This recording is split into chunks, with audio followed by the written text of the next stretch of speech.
Vertu, official partner of Yorkshire County Cricket Club.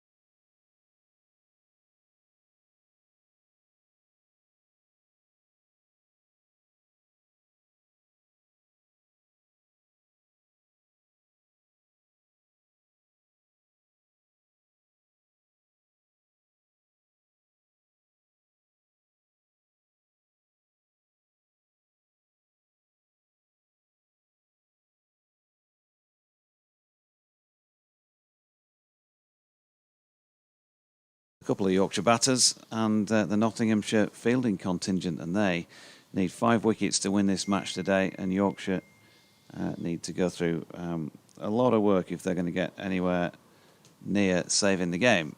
I think that's pretty obvious. Before we start the day, David Lloyd alongside myself, Jonathan Doidge, and Dave Bracegirdle of BBC Radio Nottingham with us.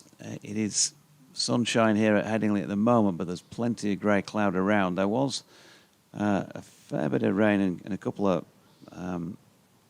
showers overnight and into the morning, and there's been a bit of work on the ground this morning, so we've not sort of seen the players in the nets out there, but maybe they're just going to trust their own judgment. Bumble, good morning. Yeah, good morning. Just looking at knots in practice, they look really sharp and determined. They need 5 wickets. I think they actually go top, certainly very close to the top if they win this game, and they've got a good window here. There is cloud around. The wind has dropped. It was really breezy yesterday, but there's still a light breeze, nothing more than that. It's chilly. When I arrived first up this morning, the pitch was covered, and so you'd think there'd be a little bit of sweating as well and dampness around. Yorkshire have had the small roller, and they've got 5 wickets to survive.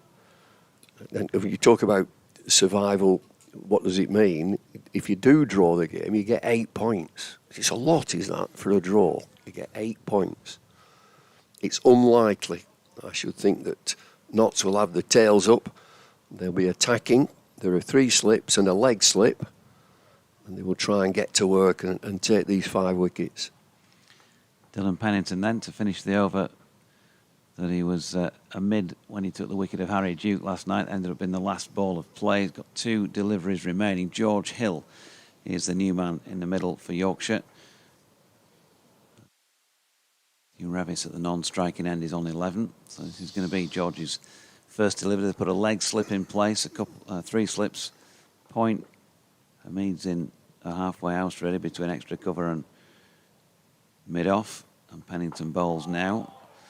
And George right in behind that, and there's going to have to be a lot of that today. There's the Yorkshire super optimists are talking about rain falling at somewhere 3 to 4 o'clock, that sort of time, and if they could survive till then and all that. But that's a lot of cricket still between now and then.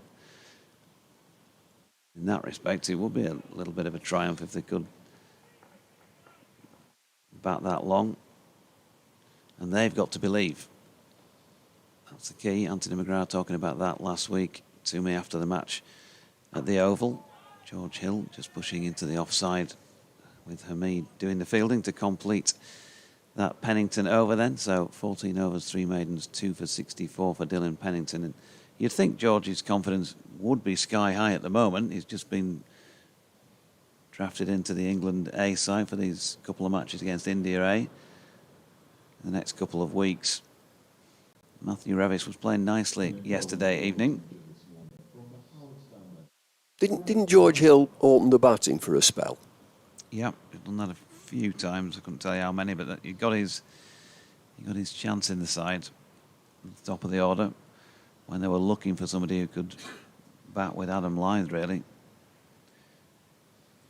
A few seasons ago. Football stand end, it's going to be Brett Hutton. 12 overs, 3 maidens, none for 23. Again, it's 3 slips. Revis, he takes his guard outside of his crease. He stood outside, he's a good 18 inches. Outside of his crease, here's Hutton. Inside edge. Into wide mid-on, and they take a single. I should think it's bitterly cold if you... There's some hardy souls that are sat out, and not many. People behind the glass in that members area, they'll be quite warm, sensible. It's not cricket watching weather. We've had some fabulous weather throughout April and early May. It's been gorgeous. But there's a bit of chill in the air as Hutton comes in again. Same shot into wide mid-on and another single taken. Almost more stewards and spectators in this morning. Lovely. Yeah. There's a lot of fluorescent yellow dotted around. They're here sharp, aren't they, in the morning? I was here at about 9:15 this morning, 20 to 9. They were here. The stewards were here. Got to show you pass. Yeah, mine was the wrong way around this morning, blown the wrong way around. Full of length. Brett Hutton. Wonder if it's more comfortable for the players. It wasn't comfortable yesterday. You saw 1 or 2 false starts, particularly from the Kershaw Lane end. So blustery. Looking at the trees beyond the Western Terrace, and there is movement, there is a breeze, but nothing like it was yesterday.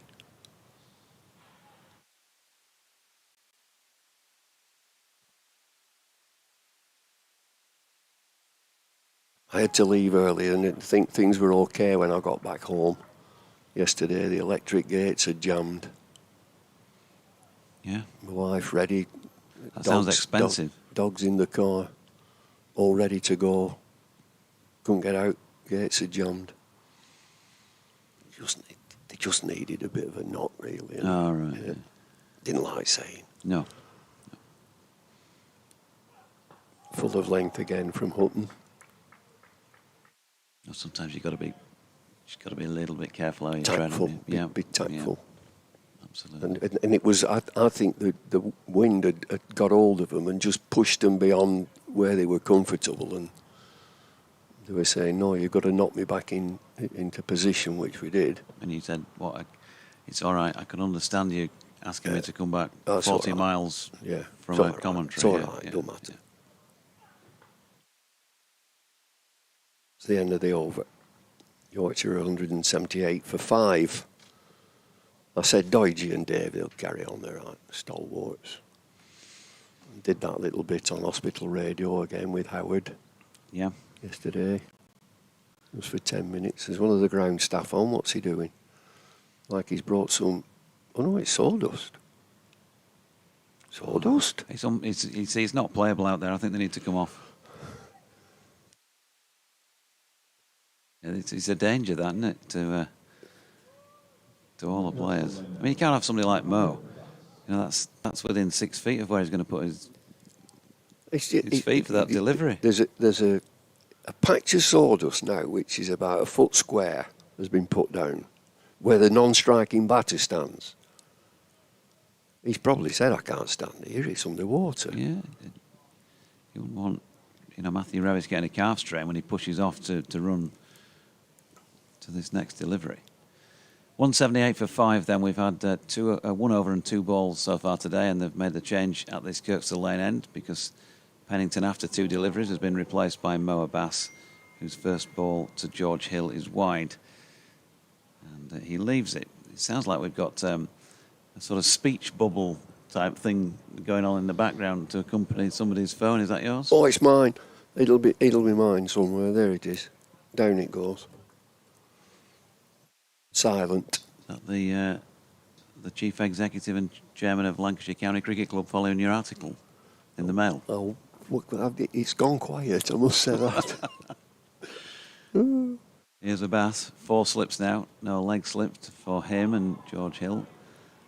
Dropping that into the leg side, no run. Just looking at the makeup of the County Championship table at the moment.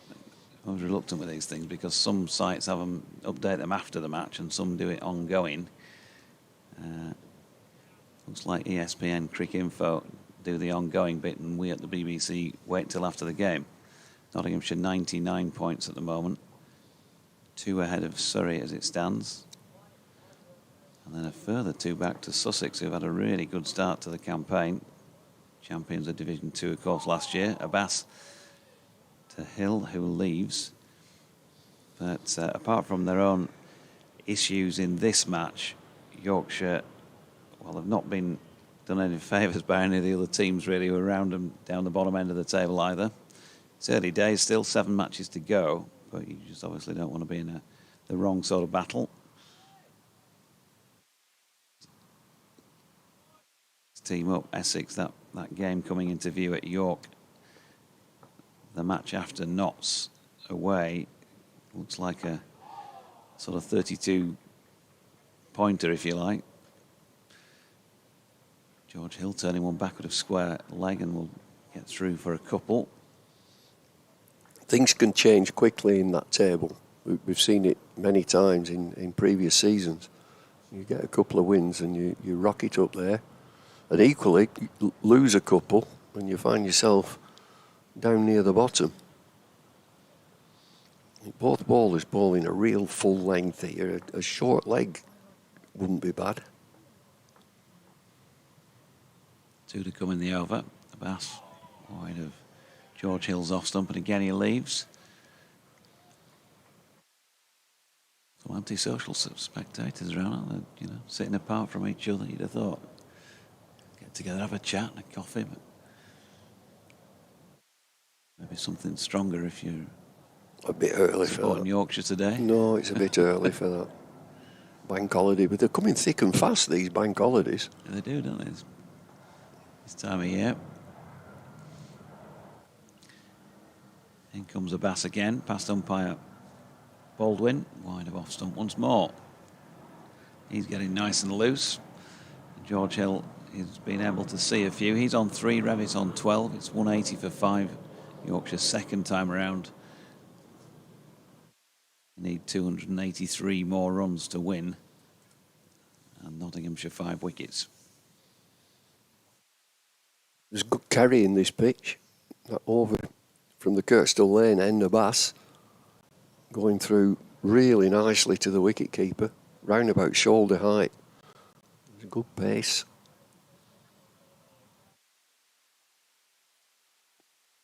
Continue from that football stand end.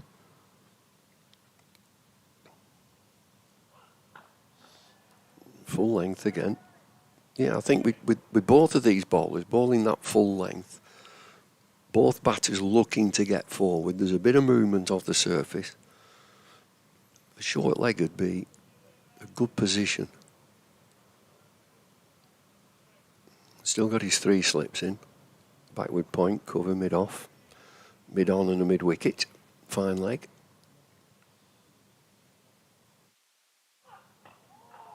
Forward again, defensively. Into the offside, just backward a square and there's no run. Neil Dutton says, morning JD, hoping for an epic rearguard from the White Rose today. Lovely to hear you chatting with Bumble, 2 unfortunate souls who failed to escape my clutches over the years. There you are, you're pictured with Neil Dutton. Okay. One of them selfies, is it? One of them. Oh, it looks like somebody else took it actually of you two. They're great, them selfies. Yeah, come on, mate, let's have a selfie. I don't know how to use this. Do you know how to use it? No, it's not mine. And they're facing the wrong way. We did that do at, was it? Yeah, it was Richmond, the last one of our little tour. Nice. And somebody put their phone in my hand to take a photograph of you and them, and then it just ended up in a queue, didn't it? Everybody just kept giving him. I was like the official photographer. Driven, no run. So that's jonathandodge.bsky.social if you want to get in touch on there, or you may have something to say on BBC West Yorkshire Sport at gmail.com, or indeed on at JDZ Events.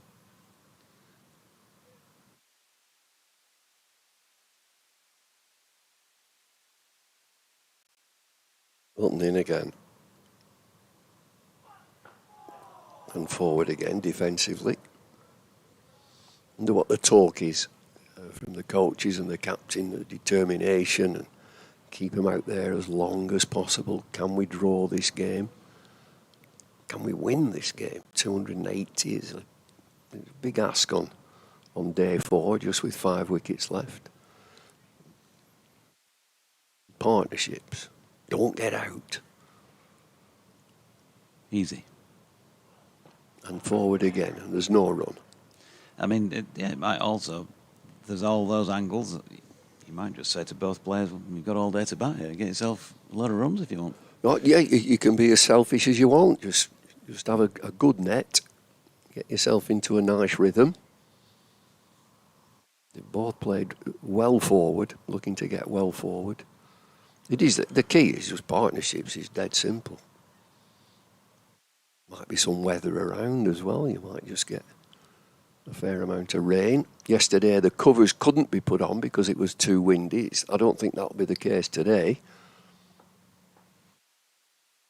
Abbas from the Kirkstall Lane end, George Hill, neat forward defensive push. Andy Walker says, I expect it's going to be an on-off day today, JD. Just hope the Yorkshire can hang in there.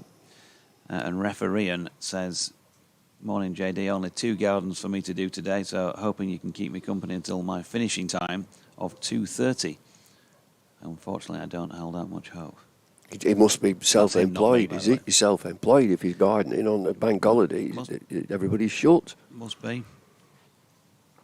Unless he's employed and he's on treble time or something, bank holiday, you know. Here's Abbas. Hill leaves. Nobody in this box on treble time. I'll happily point out.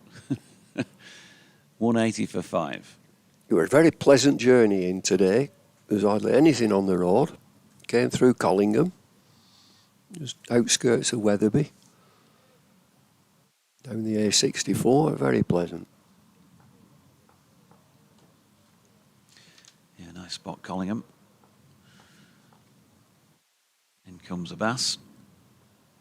Oh, now then that one dies as it goes through about 4th, 5th stump, past George Hill. Abbas has a lingering look in George's direction, and George comes down to do a bit of gardening. He's very clever bowler, Abbas. Just in this last few deliveries, he's bowled from right at the edge of the crease, real right at the edge. And there's many times he'll get so tight into the stump, so he's just moving the batter along the line, different angle, just changing that angle. And he comes again. Yep, another one from wide out, angled in. Just nips away. George inside the line. Hasn't taken a wicket yet, second time around, Mo. 6 for 45 in the first innings. And the Agra shut on the A64 Indian restaurant, big Indian restaurant. I think closed down. Yeah, it's closed down, yeah. And you've sort of strange position, that, wasn't it? Yeah, can come at it one way. It's a dual carriageway. Yeah, and you tend to be on a dual carriageway going at a certain speed that you might miss it if you're not looking for it. Here's Mo coming in, and that's turned to leg by George Hill. No run. I was over there at the Knaves Mile the other week that way. Yeah, the races. Yeah. That'd be the Dante meeting, was it? It was day one, yeah, lovely day.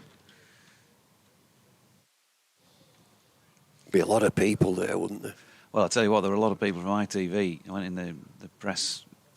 There's a couple of press rooms. There's a working one upstairs, and then there's one downstairs where you go in for your coffee and have bit of something to eat, and it was just rammed with ITV people, makeup and all that sort of thing. As the bass is in, and that's left by George Hill. Final ball of over number 61, which was fairly quiet, and Yorkshire will be happy enough with that. 180 for 5, still 283 or 5 wickets to win. Yeah, well, you'd be used to all that, won't you? See a bit of makeup on and all that TV stuff you've done. Yeah, he always sort of, I always felt uncomfortable with that, putting makeup on. That it just feel right for me. Beefy wouldn't have it. Beefy, no, I'm not having any of that. But your forehead shiny, good. I like a shiny forehead. Brett Hutton. Driven, that'll be 4. He might just have got a finger end on it, but he'll still be 4, driven straight down the ground. Yeah, it's a nice shot, isn't it, Matthew Revis? Just waited. I think you're right. I think Hutton looked like he got a bit of something on it. I got involved in a racehorse just for a while. What, riding it? Saddling it? Not riding it, owning it with a couple of mates. It was like putting a load of money in the middle of the floor and setting fire to it. Yeah. Here's Hutton. It was a Godolphin horse, and he'd run in the Maidan over in Dubai and came over here. No. Not for you. Not to give it away in the end. Nobody ride it. Couldn't get anybody to ride it. Lethal it was. In again. Bouncer. High bouncer. Armless bouncer. That's why it's the playground of the rich and famous, Bumble. But, yeah, I found that out. Yeah. Of course, a lot of these syndicates have now come into being just to give, if you like, the ordinary racing fan. Yeah, the racing clubs, yeah, of course, yeah. Go, and syndicates.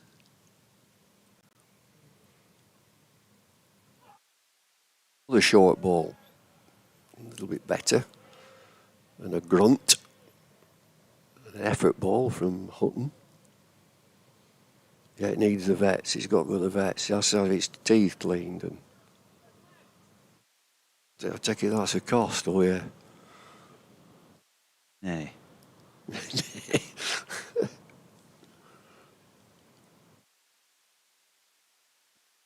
Pulls in. Charges in. He's a grunter. A delivery. I think it's him, isn't it? Yeah, I've heard rumours he's popping off to the Roland Garros after this is finished to play a bit in the French Open tennis. Yeah, the tennisers, they're grunters, aren't they? Yeah, they are. Monica, didn't she start that? Monica Seles? Well, Jimmy Connors maybe before that.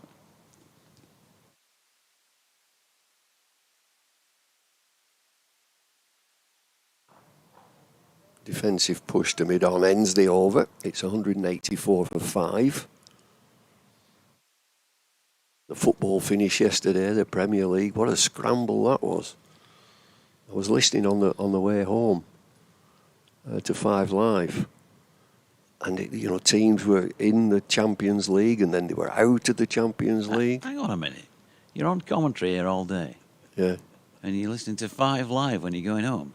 Not Yorkshire versus Nottinghamshire at Headingley on the BBC Sport website and app. There is a story to that. I was listening to that, and then I thought, I bet it's on 5 Live Sports Extra. So, trying his best here, isn't he? No, I pressed my button and asked this lady to get me 5 Live Sports Extra. I'm sorry, I can't understand you, it said. Here's Abbas bowling to George Hill, who pushes into the offside, no run. So then I went into media, on your screen, press media, and then it brings all your, and there it was, Sports Extra. I felt like going back to the lady and saying, what do you mean you can't understand me? There it is. And so then I listened. And so Mr. Howell, that nice Kevin Howell, must have put you on. He's a nice chap, isn't he? Lovely fella. Very nice. What a nice man. He's Skipton, isn't he? He lives at Skipton. Well, can't reveal those sort of things on air. Yeah. Abbas is in. That's turned to leg by George Hill, who picks up a single. Yeah, somewhere up that way anyway, yeah. Well, there's a statue of Fred at Skipton, isn't there? FS. Marvellous statue as well. Magnificent. Side on. A wonderful side on, actually. Oh, that lightning. The fastest bowler that ever drew breath. As quick as me. Skipton, that's just a practice statue. They're going to put one, replace the Taj Mahal after my spell against India. Marvellous. 185 for 5. Abbas to Matthew Revis, who's shouldering arms to a ball wide of off stump.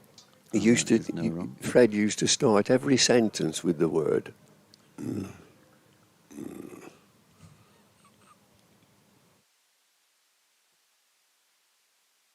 Yeah. When Brian Johnson said that Darren Gough must have been the quickest England bowler since the war. Faster than that, I mean, Mike and a pair of Wellingtons. Here's Abbas. To bowl to Revis again, who's getting one that's straighter this time from Mo, but leaving it on length. Well, they look determined, these two, and you just think that when they'd finished all the practice and running about, they got in a bit of a circle, and it was Anthony McGrath, and he'd have said, keep them out there as long as possible. Build your partnerships. Don't look at the board. Scoreboard's irrelevant. Don't bother with it. Abbas in again, and Revis this time does play, drops into the offside and takes a single. He's on to 17, 186 for 5. The Fred interview that I remember most is a television interview, and I can't remember that it's not Michael Parkinson, but it's one of them sort of chat show things. And the fella's on and looking at Fred. He's either retired or it's right at the back end of the career. He's got the 70s longer hairstyle, big sideboards, and they're talking about the use of helmets. So it might have been a few years after he'd finished. What do you think to the use of helmets, Fred? They're ridiculous. Ridiculous. The bouncer should be used as a shock tactic. That's all it is. He's got a bat in his hand. I've got a ball. He wouldn't have them. He wouldn't have them helmets. No, not having that at all. Now, the man's just been set back at mid-wicket on the boundary edge. And that was all the setup to bowl George Hill a full-length delivery, which George blocked. So, end of over number 63. Mo still wicketless at the moment in this Yorkshire second innings. None for 36 off 17. 185 for 5. 186 for 5 even. The 12th man he's just offering a helmet and a pair of shin pads. That'd be for a short leg, and it's been refused. So off he's trotted. Still be 3 slips. Oh, he's the fielder coming off here. Who's this? Ben Slater, is it? Yeah. He is coming for the helmet. Right, after all that. Yeah, it is. It's Ben Slater. He's getting dressed. In fact, he's getting undressed. He's got a nice pair of underpants on. He's got a protector that he's now pulled his pants up, pulling his trousers up to his knees. Must be doing a bit of paddling. And he's having a pair of shin pads. What do you think? Was that damn out? M&S? So that's one done. He's putting the other shin pad on. Captain should say, no, I've changed my mind. Go to square leg. Just imagine if Yorkshire did hold out for the day and they had 1 wicket left, and you know what I'm saying? Run out of time. That extra 2 minutes, yeah. Now he's given his sunglasses to first slip. He's took his cap off. Where's he going to put his cap? He's put a helmet on. He's down the back of his pants. Down the back of his trousers. And he's in at short leg. Here we go again.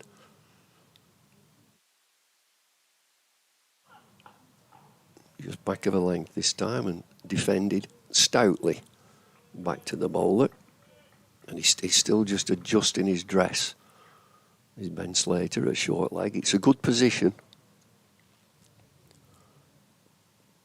He don't know where to put his cap. He's got his cap down his pants. There it is.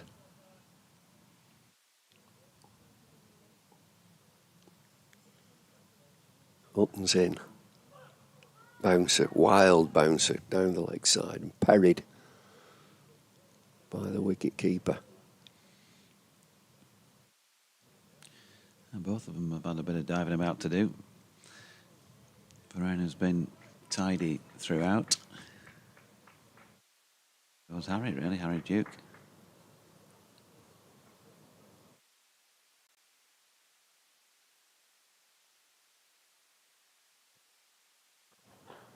Driven back to the bowler, straight to him.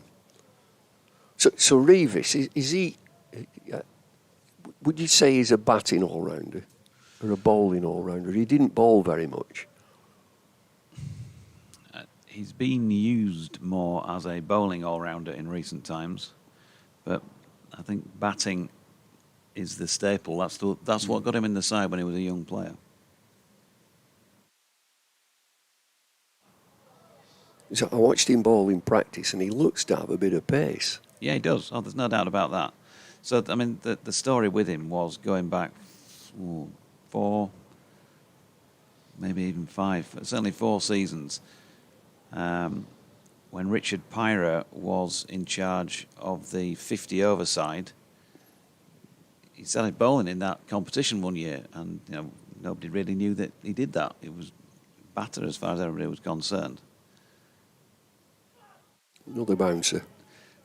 And it transpired that the previous winter he must have just been bowling across the road in the indoor nets, and lads started to say, "You can get it through," and nobody really, I don't think, considered him as a bowler in competition, if you like. So he started to get a go, and he started to pick up 2s and odd wickets and that sort of thing during that summer, and it went from there really.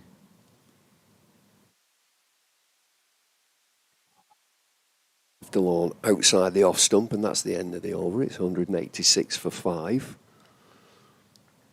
It's the one ingredient that you need if you've got pace. There'll be plenty of what you would say English style medium fast bowlers. There are plenty. The missing piece of your jigsaw if you've got somebody who's got aggressive pace. Yeah. And then you've got to try and have some accuracy as well. Pace and accurate. Yeah. You're going to go for a few. If you're a quick bowler, you'll go for a few. You will.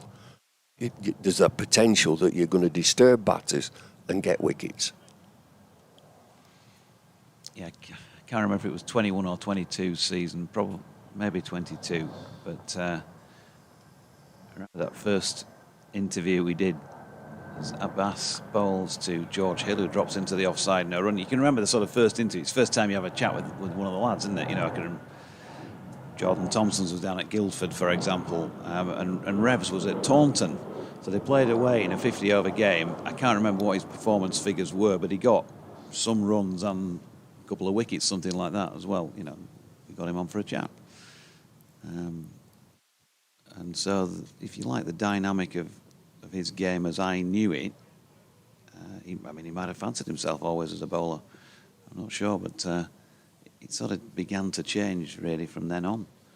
And so he's been used a lot with the ball in the last couple of years as the man who comes in when there's no life in the pitch, as there often hasn't been, banging it in short in that middle to late period before another new ball.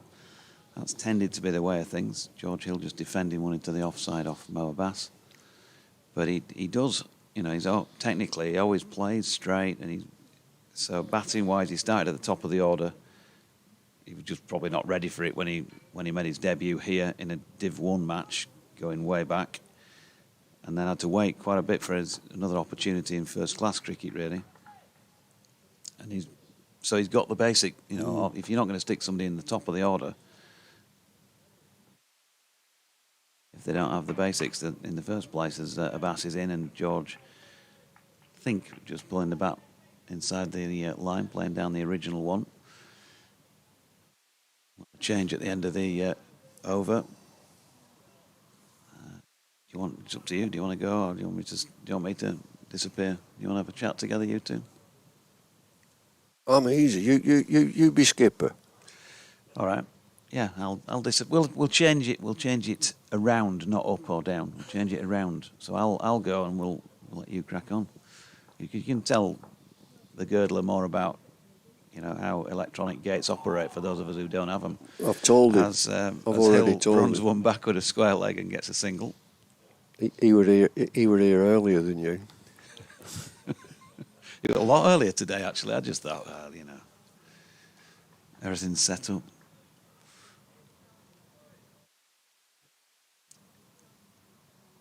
So there'll be no stewards here, final day. You know, they'll be just in you come, folks. Anybody? What a Headingley. No steward. 187 for 5. Oh, short ball from Mo Abbas. Revis underneath that.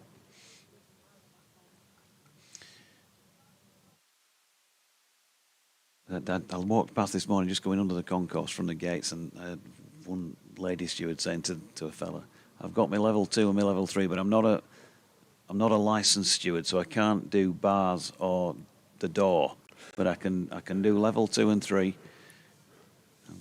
I thought you meant coaching then. I'm a level 1 level 2 coach. Well, I don't know, maybe when you get to a certain level of steward, you might be able to coach other stewards in saying no. As that's turned into the leg side by Matthew Revis, and they get back for 2. That's completing 65 overs, 189 for 5. I'll disappear and leave you with Bumble and the Girdler. I think bouncers also have to have a level 1 and a level 2. There's some big lads do that job. Not arguing with them. They say it's Sunday, it's Sunday. So Yorkshire are intact this morning. They've looked very determined defensively. The ball has passed the outside edge an odd time. It's good carrying this pitch. Every time we've seen a roller go on, it's just been a little roller, a tiny roller. Morning, boss. How are we? Yeah, we're good. We're going well. Yorkshire are going well. Brett Hutton again comes in. The familiar grunt. So it'll be something for the captain to think about. And yesterday, what did the trick was a change of pace completely, get the left arm spinner in. We're only 16 overs or so away from a second new ball becoming due, so it may be that he might turn to Patterson White just to soak up some of those overs. Hutton in again. Into the leg side, just for a very leisurely single to mid-on, wide mid-on. Just a couple of other Division 1 games going on. Warwickshire having a good morning. Worcestershire have been reduced to 76 for 5. 3 wickets for Chris Rushworth already this morning. Oh, Rushworth's back. Yes, they've got Rushworth and Wokes bowling, rolling back the years there. The target is 327. Well, that looks a long way off at 76 for 5. Comes in. Oh, one of these rising deliveries from nowhere, and he's taking on the right glove. That's hurt. The right glove's off. As Revis is shaking his hand, there's going to be a break here. The physiotherapist will come on, and he's in some pain. Ball of a fullish length, which just leapt at him. That's hurt. It has indeed, yeah. Glove off on the ground, another helmet off, yeah. So there'll be a Slight break in play. The other Division 1 game going on is between second place Surrey and Essex. Surrey's openers are still together, 70 without loss. They require a further 348, which looks a long way off. A couple of games in Division 2. Kent 178 for 5 in their second innings, trailing Derbyshire by 83. That's at Derby. And Northants in a strong position. They're 233 for 6 in their second innings. That's an overall lead of 323 over Gloucestershire. So I expect the declaration before too long in that one. So we're getting drinks brought out. Not an awful lot has happened this morning, which will suit Yorkshire. George Hill and Matthew Revis. You're talking about selfies. I can remember going back to Southport last year. I don't know if you'll remember it or not. But yes. There was a morning, second or third morning of yes. the game when you arrived and you said, I'm going to have one of those bacon butties. You'd seen everybody going in and out of hospitality, and you tried to get one, and you were told you needed a voucher, and I don't know where you went. You got a committee man or a contact or something to get you a voucher, right? I'm going to get a breakfast butty, a sausage or a bacon butty, and then the cob, Dave. You see the length of the queue, Dave. You see the length of the queue, and anyway, you waited patiently. You wanted your breakfast, and then you came out of that tent. Eventually, you'd got a sausage cob in one hand. Are you a cob man or a roll man? Roll. Okay. Yeah, but I know what you meant. You'd got a sausage roll in one hand, you'd got a bacon roll in the other, and then there's a gentleman there with all the family. Excuse me, could we have a selfie? Yeah. And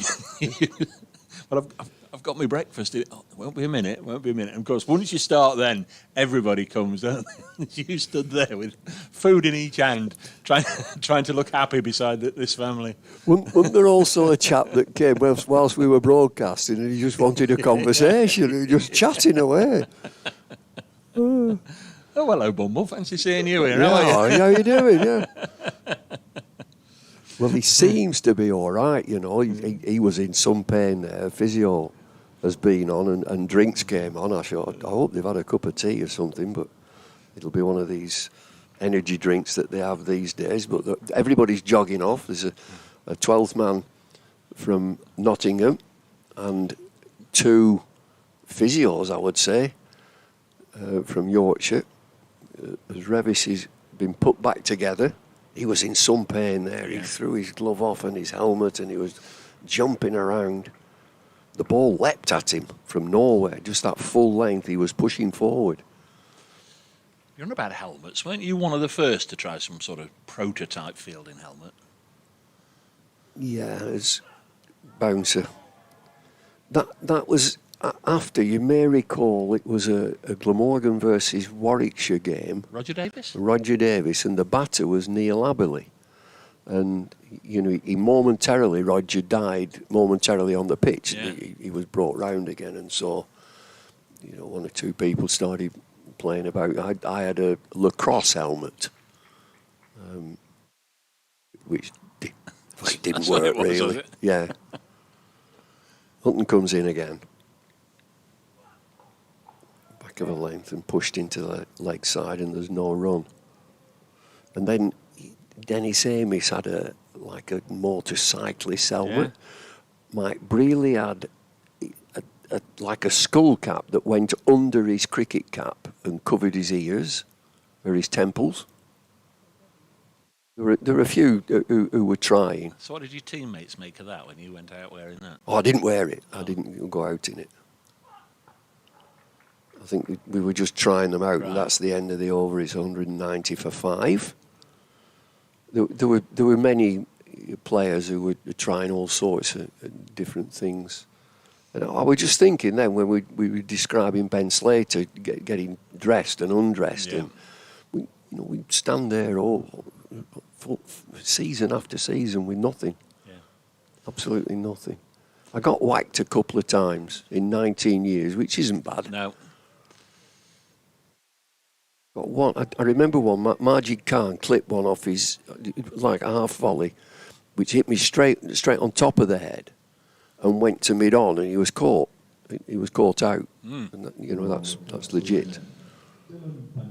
Change of bowling at this end. Dylan Pennington coming back. He did actually start the day with an unfinished over that needed completing. Bowled 2 overs.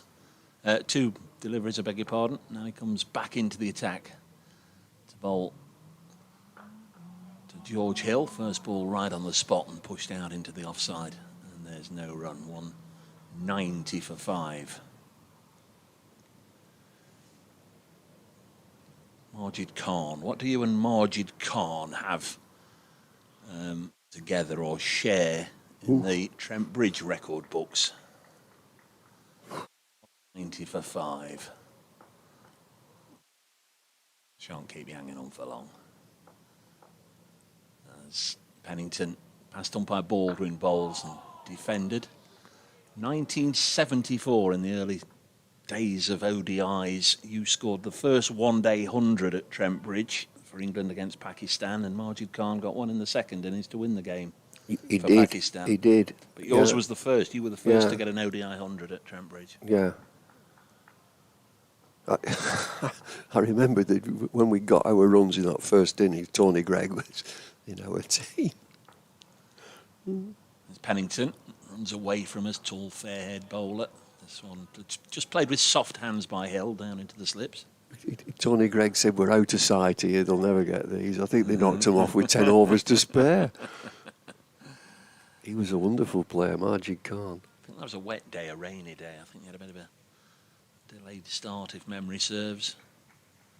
I was still in nappies then, but I was there.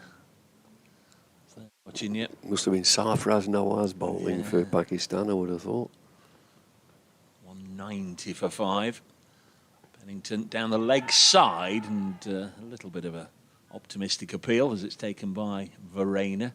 He looked, and you would be able to correct me, but he looked very innocuous, Sarfraz. That was the perception. He just seemed to, not exactly have express speed, running. Again, he must have been 6'5", Yeah. and so he would get bounce. Like county matches, you get on an uncovered pitch, you'd be a bit of a handful. Pennington once more. That last one drifted down the leg side. This one a little straighter, but nicely defended. And who would have been at the other end? Asif Masood? He might, Asif Yeah. Masood, yeah. And he had that for the start to his run, I think, Asif Masood. Of course, Brian Johnson got his name mixed up. Dare we ask? Well, he called him Massive Arsood. I'm glad I didn't ask. 190 for 5. Pennington bowls eased into the offside. Jamie Manor says, enough of this. I want to hear more about Bumble's electronic gate masterclass. Learned a lot this morning. Thank you, Jamie. End of the over. 190 for 5 is the Yorkshire score. It's not really about the Yorkshire pursuit of that victory target of 463. It's just batting through the day, or batting until the rain comes back. Well, you can talk about rain and the clouds are around. They seem quite high, and it's a chilly day. The forecast is that there will be rain at some stage. You and I were chatting earlier. I mean, 8 points is a lot for a draw. Isn't it? Yeah.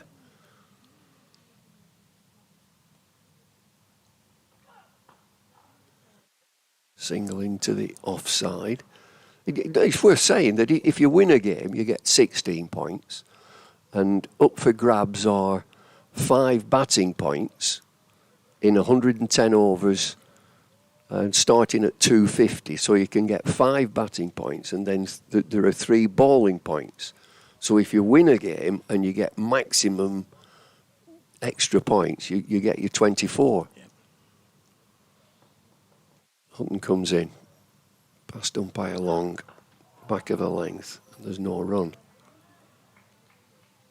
So in actual fact, if you've got a high-scoring game and you get your 3 bowling points, and so there are your 8 extra points for batting and bowling, and you draw the game, that's 16 points. That seems to be a lot. So the very first ODI meeting was that one. Very first ODI meeting between England and Pakistan, that one at Trent Bridge, 31st of August, 74. Hutton comes in.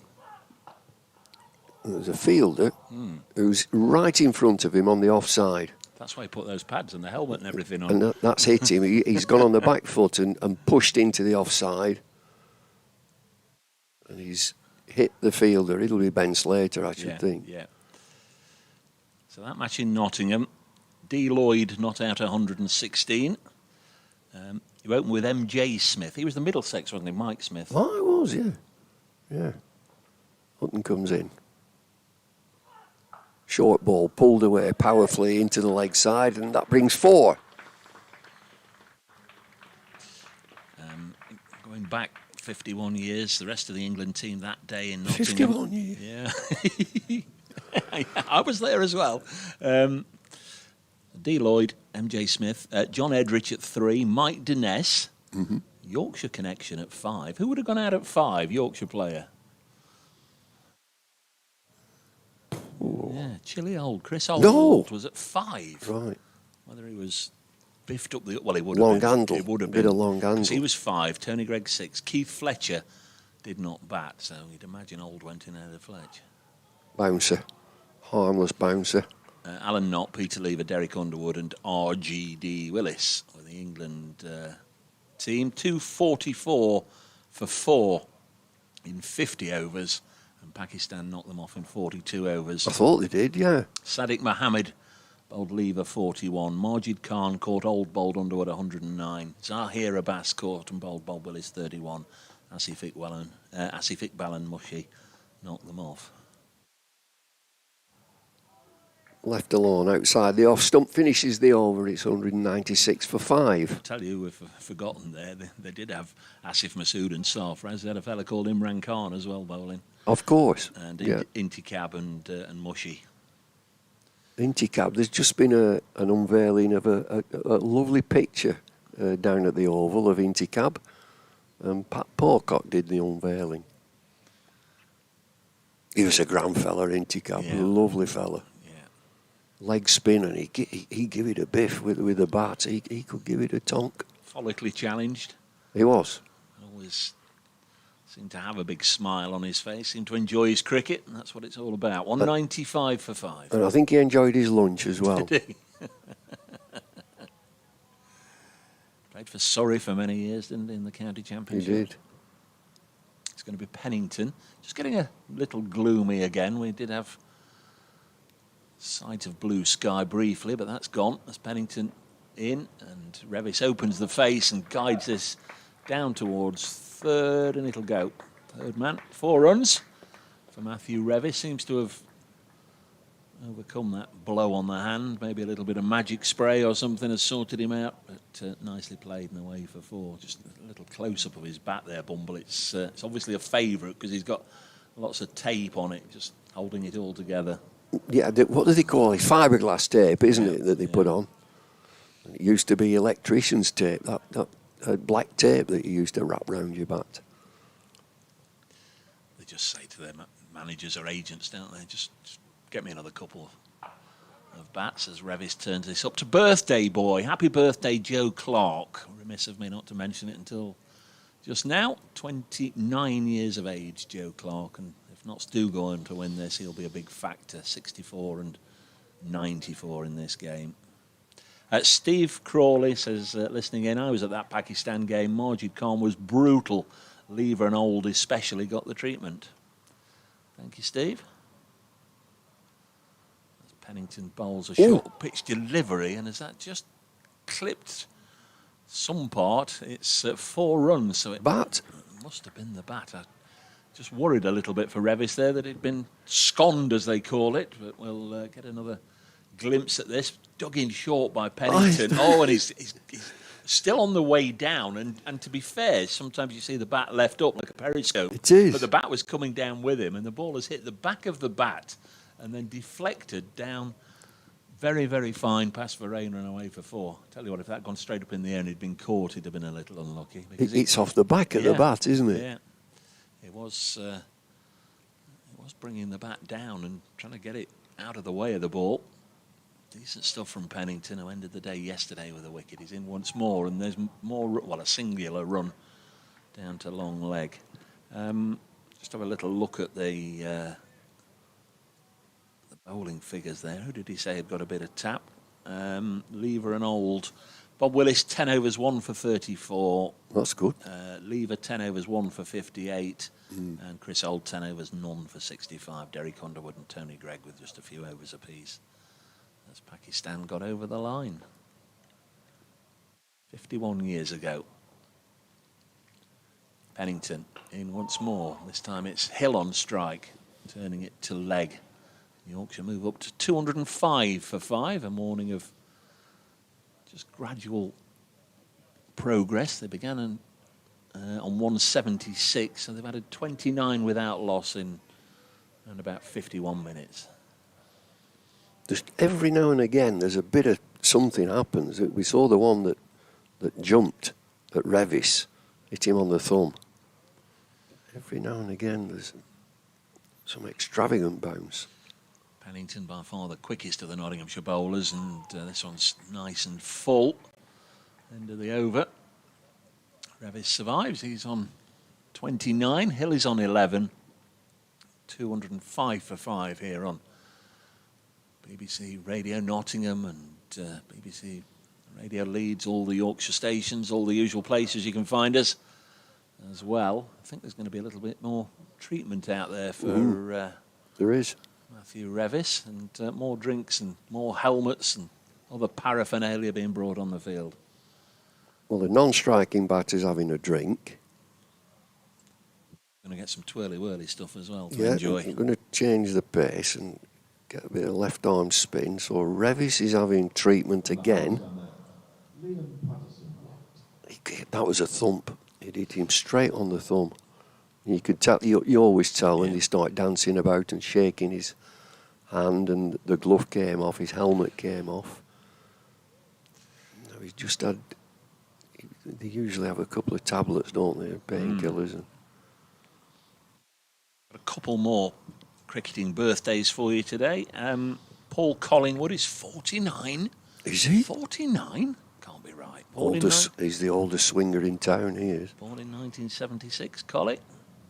And Glenn Turner. Oh, what a player. Glenn Maitland Turner of Worcestershire and New Zealand fame. Born on this day in 1947. What does that make him? 53 and 25. 78. I know it well. Did he get 1,000 before the end of May one year? I think he did. He got an extraordinary amount of centuries in one season, maybe 10 centuries. And Geoffrey Boycott got a shed full as well. Graham Hick. Left arm spin, Patterson into the offside. Look at the catches. He's got a slip, a leg slip who's fine, a short leg. 3 saving, 1 on the offside, 3 on the leg side. Be chilly for a left arm spinner. Forward defensive and there's no run. He'll be eager to get on there, though, won't he? He got 3 yesterday. Yeah, okay. He bowled all right yesterday.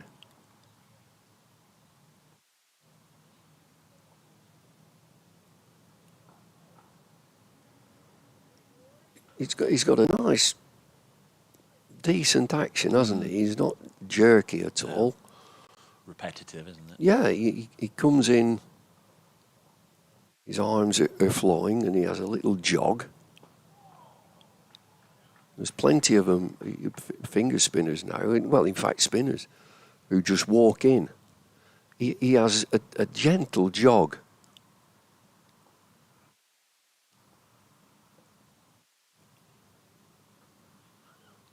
I don't think he's going to get much spin from this pitch, so you look for variations of flight. It's the end of the over. It's 206 for 5. There was a handful against the left-handers yesterday, wasn't he? He got Lythe and Milan. The one that bowled Milan, I think, might have hit a foot mark. It turned sharply back in to bowl him. Jill Powell's with us and joined the commentary from sunny Perth in Australia. Not sunny Perth in Scotland. How did he get us in Australia? Amazing. Nice Perth, Australia. Just a couple of clicks. We were struggling to pull up 1 or 2 stats for people playing in this country earlier, weren't we? As Pennington comes in this wide of the off stump. But nice to have you with us, Jill, from a very blustery and grey Headingley as we once again get to a sad day in the week for cricket, for County Championship cricket lovers, the last day of this round of matches. It's the last round for 3.5, 4 weeks before it all gets going again. We're at the halfway stage of the season. This will be the end of the 7th match out of 14.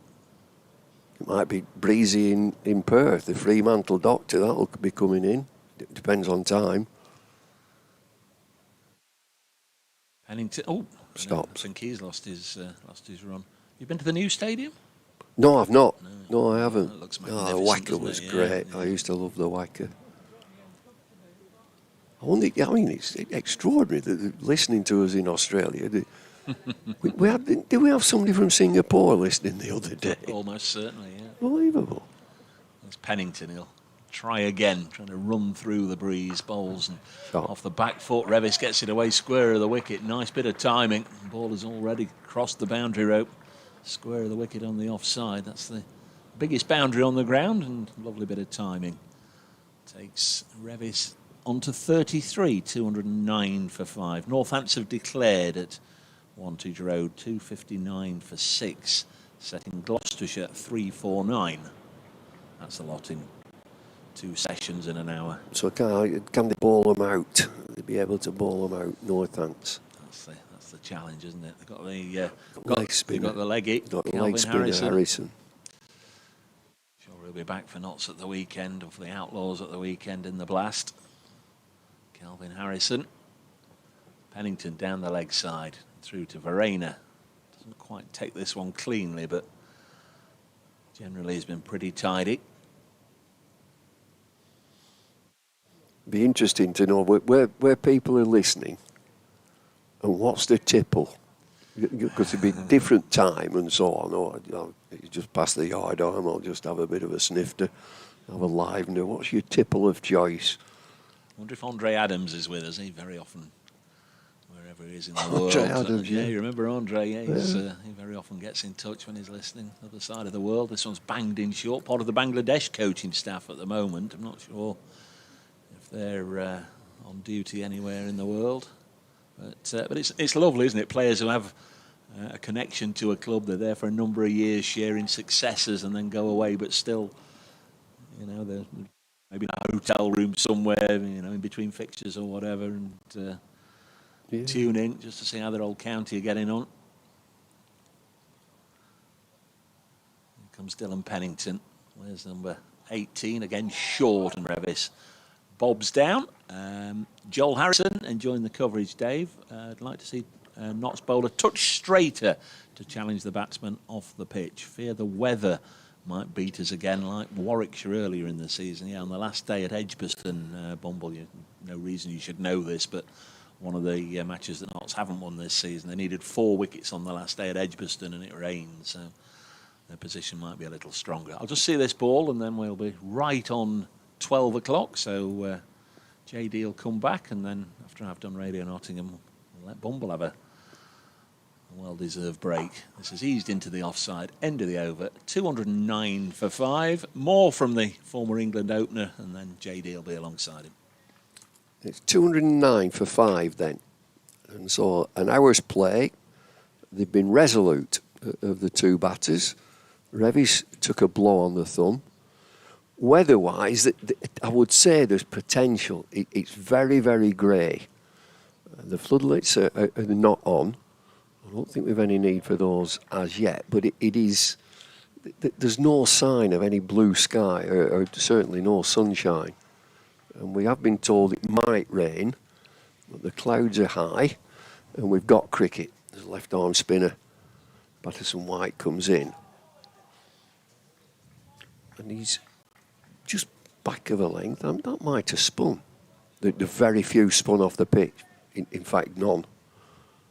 That might have done. That is very few, isn't it? Yeah, none. And he comes again. Again, back of a length and pushed into the leg side. Might be 2. Yes. They thought about it, hesitated, but got through comfortably. The good news for Nottinghamshire watching or listening supporters is that I've just been in the press room and the lads are now saying that the radar says no showers. All right. For the rest of the day. It's the forward defence this time. It's the keeper on the shin. Verrain. Yeah, I mean, it just looks steely grey, but non-threatening.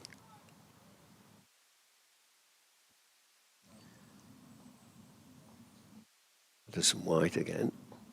And forward defensively, softly. And when we look away to the west, there are some flats there, and if they get a bit hazy, you know that there's rain around, but it's not. It's very clear. Forward defence again. Apartments, please. There are apartments around here. They are Not apartments. Not flats. No, yeah. apartments. Flats. What is that area? Is that still Headingley, or is it? It's a big university area, I think. This. Yeah, your university area is really behind us and away to the left. Top ball off the last ball of the over. Yeah, down to the right. You're talking sort of Kirkstall and that area. Further away in the distance.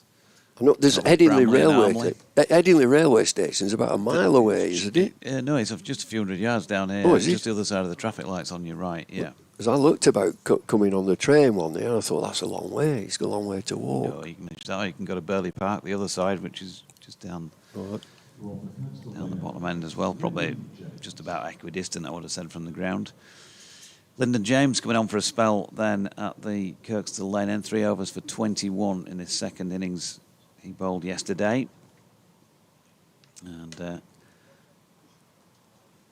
he's going to be bowling here to Matthew Revis. So he's the least used bowler by some distance for Nottinghamshire in their second innings. Revis gets himself sorted and in comes James then. Does have that lovely smooth run into the wicket. Bowls it down the leg side though. It's not probably what his skipper Hasib Hamid is wanting. He's got to get himself loose though, and they've still got 80 overs and 5 balls to pick up these 5 wickets if required. Yes, he had a nasty attack of the David Milans on the second morning, didn't he? Yeah. Yeah, he did go berserk for an hour or so. 45 balls for his 64. Here's James in again. And that's right up there to drive. Invitation accepted by Revis. Straight to mid-off, no run. He's kind of got a run up. It's almost like an athletics coach has said to him, right, okay, you run up like this, get your even pacing, and then when you get to the wickets, hurdle them, and then you do the same stride pattern to the next wicket at the other end and hurdle that. He's got that sort of feel to it. Very measured. Think about somebody like the great Ed Moses back in the day. Fantastic to watch. Lyndon James in then, and nicely punched into the offside by Matthew Revis. Oh, Abbas drops something and picks up the ball at the same time. I think it was his shades maybe. So single there takes Revis to 34. Partnership 36. You're not going to knock this as a Yorkshire supporter because they've been out there for 64 minutes now, maybe a little bit longer actually, because I think the first ball was before the clock had ticked over to 11. And they're sticking in well. George Hill solidly forward back to the bowler, and there is no run. Yeah, second new ball's going to be the next real opportunity, I guess, for Nottinghamshire. See if they can just manage to create an opportunity for themselves or force an error. Might come before then, of course. Different skills on offer at each end. The extra pace of Lyndon James and the slow left arm stuff from Liam Patterson-White at the far end. James in, nicely played off his legs by George Hill. That's going to be a boundary. Wide of mid-on, weighted, and that felt like George looking like George looks, really. It's been a tough old time for him this year, but he has picked up a couple of half-centuries. And he's on to 17 now, partnership worth 40. Yeah, I think Liam Patterson-White's got a big part to play. Once the shine's gone, if they haven't got through with the returning to the openers, then I think you'll probably see him take an increasingly large part this afternoon if he needs to, as George Hill works one off his legs square for a single. 7 overs until that second new ball can be requested, so we're going to be just in that back half hour before lunch, and maybe already, if they felt the need to, the lads out there for Yorkshire might be saying, yeah, just let's stick around if we can till the second new ball. It's our job to try and see that off. With great timing, Bumble, as he left, asked the listeners to let us know where they're listening to us in far-flung places around the world, and also what the tipple is you're enjoying at the moment. So if you're getting all sorts of messages along those lines, you can blame the great man who's popped out as the first ball of a new over is defended. It just sat up a bit for George Hill. T says, Dave, can you tell Bumble that for the time being today's tipple is a well-known brand of Spanish lager, but it will be a Chilean Sauvignon Blanc later. Thank you, T. Got his day sorted out. This is turned away behind square, where Jill Powell, who's with us from Perth in Australia. Nick Sanford says he's listening to us from South London as this is turned on the leg side. He says, because I've just got into the Oval for £10. Why don't more counties offer discounts to get more people in to watch Day 4 cricket? It's £23 at Trent Bridge. That's a very good point, Nick, as this is pushed back to the poll. I don't know. Yeah, JD knows what I was going to ask him and shakes his head straight away. So there's enough to think about with the actual cricket on the field about the prices. Yeah. Tough enough to get in here without saying, oh, by the way, if I was a spectator, what would you be charging me? 217 for 5. Sometimes you kind of feel like you need to be a spokesperson for everything. Alan Surrey is a Wimbledon supporter and he's on his way to Wembley, but keeping an eye on what's happening here. He's also a not supporter as this is nicely chopped into the offside. The not skipper, Asiba Mead. I think something's happened with that floppy Sonat. It's either a smaller size that he's now got, or he's somehow found a way, because consistently running for the ball this season, even walking towards the ball or even bending down, the hat has flown off and almost been frisbeed away from him time after time after time. Sometimes as many as 4, 5, 6 times in and over. It's been a little strange. There on the live stream, a couple of the wise men of cricket just discussing things. Kevin Shine and Paul Franks. And here's Lyndon James to George Hill, who defends the first ball. Now then, I don't know what you'd ordered for your food today, but I can tell you that there is no chili to go with jackets. Ladies and gentlemen, public announcement, there is no chili to go with the jacket potatoes for media lunches today. I've gone route 1, egg mayonnaise sandwich, have you? please. Well done you. I've got the cheese and beans alternative, apparently. Let's put that at the top of the list on the news services as in comes Lyndon James and George Hill pushing inside the line. There's no run. It'll be on the tech service of the BBC cricket feed, I'm sure. Update on the media lunches at Headingley. There's no what have you run out of? The chili topping. Chili, you do sort of scratch your head and wonder. I mean, it's not like they're oversubscribed with numbers in the press room today, is it? And they did advertise chili when we had to put in our order. Last week. Yeah, James, several days in advance as well. They could have gone to the pop and got some stuff from the shop. Down the leg side, that delivery, and George Hill has a flick at it and misses. Over 8 back to level at the moment. It was +1 at the start of the day, so they are getting regular updates, and that's interesting that that's happened. I've never seen it before this match during a session, so maybe it is that you can all ask for that when you are out there and playing. In comes James again, short, pulled by George Hill for 4. Got across the top of that one nicely enough. It was in the air for a while, but nobody anywhere near it. There is a man in the deep on sort of square leg boundary, and that's gone through mid-wicket. So he's on to 23. as everybody knows, I struggle to do one thing at once, let alone two. But did I sort of dream it whilst I was doing my update for Radio Nottingham, hearing you in the background saying no more rain? Yes. Well, if the press are to be believed, Oh, they're not. And that's down the leg side from Lyndon James, and a bit of a yelp from the slip cordon in hope, more than expectation. Another dot. Yeah. So apparently the radar is now saying that there are no showers blown away for the remainder of the day. As these things change pretty quickly, don't they? We'll take that.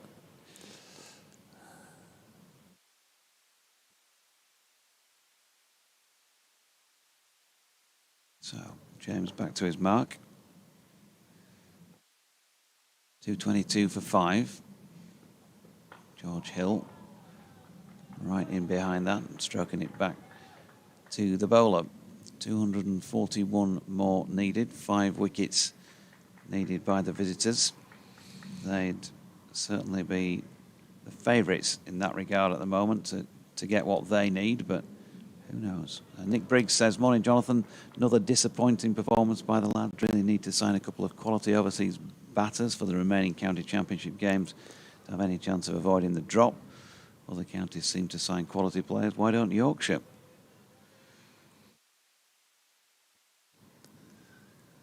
Liam Patterson-White to continue from the far end. 2-2-2 for 5. There's Patterson-White bowling to Revis. Drops it down on the leg side and fielded by Freddie McCann. So number 22 bowling to number 77 and number 44 doing the fielding. Patterson-White in once more. He's got 3 of the 5 wickets to fall, and Matthew Revis has been struck a couple of times this morning, pushes us into the offside, stays on 34. It's also finals day in the Vitality T20 Women's County Cup, you may be aware. That's taking place down at Taunton today. This is tossed up and driven up to mid-off. Surrey women currently playing Bears women, who only got to finals day by beating Yorkshire women on Saturday, so yep. They've had a quick turnaround. The Bears women are down at Taunton playing Surrey in the first semi-final as Revis defends, and they're struggling, but you never really know. They're 120 for 9 in the 19th over, and Blaze play Lancashire at 2:30, and then the finals this evening at 6:45. So it's nice for the Somerset faithful that are down there watching. This one fired in by Patterson-White, would have gone down the leg side, but it did strike the pad. So that's the Women's County Cup. And then, of course, the women's, alongside the men's, the Blast, the Women's Blast starts this weekend as well. 222 for 5 as Patterson-White completes a maiden. He's still got figures of 3 for 28 now from 16 overs. Chris Hardy says, JD, great to hear the 3 of you and 2 Freds this morning. Hopefully I'll still be listening at 5 p.m. and not have to do any inappropriate household stuff. Could be a big day for the Yorkshire middle order. To save this game would be worth 8 points. I suppose it goes without saying that the new ball will be the big test, with the occasional ball rearing up. Probably, but I think that the test will be for much longer than just the new ball. But yeah, that's obviously a major marker point that we always look at. Lovely shot here, first up against Lyndon James by George Hill. Oh!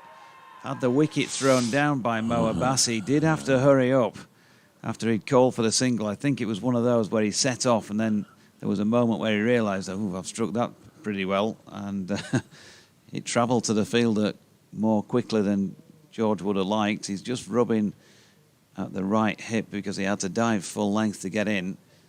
Paul Baldwin was right on the spot and said not out.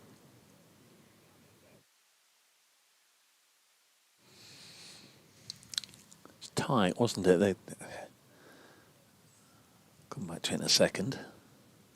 James to Revis this time, short of length and punched into the offside. I think it had it been a televised game, and they'd have had a couple of sideways looks on that as to if his bat was in the air or over the crease.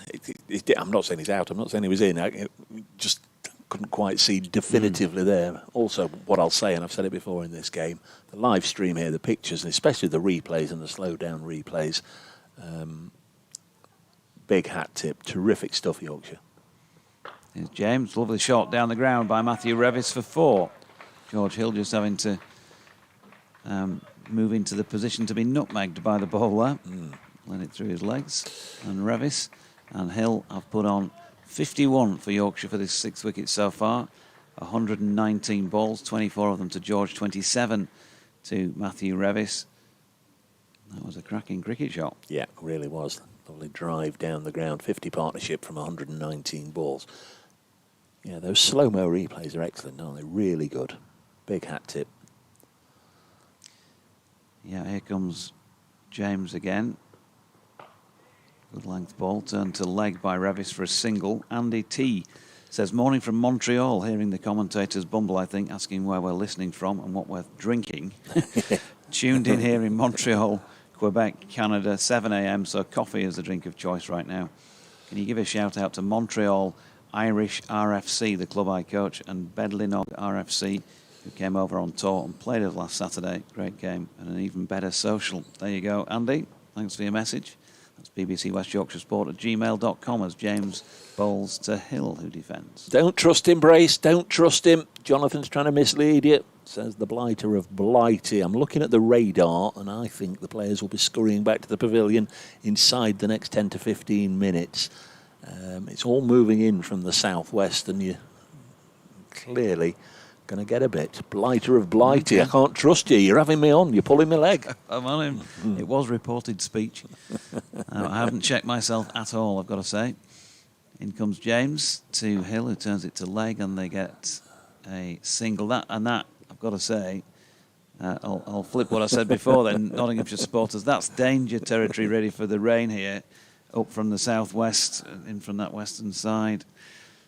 It doesn't really tend to come from many other directions. The Yorkshire were scuppered themselves in a match against Kent a couple of seasons back when they had ample time to get something like 120 to win a match. And we got a bit of a northerly that day, blowing from the back of our heads in the con box, and a bit of rain took them off, and then it just was gloomy and poor light, and they never got back on. Those are the games you don't forget, are they, really? Because you would have had winning points comfortably. Yeah. And not St Edgbaston earlier this year. It's going to be LPW or P-White, as it says on the scoreboards here at Headingley, bowling to Hill. Drops this on the leg side and takes a single. We've had one ball in the over, and the 12th man comes rushing on with something. Just to collect a change of helmet. Jack Haynes is in there. Short leg now. They've had McCann in there. They've had Slater in there. Now they've got Haynes in there. Just wanted his own helmet, clearly. Patterson White down the leg side. Not taken by Verena. They're off for rain at the Oval. Surrey are 107 for 1 in that match against Essex. Been set to score over 400, but it's raining. Our recent correspondent had just got inside the Oval for a tenner. Next ball is pushed into the offside, and there's no run. Can I have a refund? Not seen any cricket, it's raining. wouldn't Root and Brook have been better playing here against Notts as against Zimbabwe, says Andrew Marshall. 2:30 for 5. Patterson White tossed up and clipped briskly to mid-on. There's no run.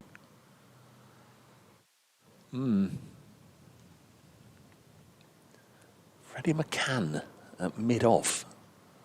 Had quite a lengthy bowl at Durham last weekend. His first bowl of the season. Has just been turning his arm over, but this is the 78th over, so if he's going to bowl, I don't think it's going to be a long spell as Revis defends the next ball into the offside. Can hear the breeze picking up, certainly.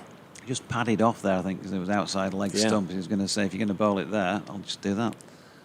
Kick it away. And fired in this time by Patterson White. His quicker ball, but again, it's padded away. Wonder if Freddie McCann's going to have an over here. Let's have a little look. He's jogging down to this end. He's just received the ball. He's tossing it. He's giving it a bit of a little bit of a wristy flick up in the air, and he's taking his cap off. He's speaking to the skipper, so all the signs are that Freddie McCann is going to get his second bowl of the season. Didn't get a wicket at the Riverside. And I don't think he's going to get too long here to get one. I think he's just going to get, in all probability, the one over right now. But spin from both ends, albeit briefly, will at least satisfy the umpires in terms of not trying to get on with it, if nothing else. Yeah, and Abbas and Pennington, who are both at mids off and on, respectively, are just doing their own limbering up exercises. Mo Abbas just got into a position which brought tears to my eyes, actually, as we were waiting for the change between overs. So here is Freddie McCann then. Oh, he's got him with the first ball. It's short, and George has tried to pull it over the top of the stands, and he's missed it. Ooh. George Hill gone for 26. What a huge bonus for Nottinghamshire after all of that concentration. An hour and 22 minutes into play, and he has gone. The end of a 54-run partnership. Well, if anyone can, Freddie McCann. Hill is out for 26, was at the crease for 83 minutes, 68 balls of defiance, 3 fours, and has fallen to Freddie McCann's loosener. His first ball, Hill certainly thought it was short enough to pull away for 4 or 6 onto the leg side. Went hard at it, missed it, and lost his middle stump. Freddie McCann gets his first wicket of the season. Just knocked the stump back there. Well, it's a sad way to lose your 6th wicket. Done a good job there, George Hill, but has he just opened an end? The new man's got to start, and the new man will be Dominic Bess. And of course, as we just mentioned, that is the 79th over, or the 79th over being bowled. New ball just around the corner, so it won't be so easy for Dom Bess to start, you would imagine. No. Now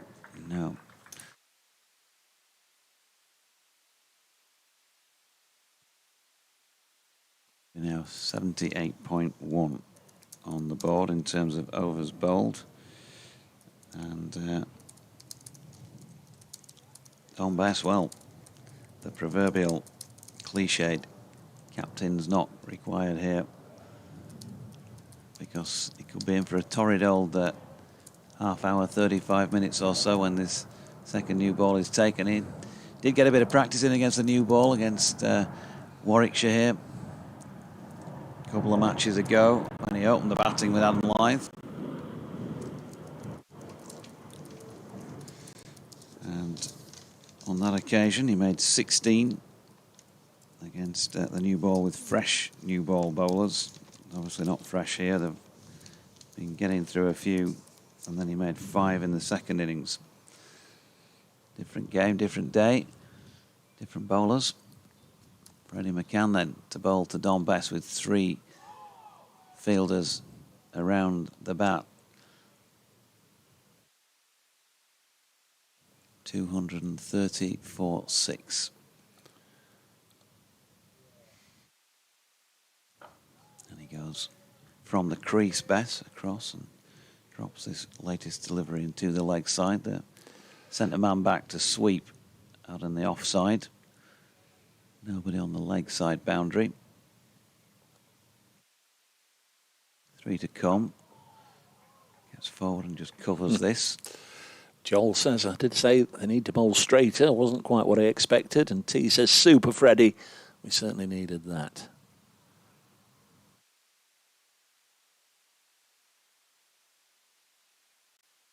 Can then. In again. Bess solidly behind it. 1 to come in the over. Leg slip. Orthodox slip. Short leg. Point. Hasiba Mead. He's walking in, but fairly close in on the leg side, and he's going to field this final ball of the over. So Bess sees off those 4, 5 even. 230 for 6. Revis on 39. Charlie's had something, been able to do something that neither you nor I have had the time to do, and certainly the umpires haven't had time to do. He's had to gone back and back and back, obviously, and had a little look at the number of replays of that run-out incident, and said all he can say is that justice has just been served. So there we are. It was tight. I just felt he was there, but there might have been a possibility that, sort of the bounce of the bat as it hit the ground. But either way, it's all immaterial. He was given not out, but now he is out. There's Patterson White from the far end, bowling the 80th over of the innings. I think it was only yesterday we were talking about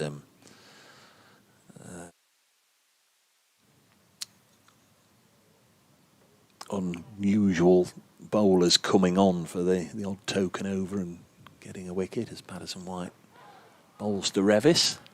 Yeah, I was mentioning James Wharton down at Cardiff, wasn't I? It was the side of Ben Slater loosening up, wasn't it? But yeah, Freddie McCann getting the nod and getting the wicket. Might be saying, can I have another one, Skip? There's Patterson White bowling now, and this is turned to leg by Revis. Be an interesting one, in all seriousness, what Asiba Mead does now, because of course, once you take the second new ball, you can't go back. But there's nothing wrong with delaying it perhaps 2 or 3 overs, and let's just see. We can race through a few overs here, especially if there might be some weather around us. Just pushed into the offside. There's another great phrase, isn't there? Some weather around. There's always weather around. But might just hustle through a few overs here, and if McCann offers a threat, allied to what Patterson White's doing as Revis kicks this one away. Callum says that was an absolute gift for Notts just before the new ball. Brain dead batting, in truth. Freddie probably can't believe his luck. I don't know about brain dead batting. I mean, clearly you can't block your way to a draw for 6 hours. You've got to try and keep the board moving as this is pushed back to the bowler. And if an opportunity comes that you feel is a scoring opportunity, especially against a bowler that doesn't come on all that often, you think it's a long op and a chance to score some runs, but just a little fuller than that, and he played around it and missed it. So what's going to happen? Well, I think we've got the answer. Freddie McCann is coming out of the attack, and the new ball will be taken. Got another young sub on, and I'm going to have to look it up. It's Mr. Hatton Lowe, and for the life of me, I can never remember his first name, and I should, because he's fielded enough times now for the first team. Chris Rains, can you pass on to Bumble? It's lunchtime in Brussels, so I'm having a ginger beer. Christopher will like that, the ginger beer drinkers, and no doubt you're wearing the red trousers as well, Christopher. I think that's another favourite of Bumble's, isn't it? Yeah. 2:30 for 6. So Mo Abbas, the wicketless Mo Abbas in this innings, has a cherry in his hand, and he's got a recent arrival at the crease still on 0 in his sights. That's Dominic Bess, who's scratching away at his mark at the far end. Slip cordon is reinforced to 4. All sharply staggered. This could be the game right here. Can Yorkshire hang on long enough with the rain, or can Notts blow them away with the second new ball? Here's Mo to Bess, wide of off stump first up and left. Yeah, just looking back at that George Hill dismissal, you wonder either it's not easy from where the camera is. You've got that little bit of foreshortening. Did he misread the length, or did the ball keep low on him? The way he's played the shot suggests that it might have been marginally the latter, just didn't quite bounce as much as he thought, because he's gone under the horizontal blade. Either way, sure there'll be some analysis on it going on downstairs at some point as Abbas bowls there to Bess and pushes into the offside, and Hamid does the fielding. He'll be a happy man. I'm sure they've talked about patience and they've got all day, and if they need to take all day, then that's fine, as long as they see it through. Yorkshire, of course, have had their opportunity in this sort of situation recently at Chelmsford and couldn't manage to take the final wicket, having toiled away all day on that occasion. Bass to Bess, that one showing some very early signs of movement away from the bat as it zips through to the gloves of Kyle Verreynne. There was some extra carry. You on that? Sorry, go on. No, I was just going to say the Bears women have now finished their innings down at Taunton in that semi-final. 133 for 9. That's against Surrey in the Women's T20 County Cup final day down there. Yeah, 64 for 4 Essex were at the start of that final day the other week down at Chelmsford. Here's a Bass and Bess, pat and pad together. There's a little bit of outside edge about it as it goes away through the covers for a single. And they toiled away, and as I say, a different pitch, different day and all of that, but just really saying that sometimes it can be difficult, and they didn't manage to get a wicket until the final ball of the second session. The genuine final ball of the second session, if you know what I'm saying. Yeah. And then ran through a few more quickly, and of course, just couldn't manage to pick up that final one. So, if you have got all day, it doesn't always work. But a big opportunity now for Notts with that wicket gone with the player who was in. Here's one who is as well in Matthew Revis.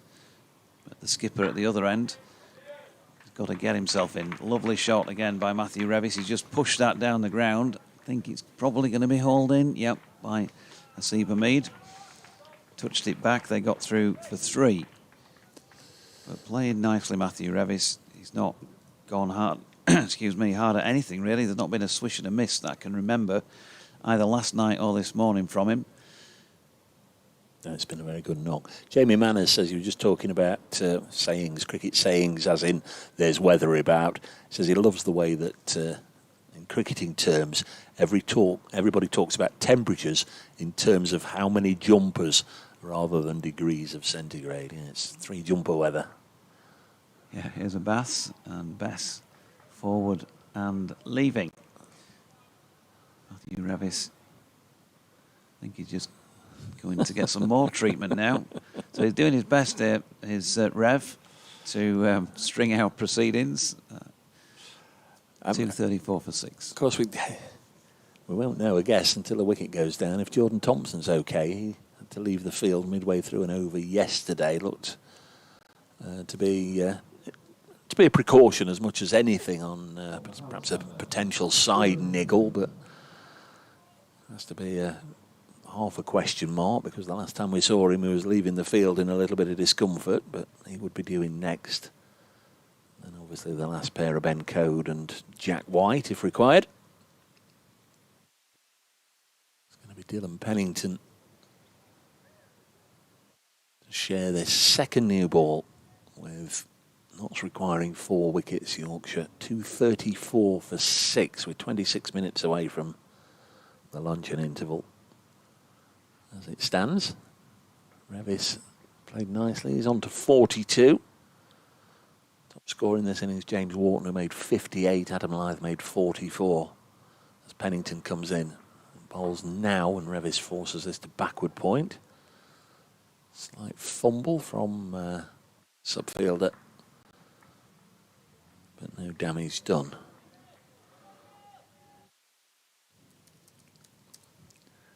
Just have a little look. It's only right that I know his first name and call him as such rather than the subfielder all the time. That's Pennington. A couple of wickets to his name. He's in now. Bowles and Revis blocks. Byron. How am I going to remember that? Lord Byron. I have to call him the Lord. Byron Hatton Low, number 87, is the subfielder today for Notts. 234 for 6. A Lord and a Duke, as well as a jazz musician in this match. Notts have got a Sammy King as well. There's Ollie Pope. 234 for 6. Pennington bowls. Revis defends. So this morning, 58 for 1. Is the output in terms of the number of runs that Yorkshire have added and the 1 wicket that Notts have picked up from certainly an unlikely source. There is a place called Pennington Flash I've never been to it. Bumble might know more because it's on the dark side. I've driven past a brown sign which says it's somewhere over near Lee, Warrington area. Suitably brown. Yeah. Pennington bowls and Revis defends. Charlie says it was a dreadful shot, that last one. George will be avoiding the coach when he gets back to the dressing room. They'll be just disappointed, won't he? He will.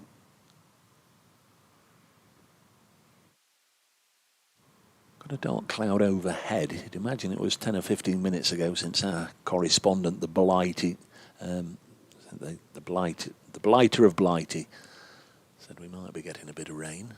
This has dropped on the leg side, but it doesn't look as if this one is giving us a bit of a drenching, so hopefully this will blow away.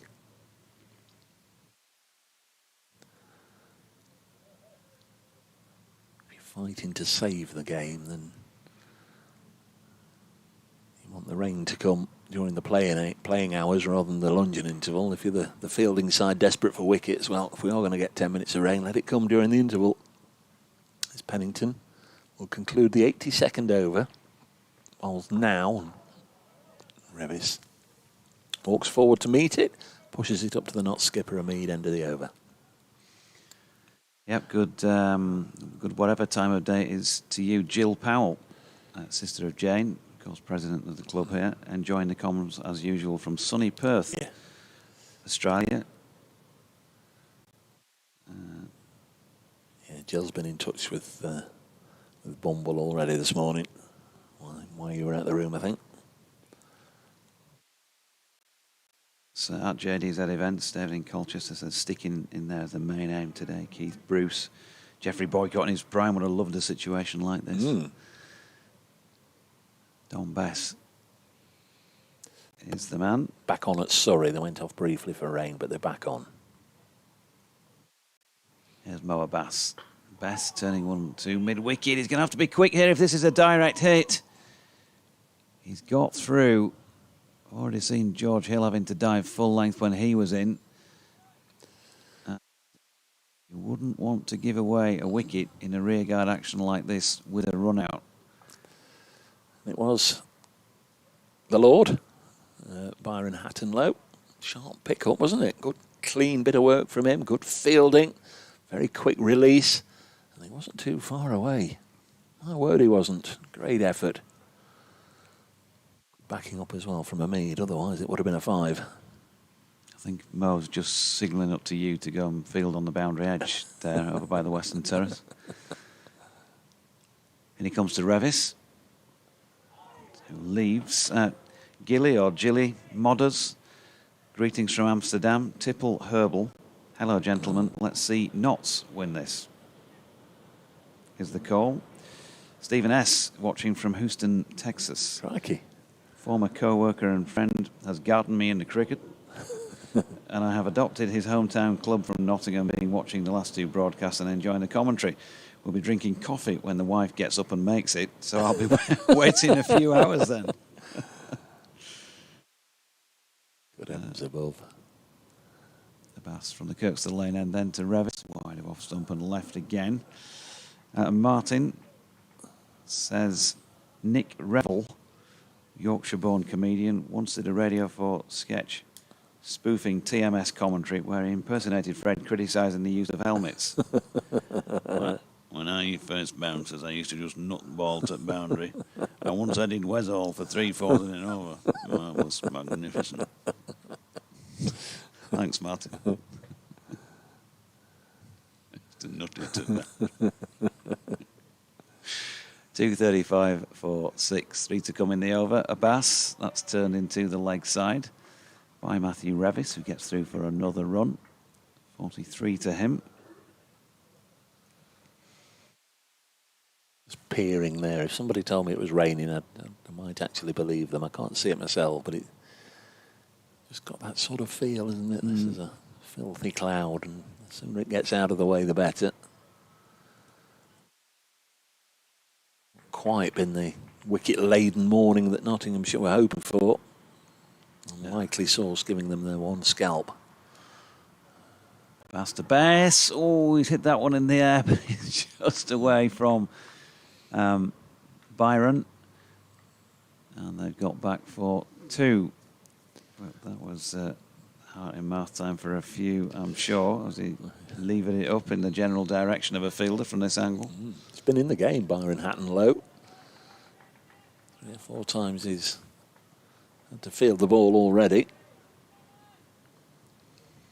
It's not about a Lord. There is a Lord on the Notts staff, and we've seen him on the field in this match. Rob Lord. One to come in Thover, as this fellow who's just walked in the box might say. And, outside edge from Bess. That one has looped up on its way towards point, but dropped safely short for him. So just a couple of little alarms. I think I would just stay on with Bumble to give you a breather. Yeah. Well, as we bring him in then, Chris Rains. Dave, can you tell Bumble it's lunchtime in Brussels and I'm having a ginger beer? Nice. Matthew Revis, 43 not out here. This is his the highest score he's put together in a first-class match since the 51 not out he made here against Worcestershire at the end of the 2023 campaign. So it's doing a grand job so far. 2 first-class hundreds to his name, of course. And he's across and behind this Pennington delivery. And there is no run. Sorry, Bumble, I'm nicking your over. You crack on. We'll give you a voice. There you go. Yep, there I am. I've just been in the media room and chewing the fat with a couple of guys in there. What's the general consensus about rain now? Because they were telling me there was none when I was in there. The same. They don't think it's going to rain. No. And, the clouds are very, very high. It's grey, but the clouds are high. Pennington again with a new ball. Just the noise that it makes. What can you tell me about Pennington Flash? Where is that?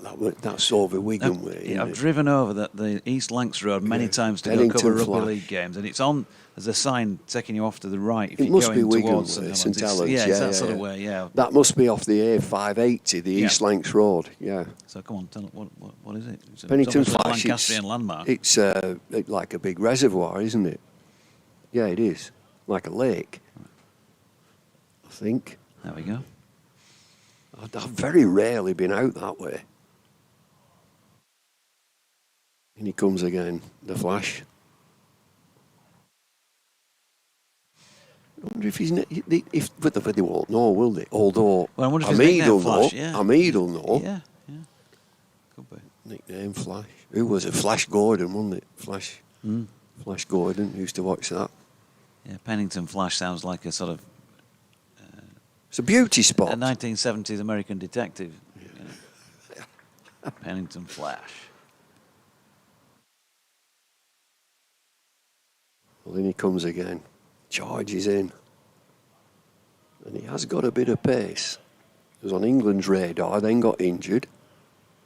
England always looking for somebody with that bit of extra pace, and now they've got Josh Tong, Bryden Carse.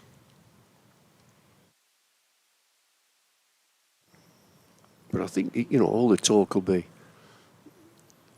the Ashes. And the wickets in Australia now, you need steady bowlers, quite tall. Bouncer goes over the top. I think, somebody like Josh Hazelwood who gets a shed full of wickets, he's not express pace, but he's tall and he's accurate. And you go back a few years, Glenn McGrath, not express pace, tall, bounce, accurate. You need that little bit of stardust as well. Somebody like Jofra Archer, close to the umpire and quick. Pennington again. On the back foot, driven straight to Hamid, and that ends the over. It's 238 for 6. Is there a bit of drizzle? I think there is. Yeah, there is, yeah. There is.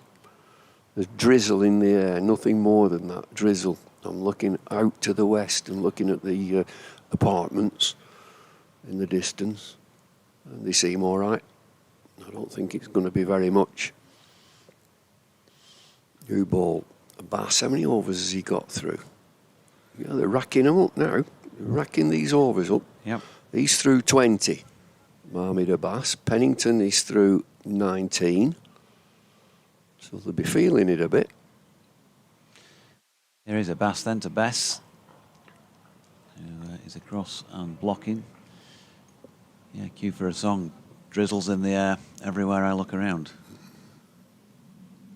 Well, not quite.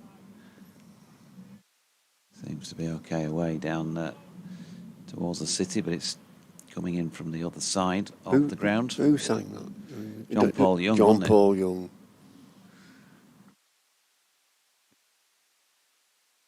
238 for 6 as Abbas making his way in again past umpire Baldwin. 4 slips, hoping for an edge, but not with that delivery. Wide of off stump. Best made his first county championship ton, as we were saying when he batted first time around. Here against Worcestershire earlier in the campaign. Oh, was here. Saw that. There's always music connotations. There's always that Moody Blues song when you're LBW and he just stands there. He's just stand. He's give you out. If you got to go, you got to go now.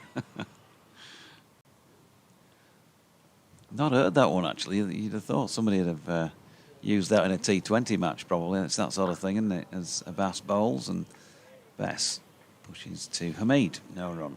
I could never get Sky interested in classic walk-offs. When they've been given out, classic walk-offs, it'd make a great compilation, and they never bothered. No. You get them that shove the bat under their arm theatrically and walk off.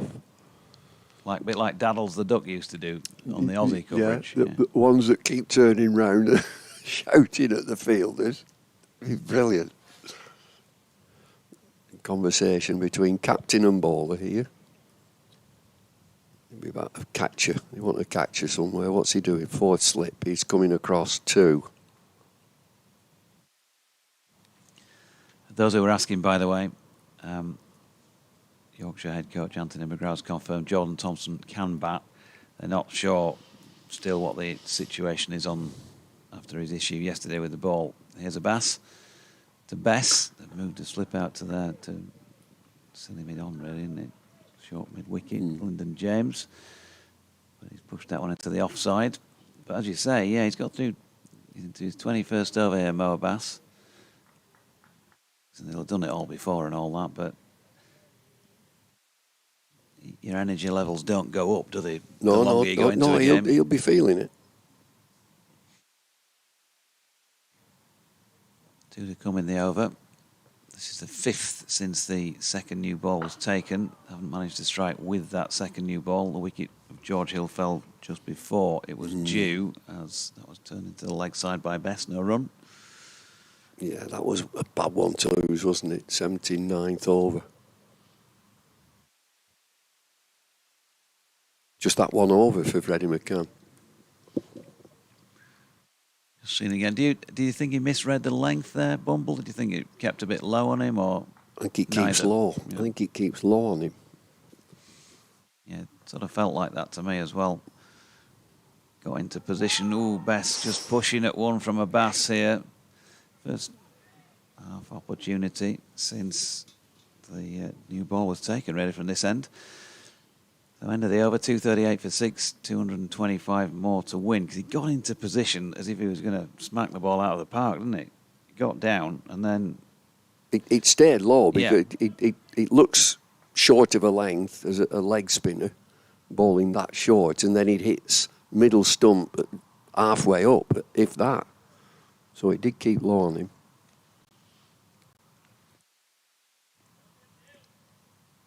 He's looking more threatening to the west. As Pennington waits, now sets off.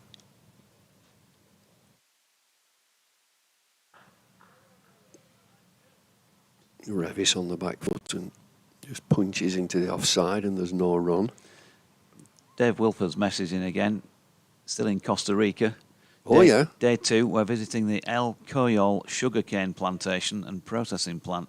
Tipple of choice later will be cane juice. Bit of a kick, and don't operate any heavy machinery. Sounds like don't get it on your fingers at all. Yeah.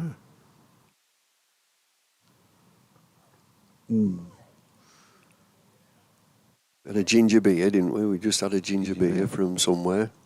Brussels. Yeah. That's just kept low. Wider Matthew Revis is off stump. Died on its way through to Kyle Verena. Both these Yorkshire players will be hoping there's nothing straight along those lines. There must be somebody having a live now. Some part of the world. What time is it? Oh, it's that sort of time.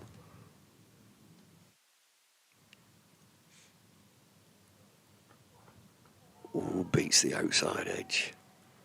I mentioned earlier that he charges in a long way, and he's such a big lad. But he pulls up so quickly after delivery. He's quick enough.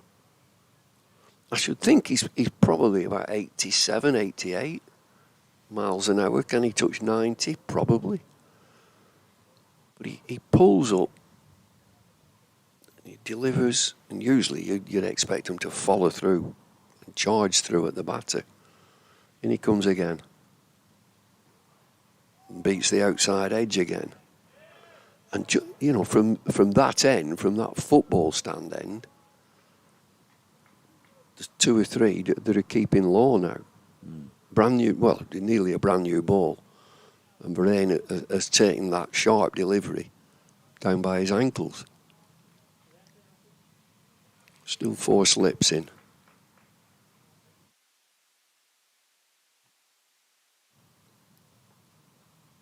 Into his 20th over now, Pennington. Defended. Back to Pennington, who threatens to throw the ball back at Revis, who stands firm, stands his ground, so Pennington turns round. He gets a word from his captain. Captain goes across to the umpires. Ask him what time is it, how many overs are left. Yeah, bit of gardening coming into play from the batters.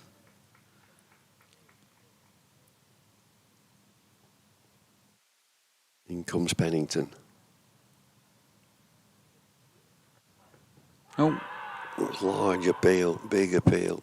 No interest at all from Nigel Long, the umpire, and it's the end of the over. It's 238 for 6. Let's hope it's not the end of the umpire. Not the end of the umpire. That's the end of the umpire.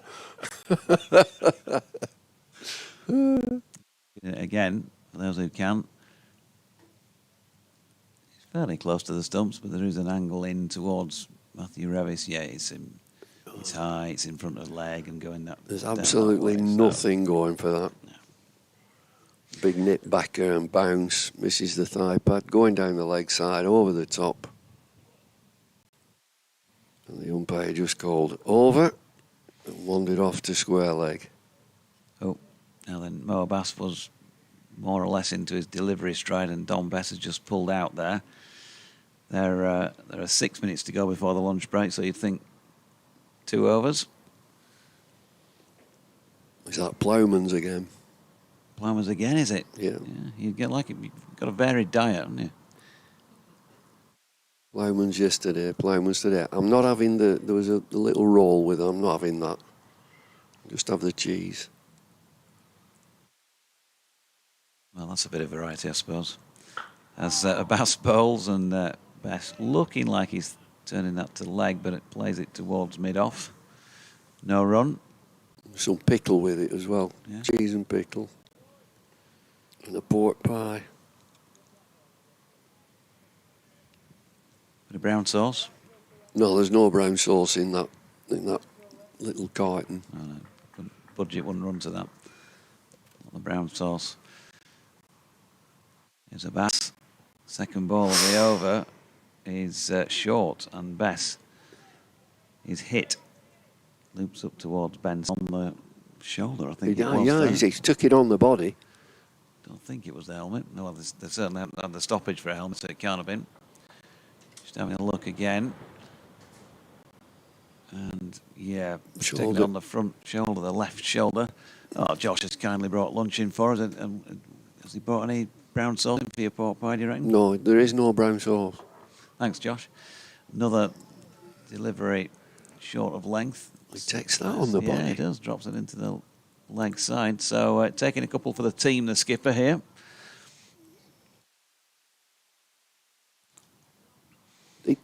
When he got that century against Worcestershire, he got it on the head, didn't he? Yeah. And they changed the helmet. They had to change the helmet. They have to. But he just took 2 on the body here. Second one looked more like the elbow. You won't want to take too many on that. Ouch. So still 3 to come in this over. Now just the 4 minutes to go before lunch.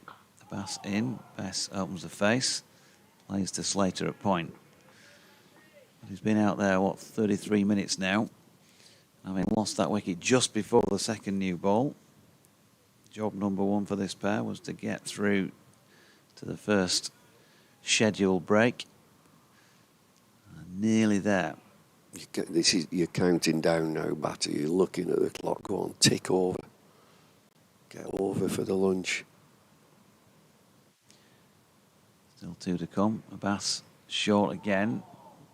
Bess is not for using the bat, whether he gets out of the way of it or decides to chest it down.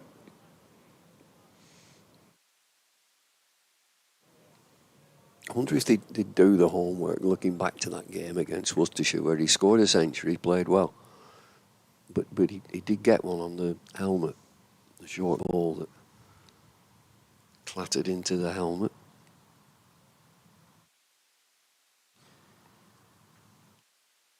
Here is Abbas. And this time draws Bess forward and plays a nice forward defensive push. End of that over, then there will be one more. 12:58 on the clock. He did. Physio's on again here. Just making sure. It's an interesting move with only 2 minutes to go before lunch. Yeah, he did get into a little bit of a pickle in a couple of innings, a couple of years back. I seem to remember Dom with the short ball, but it's not one of those things that everybody has gotten onto and had a go at him with. And he seems to have kind of got through that period. It doesn't seem to bother him at all. He took 2 on the body there and just got down and took the next delivery. Yeah.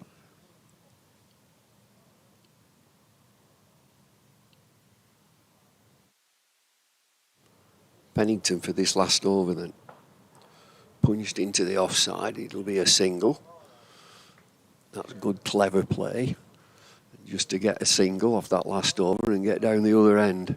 Lewis Neville has messaged in. Afternoon to you, Lewis. He says Bumble was talking earlier about Asaf Masood and his unique bowling style.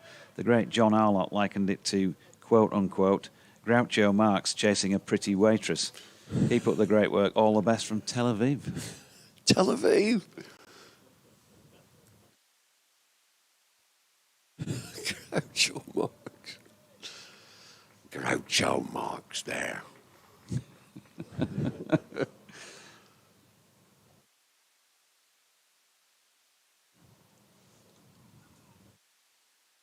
Pennington to Bess after that single. Used to get thirsty, did John Arlott. Used to come with a briefcase, a couple of bottles of red in it. Remember when they used to have commentary boxes that you had to go up ladders? And they had to shove him up the ladder. His briefcase. Pennington. Pushed him on and there's no run. Do you know, it's dark. Yeah. It is dark. Some of those old facilities that were still around when I started to commentate, 25, 20s. Even at the other side of on the rugby ground, yes. the old south stand, you used to have to go up a spiral staircase in the Eddie Waring days, and then it changed, and you sort of walked over like a cage, really, a grill, to get to the comm boxes, and I hated that bit because the crowd were underneath you, and you just felt like the floor was, was going to cave in. Pennington with a little bit of bounce and fended off into the offside. We did a game at Hamilton in New Zealand, and they had these 3 temporary porter cabins stacked up, one on each other, and the TV Sky were on the top one. Got a flat refusal from Beefy. I ain't going up there. I'm going anywhere near there, it's dangerous. So we sat downstairs, watched the match with a bottle of Chardonnay. Or 2. Pennington. I've done a couple of matches from the Rock, which is where sort of Rosslyn Park play their rugby union down in London, because London Broncos use it. And again, there's a com box there, which is it's a temporary construction, but it's permanently temporary or temporarily permanent. But you do have to go climb up quite a lengthy ladder. I'm just not a fan of heights. And you've got your kit bag on one shoulder, and you're trying to get up there. Well, you know, I come off a ladder during winter when I was trying to cut some trees down, fell off the ladder. Ribs gone, knee gone, ankle. Here's Pennington.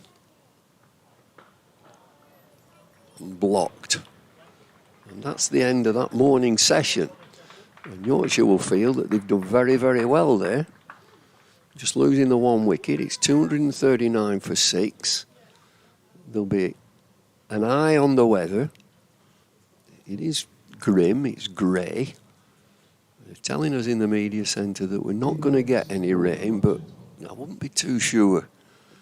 So 239 for 6, and Nottinghamshire have taken the new ball. And Yorkshire have come through that unscathed. The Bass has bowled 22 overs. Pennington has bowled 21. Revis has played very well there. He's 44 not out. Don Bess, after taking a couple on the body, is 4. You can feel that they've had a decent morning there, Yorkshire. Yep, Matthew Revis, 44 off 128 balls. He's been out there nearly 3 hours of batting last night and this morning, so he's doing himself a power of good, if nothing else, but he's certainly helping his county as well. And Don Best, 4 from 30.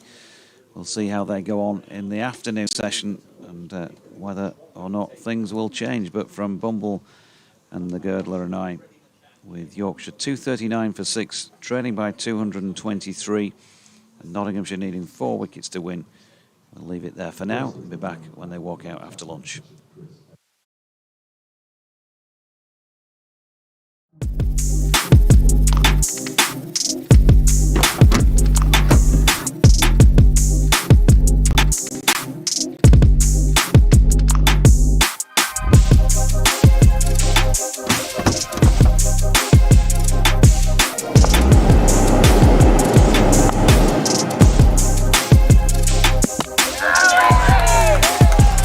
Vertu, official partner of Yorkshire County Cricket Club.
Well, hello everybody, welcome back to Headingley for the start of, well, what may or may not be should be the penultimate session of this 4-day county championship game between Nottinghamshire and Yorkshire. This morning, Yorkshire have battered through the 2 hours, and we managed to dodge the showers as well, despite some grey clouds overhead, adding 63 runs. They're 239 for 6, losing just the 1 wicket in that session.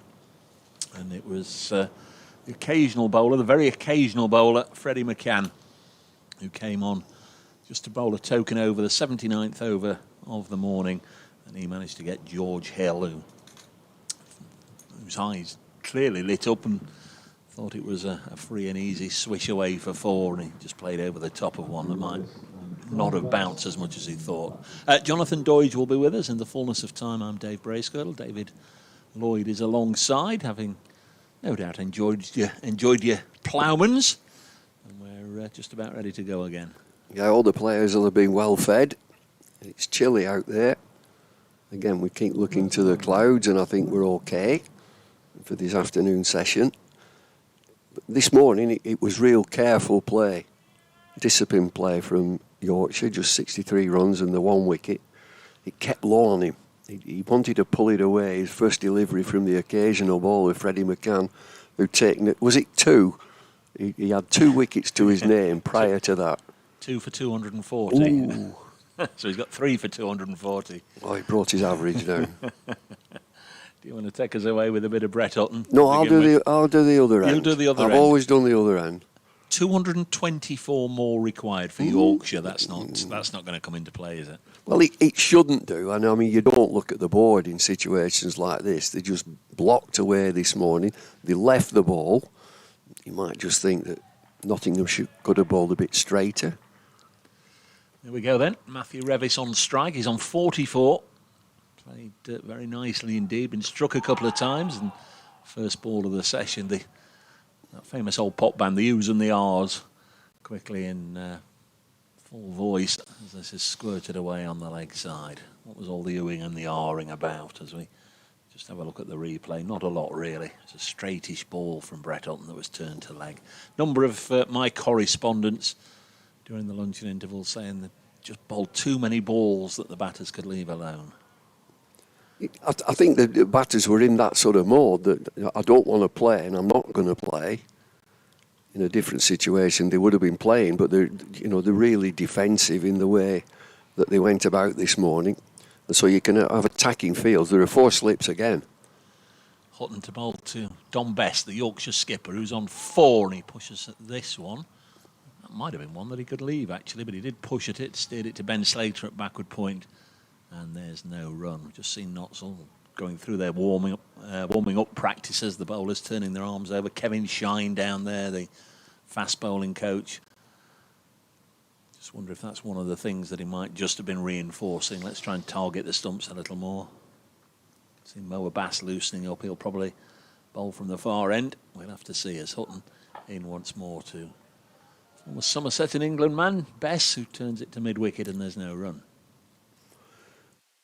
Keep the ballers out there. We're mentioning that the quicker bowlers are getting through the overs. Abbas has bowled 22, I think. Pennington 21. Hutton into his 19th. Hutton turns. Umpire at this end is Paul Baldwin. Bowls now and definitely looks of his trying to attack the stumps. Dominic Best blocks it. And Hutton fields off his own bowling. The other umpire, Nigel Long, the former Kent opening bat, who's at square leg. Just having a little look at this day in history on one of the cricket websites. 30 years ago, former Lancashire player Bumble Peter Martin made his England debut. Many people wondering if they'd got the wrong Lancastrian, they said, down the leg side. And that's eluded Verena, and that's gone away for...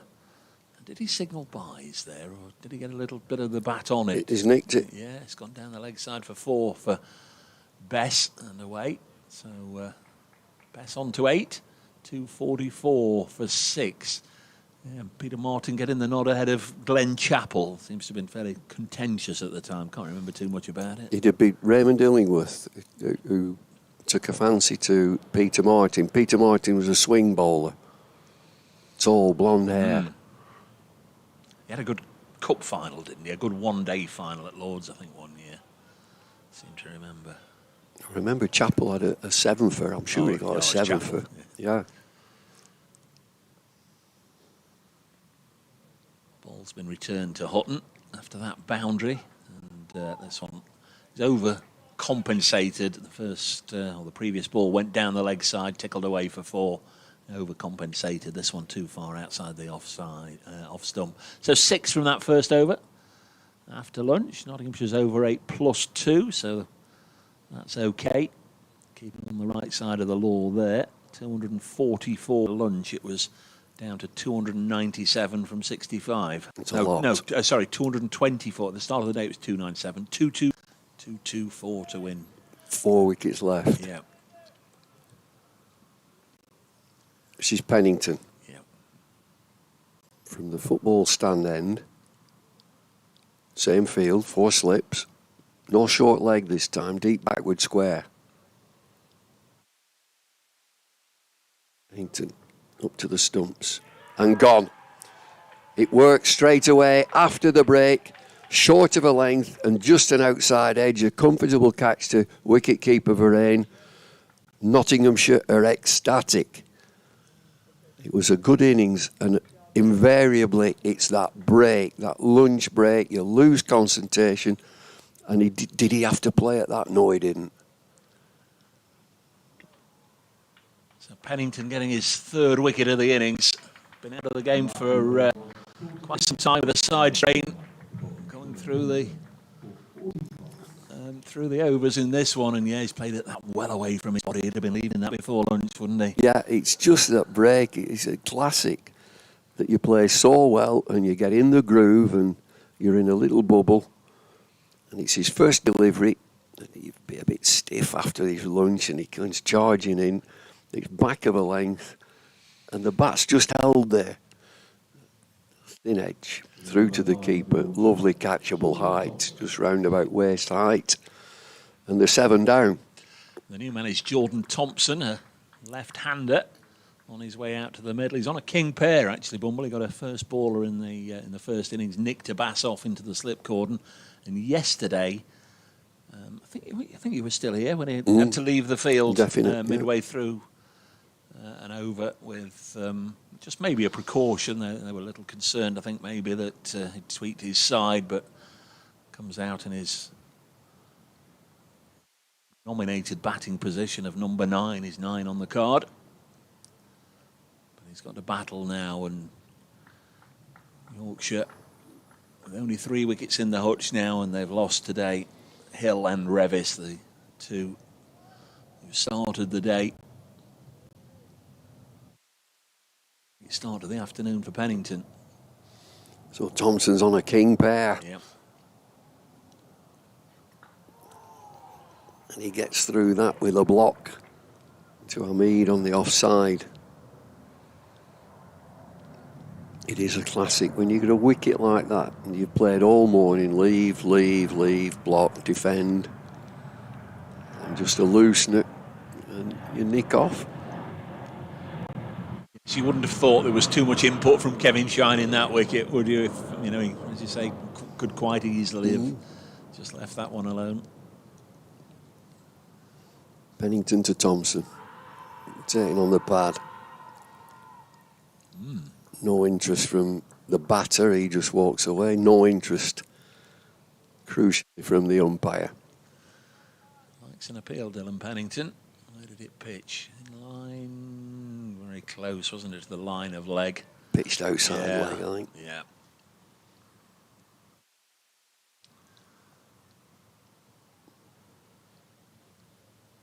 What's he got, Pennington now? 3 for 79. Yeah. He's 22nd over, 3 for 79.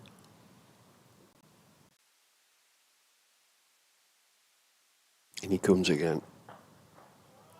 He wants to get off the mark. And Thompson Just fends off into the leg side, thinks about a single. Best says no. This is a time when quick bowlers, you just nip in. Got 3 wickets, there's 3 left. I fancy these.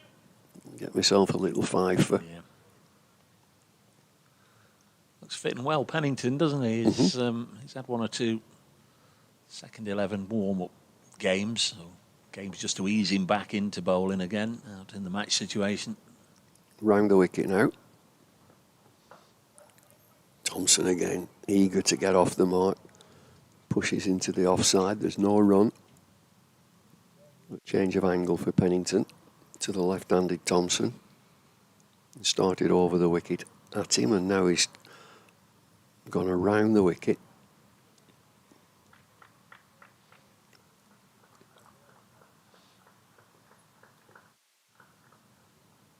The last delivery then of this over. Now he's away, Thompson, through the offside and over the practice pitches. It's a long chase for Hamid, who's not got the strongest throw. He lobs it into the air. It's the end of the over. Just 2 taken. So Thompson gets off the dreaded pair. And the 246 for 7.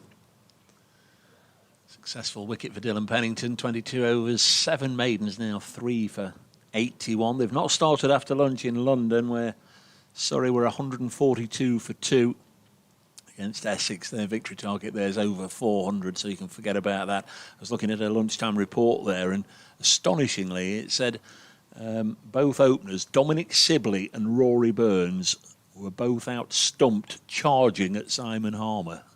Wow. Crikey. 246 for 7 as Hutton bowls to Dominic Bess. Pushes this up to mid-off, and there's no run. The other Division 1 game is at New Road. Warwickshire well on the way to winning that. Worcestershire 161 for 8. They're still 166 runs away, Worcestershire, from an unlikely victory there, but more realistically, Warwickshire closing in on victory, need 2 more wickets. As we went to lunch here, they were just finishing at Derby. Derbyshire defeated Kent by an innings as Hutton bowls now short, and Dominic Bess rolls the wrist. That's very nice indeed. He's pulled a boundary away on the leg side, just behind square. Nice shot. It was a little bit of a tame short one from Brett Hutton, but pulled away, and that's the 250 up for Yorkshire to almost complete indifference. The other Division 2 game, Gloucestershire 73 for 2. To defeat Northamptonshire at Wantage Road. So if the weather holds, that should be a good day's cricket down there. Gloucestershire 73 for 2. They've been set to score 247. Hutton comes in once more, looking for a little bit of revenge. He won't get it as Best turns it to mid-wicket. No run. Remember, down at Taunton, it's the T20 Women's County Cup Finals Day, the first semi-final. Surrey women defeated Bears women by 3 wickets, and there's a Blaze versus Lancashire tie coming up. Starts at 2:30 down there. The Blaze, the Trent Bridge-based team, against Lancashire Thunder. So that's the second semi-final. That starts at 2:30, and then the finals at 6:45 tonight. Surrey women to play the winner of that. As Hutton to Bess, who's on 12, and defends this back to the bowler. So that's like a little bit of a warm-up, if you like, between the Blaze and Lancashire Thunder, because they meet again at Old Trafford in the other competition, the Vitality Blast T20, at the start of that on Saturday afternoon at Old Trafford.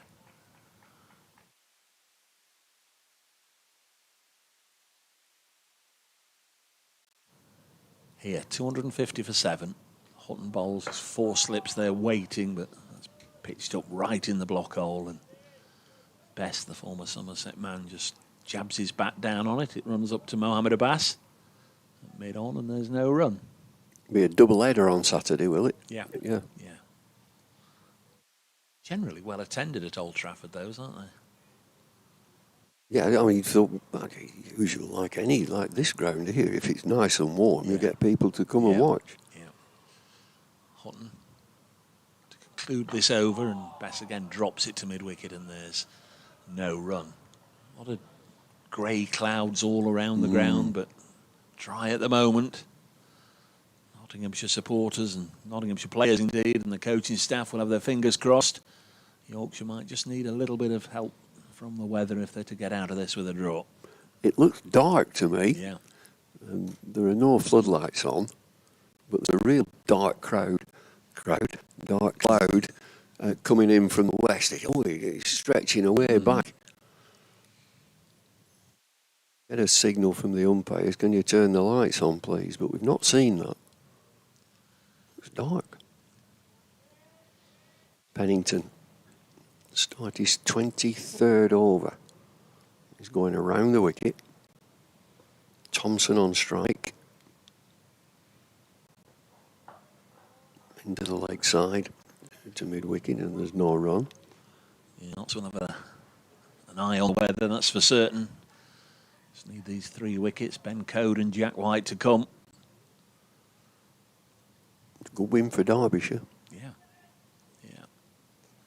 So Kent just battered 9 wickets down in each innings. Jake Ball, the former Notts man, who's now on loan with Kent, retired hurt in the first innings and couldn't bat in the second. Oh dear. Here's Pennington. Oh, drop kick. Is that 6? No, it's 4. Thompson, full of length, just angled from around the wicket, and he's picked it up nicely. It's a deep square leg. It's in the western terrace. The fielder will have to find that. Not only will he'll have to... Has he got it? Yeah, he has. It's 2 rows back. And the umpire usually wants to have a look at the ball when it's clattered into the seats and the concrete. He does. Square leg umpire wants to have a look at the ball.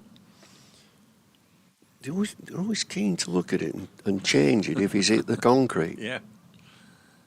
It's a lovely pick-up from Jordan Thompson. It was drifting down the leg side. It was a little bit of an invitation. Oh, here we go again, I think. With the no, it's been given back to Brett Hutton. Thought they were going to have a coming together, the umps.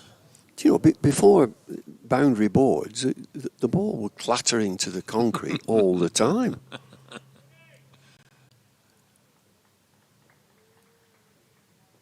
It's a different world. Here's Pennington. Taking on the body again. Just that little bit of extra bounce to Thompson. Looking just to play defensively.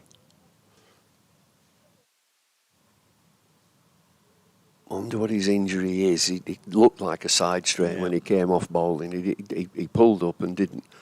We didn't see him again. He went off with his sweater.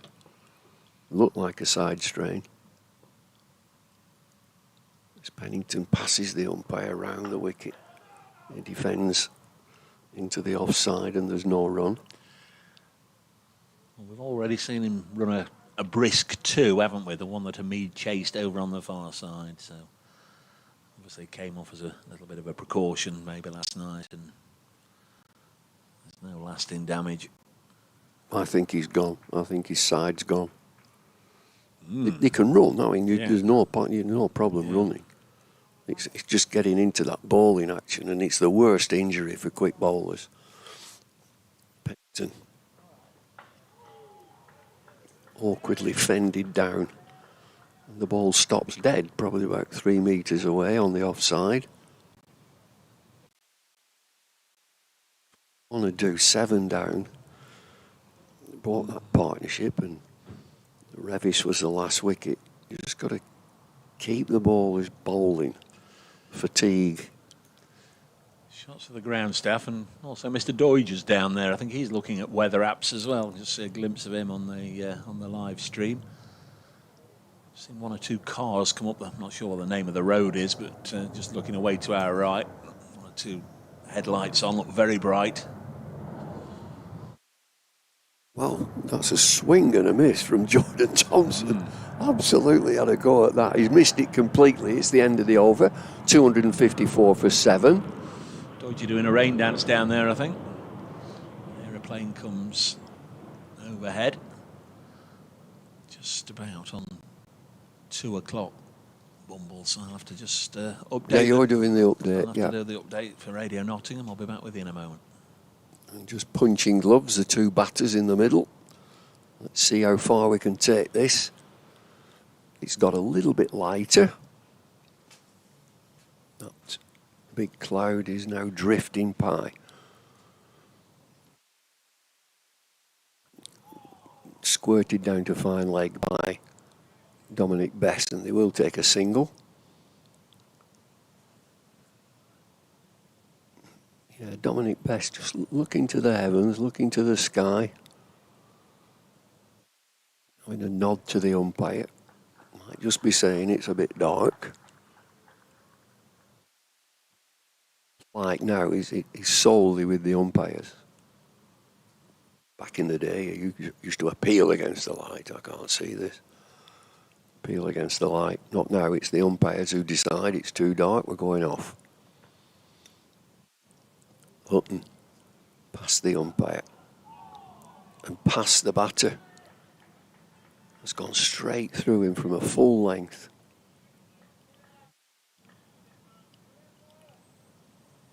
As the batters get together again. We saw that glove punch at the end of the over. Both batters prodding the pitch. It looks to be a willing bowler, Brett Hutton. No nonsense, just turns round, charges in again, past the umpire, close to the wicket, and it's wide of the off stump and comfortably left by Thompson.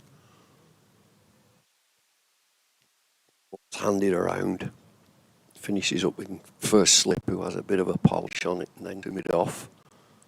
He does exactly the same. Swiftly back to the bowler. Brett Hutton, he's one of these, he gets back quickly to the end of his mark as he comes in again. Beats him again outside the off stump. Didn't know much about that as he prodded at it. Jordan Thompson, looking at the field, there's a deep fine leg, there's a deep square leg, who's the captain, and the lights are coming on. A word from either the umpire or the match referee, let's get the lights on. Hutton comes in again. Full of length, outside off stump, it's the same again. It's well left. So the lights, very nice lights, they're in the shape of a white rose. It will be all white when they're lit up. They're coming on bit by bit, the top bit are on. There's some at the bottom, the ones in the middle. They have to warm up, I think. The one on the east side is lit. That's on. Round the wicket now, Thompson. She's the ball into the offside. It's the end of the over. 255 for 7.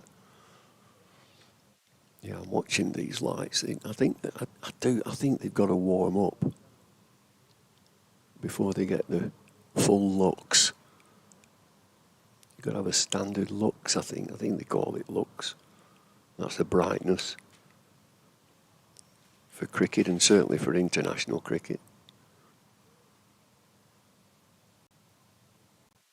Now the one on the western terrace, that's just getting going. Majority are lit. But he's brightened things up. You get that quaint thing in cricket where they put the lights on and then they decide to go off.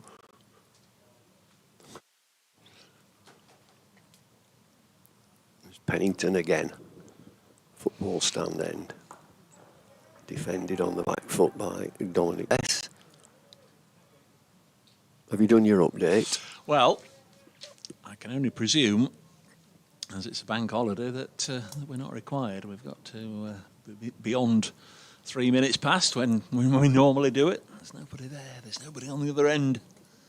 So it's bank holiday Monday. So we may be running to Sunday timings today, or Sunday shows, pre-recorded or centralised across the East Midlands. LBW shout and turned down by umpire Long. I'd say that wasn't a big appeal, it was a sort of an enquiry. Yeah. It was a warm-up for the next appeal. But he can always appeal Yeah. down to the umpire to say out or not out. So whilst you were away, the lights have come on. Yeah.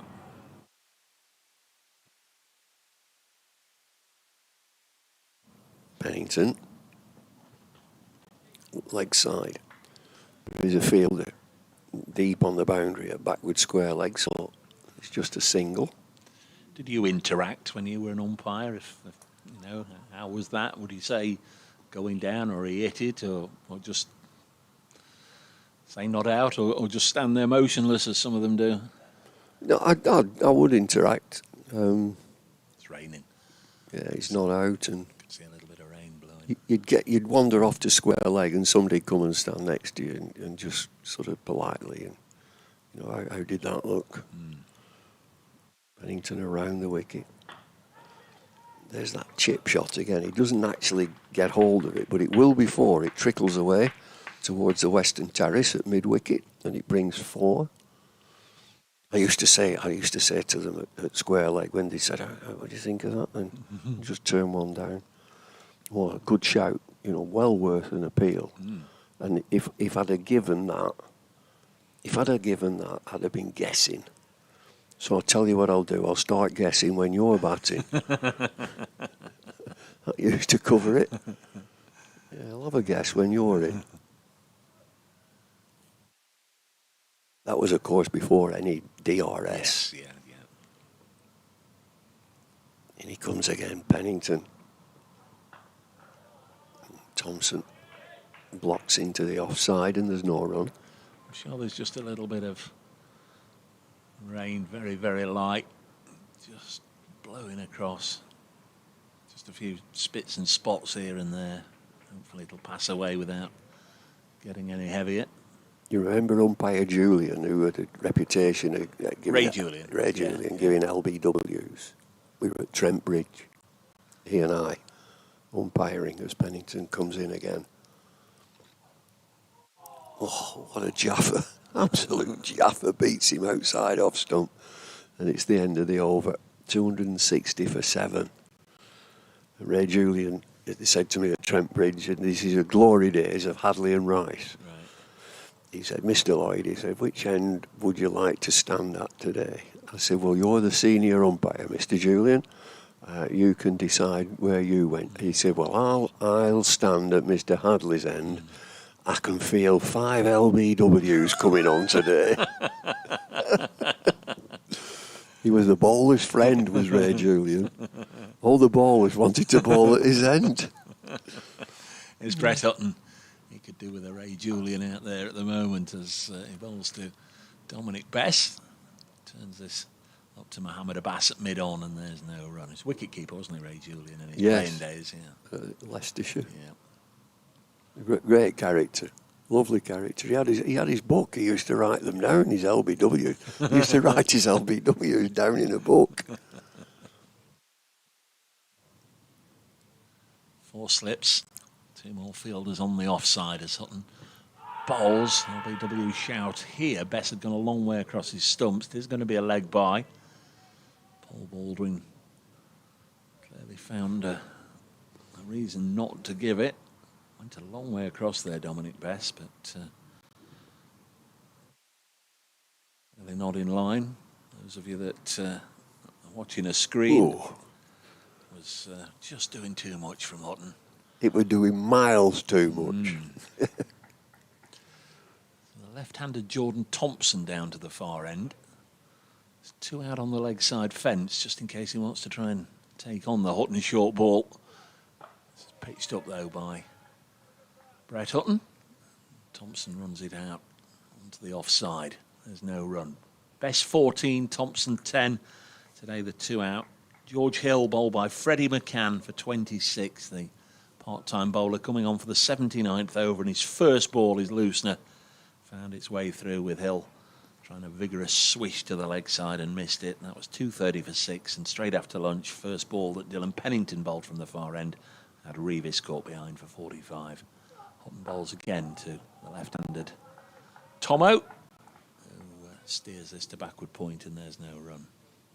You saw a picture of one or two people in the crowd in short pants. He got shorts on. Blimey. It's a cool day. You see them now, they've got huge anoraks on and flat caps, headscarves. Round the wicket to Thompson. Forward defensive block. Joe Clark, the birthday boy, 29 today, comes in from mid-off to field. There's no run.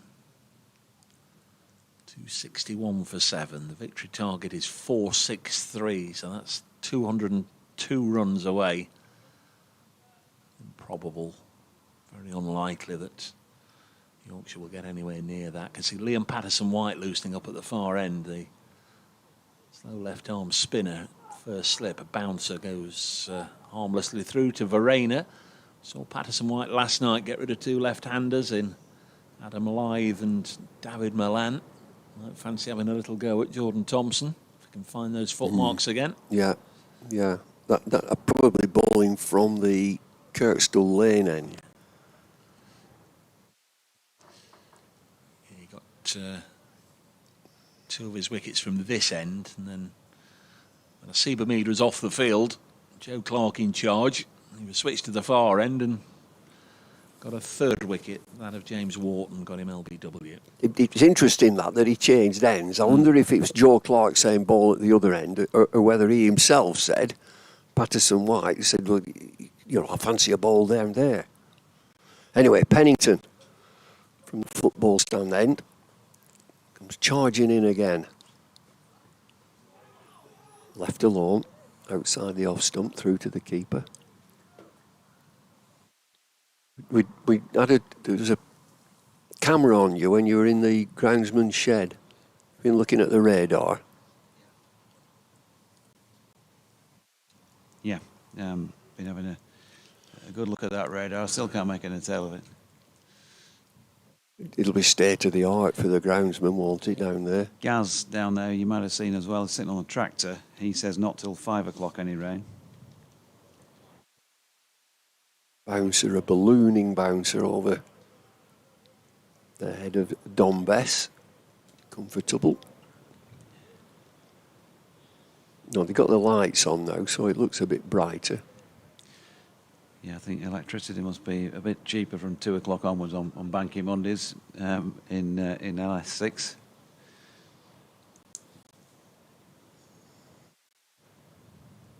I wonder if it's the match referee or the umpires that say, can you put the lights on? I think it's the umpires. You would think, wouldn't you? It's raining. Very slight mizzle in the air. Just a smattering, just a spit. Pennington. Into the leg side, just a single. Over the matted wicket, must be protecting either a weekend pitch or a test match pitch. In the middle, probably a test match pitch. I did say to Richard Robinson, the head groundsman, you may have clocked me standing by. I said, I'm sure I just heard ump saying, bring the covers on, lads. Shall I just go push this one on? He says, well, you can try it if you want. Round the wicket, Pennington to Jordan Thompson. Oh, if there had been a short leg, it's gone straight up in the air. There's no short leg, but there will be now. Yeah, because there will be now. Somebody's running off to get some kit. It's 3 fields away, is that horse?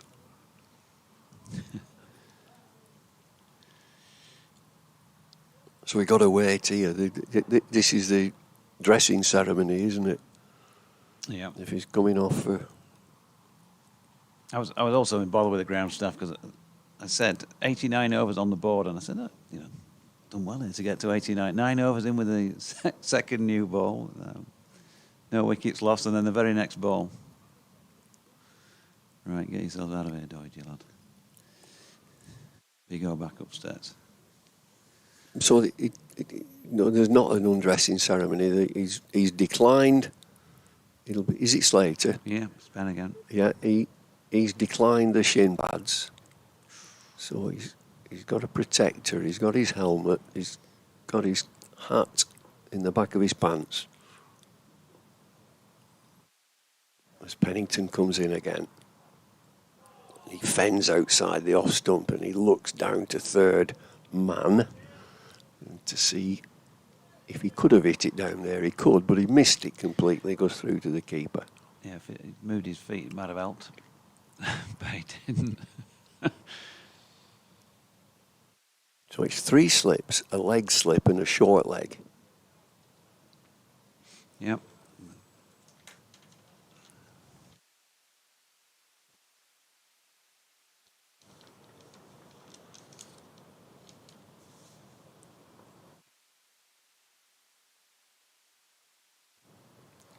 Ooh, that's a good bouncer. And Thompson sways out of the way. He plays it well. That's the end of the over. It's 262 for 7. The work cut out at the moment. The ground staff, they've got obviously this match to deal with when it finishes. The left-hand pitch that you can see, the one that's uncovered, I think I'm right in saying it's for tomorrow. The second team are playing Lancs here in a couple of T20s. The back T20s, and then the one that's covered to the right of that. That's Friday's T20 wicket, Yorkshire Northampton on Friday. And the one-day international strip got the Hessian on it down the centre, as you'd expect. That's obviously not here until September. Liam Patterson-White then, who has had his say and his effect on this match. He's back on to try and do some more damage. 3 wickets Yorkshire left, 57 overs, and well behind, still 201 runs behind. So just 3 deliveries. Find me 3 deliveries. I'm sure Hass, as the lads have been shouting when I was down at pitch level, Hasib Hamid, saying to his bowlers, what have we got for a field set up here? Well, got the full regalia going on at short leg. Got a leg slip as well as an orthodox slip, backward point. Ben Slater is being dispatched into the outer regions in the offside. Jack Haynes at mid-off, Mo Abbas at mid-on.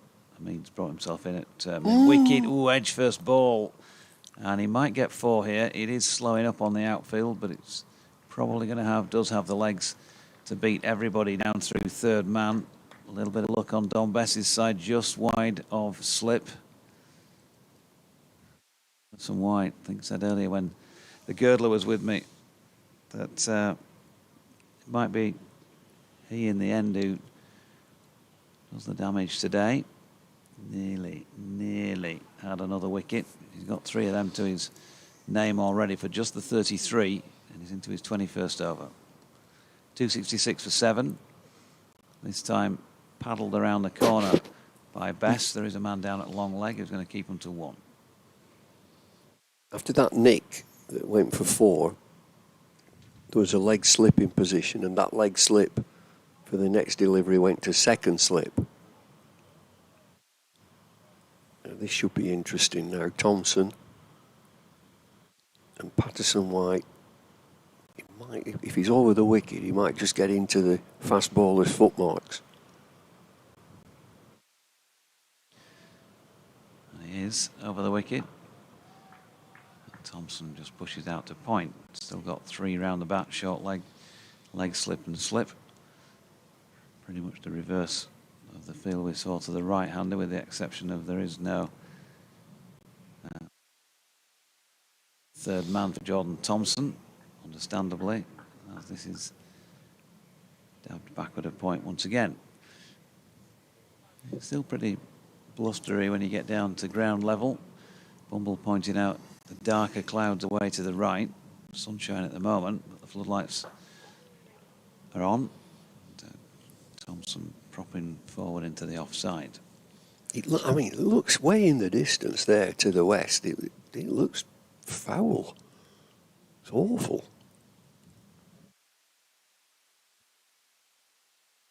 Here's Patterson White again. And Thompson dropping the bat on that end of the over. 267 for 7. The scoreboard says Yorkshire require 196 more runs to win. It'd be a good time for Jordan Thompson to score his first class 100, and the closest he has ever got to that was against Nottinghamshire at Trent Bridge quite a few seasons ago. Yeah, I mean, the attraction is the 8 points for a draw. Not to be sniffed at, is it? Not 8 at all. points if you draw.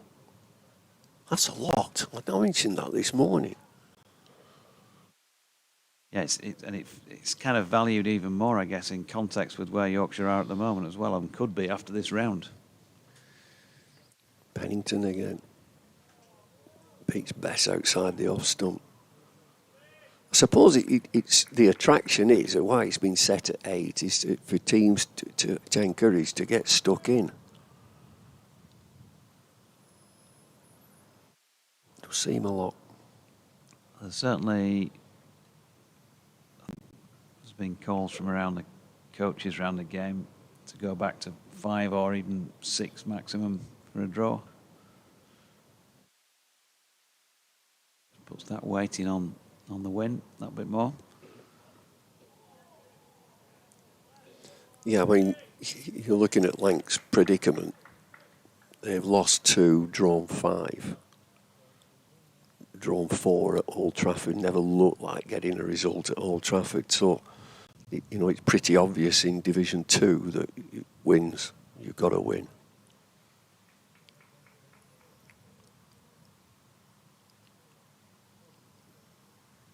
Pennington again.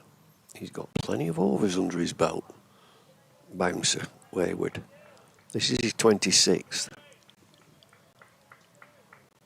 You know, observation at Old Trafford is that you know you're playing on an absolute pristine Test match pitch, so you need big pace and wrist spin, which they don't have. So it's very difficult to get 20 wickets.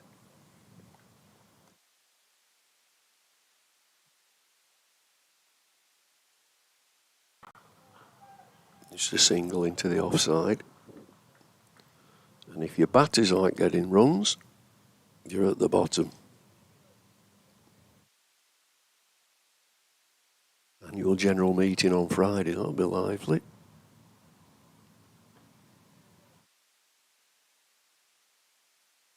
Thompson comes back on strike. Short leg will go in. Mohamed Abbas does some skipping.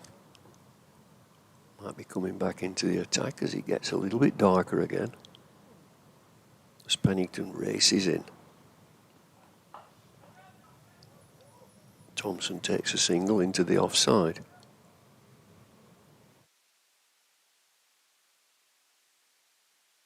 He's got a long trek as Mohamed Abbas. Here he is, he's doing some skipping again. He's the left hand, right hand, so he's at fine leg to both. He jogs across.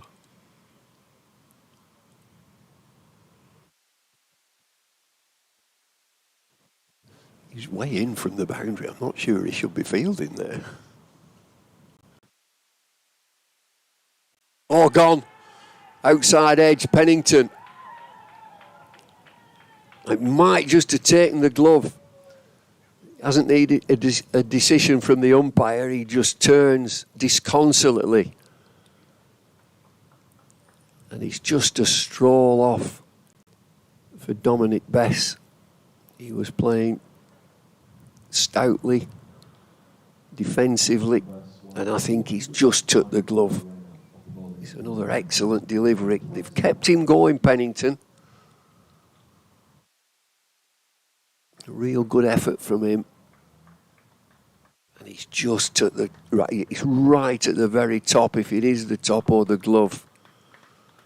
And he turned, and off he went, very, very slowly. 8 down. Ben Cord will be the new batsman. Dominic Bess has gone for 21. It's a good delivery.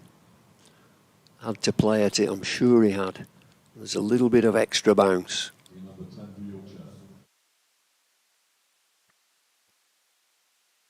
Yep, so a 4th wicket for Dylan Pennington in this Yorkshire second innings. Ben Cord and Jordan Thompson out there. Their careers wouldn't be defined by rearguard action draws, 55 overs in length, but that's the task in hand. Got to keep trying. So 4 for 93 from 26 overs and 7 maidens for Dylan Pennington. And sustained pace as well. You know, he's looked fit and strong after injury.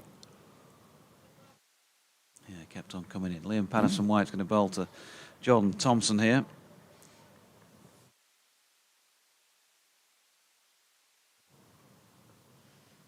So left arm over the wicket. Thompson takes it on the full and strikes it firmly back to the bowler. Tell Bumble, says Malcolm Palmer, my pre-Pramdale drop is a nice red wine. Alvale Reserve. Sells here for around €3 a bottle. That's in Spain. Thompson pushing forward to kill that one dead. Steve Carmichael said, I suggest you post a grade 1 steward outside Bumble's house because despite having electric gates, he still keeps getting out.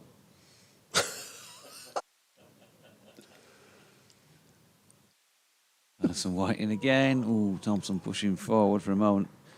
Like he might have got a nick. Ian Clark says Pennington flash near Atherton. You may well have sorted out Pennington flash by now, but interestingly, due to Bumble with you in commentary, it's just down the road from Atherton. Good old Ordnance Survey maps can tell you the most as Thompson pushes into the offside. And there is no run. We've got various maps from Ian in Romsey. Yeah, we did sort it out. A reservoir just off the or somewhere near the A580 East Lancs Road. Travelled by my vehicle, I know that much, to Haydock races and places like that, as Patterson White is in again and Thompson gets a bit of something on it, short of the slipped cordon. Mo Abbas just been brought in from long on. Final ball of the over. Patterson White in and Thompson defends. So they'll get a look at Ben Cord here to face a delivery. Dylan Pennington is going to be kept going. 26 overs now in this second innings for him. And he looks sprightly as well. I mean, he's a good pace. Decent pace, Pennington. And he's just doing, he fancies his 5 for us, so he'll want to keep going. He's doing some stretches. He's done some running on the spot. Joe Cameron says that she drives up the East Lancs Road on deliveries all the time and wondered the exact same thing about Pennington Flash. So one day she had a bit of extra time, checked it out, pulled into the car park and realised you've got to pay for parking. So being from Yorkshire, she left as quickly as possible.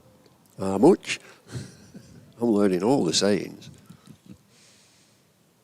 He'll fancy his 5 for, what has he got? 4 for 93 in 26. Ben Cord in at number 10. Who's last man? Who is it? Jack White. Jack White.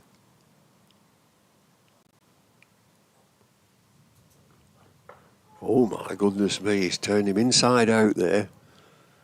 Short ball directed into the rib cage. He's jumped up in the air as Ben Cord. He thinks he's fended it into the leg side. He's gone on the offside.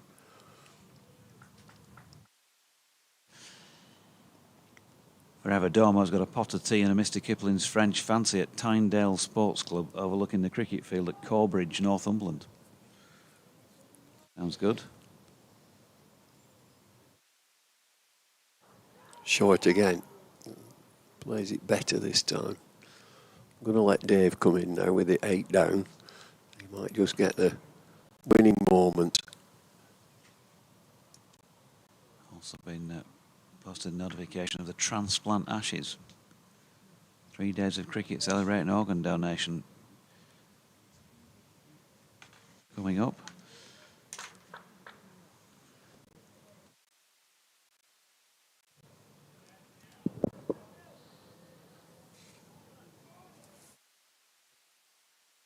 Dylan Pennington's got another over completed by somebody else. Oh, no, it wasn't him, was it? No, it was just this morning. He finished off last night's over, that's right. Comes into bowl to Code, who pushes this down the ground for a gentle single.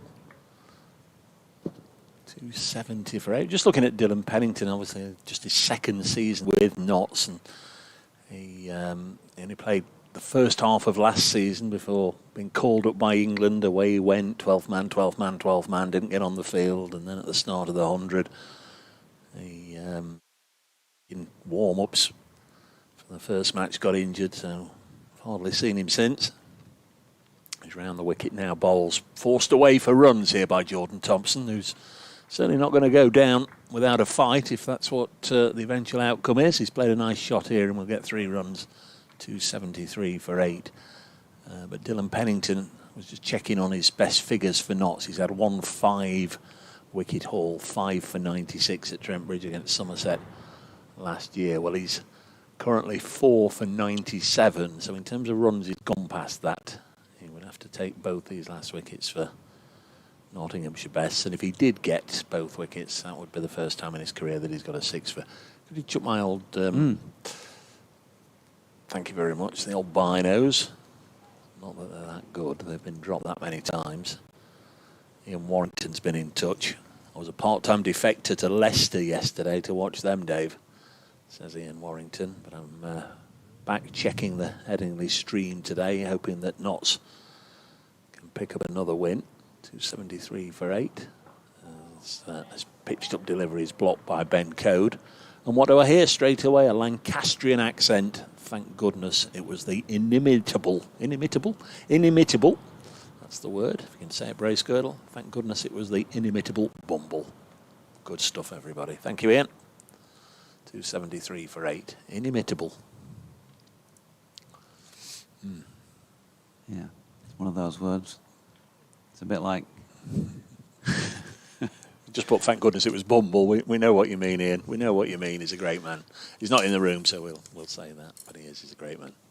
Liam Patterson-White with men crowding around the bat, bowling to Thompson, who blocks.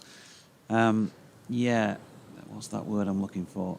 Oh, yeah, variable bounce. Number of people who call it invariable bounce. Yeah. Patterson-White is in, and Thompson over the top defends into the offside. No run. Paul Frank's rushing on the field. What's that with? That's a bottle of fluid to throw to Dylan Pennington, who's now stood there at backward point with a drink bottle in the back of his pants. Yeah.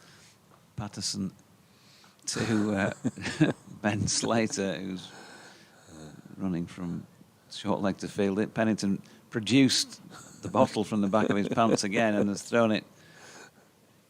Well, he's still on the field of play, and he's not allowed to go on, and his backroom staff made, because Liam Patterson-White was on his way into bowl. Good job it didn't hit the bottle for 5. Yeah, that's Paul Franks down there, who played 14 years ago, the last time Notts won here. Been a long old journey since then. On the dot with Thompson defending. 52 overs and 2 balls. And 2 wickets.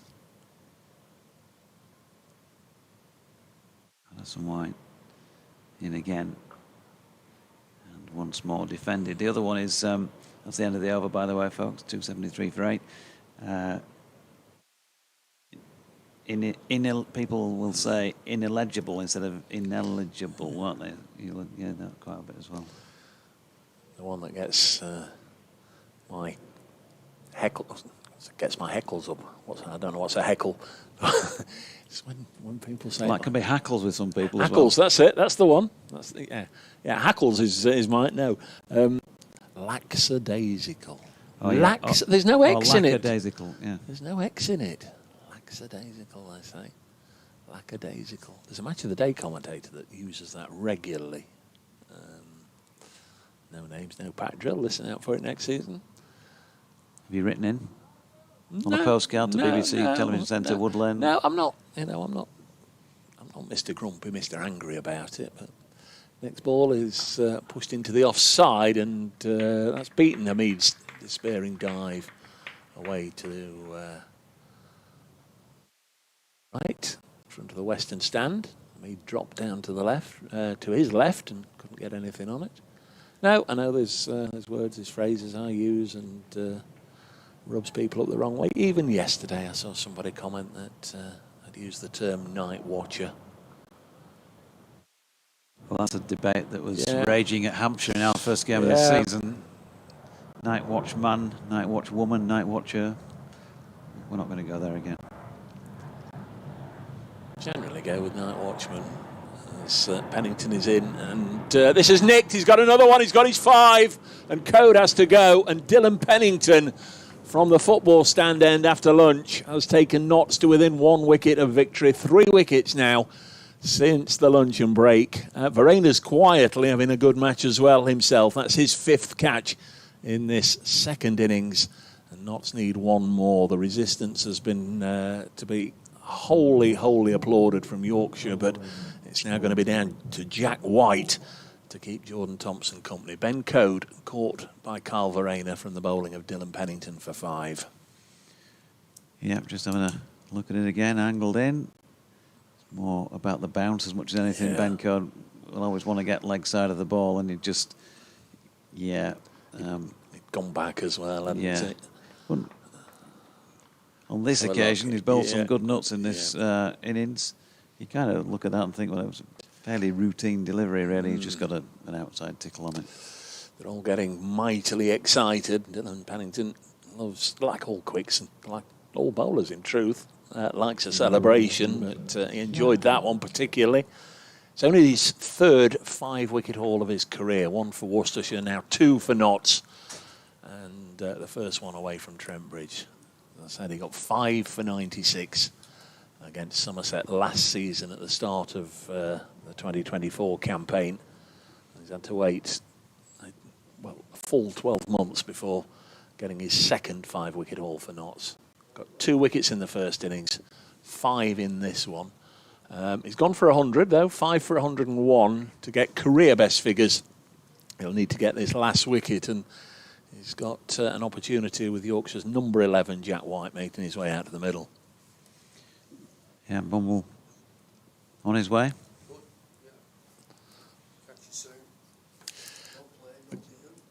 The great man is doing his final lap of honour of the media centre here. I think we're going to catch up with him, Notts listeners. I think he's going to be at Old Trafford on Saturday, so we'll say hello then. But great to have the wisdom and wit and the company of David Lloyd over the last couple of days, and thanks to Jonathan for sorting it all out. Must have great fun in the winter when you're away from the microphones with him, just having a natter. And this is edged over the top of the slip cord, and White could have gone first ball. He's got a 4, didn't know too much about it. It's taken the edge and flown high over 2nd slip McCann and 3rd slip Haynes and away for a boundary. And, I would imagine far from being upset about that, Pennington. He can only be encouraged. Yeah, he's just got to keep doing what the opposing batters, the Yorkshire batters, don't want. And nobody fancies a bit of short stuff at pace, particularly if you're batting at 11. Brett Hutton has now been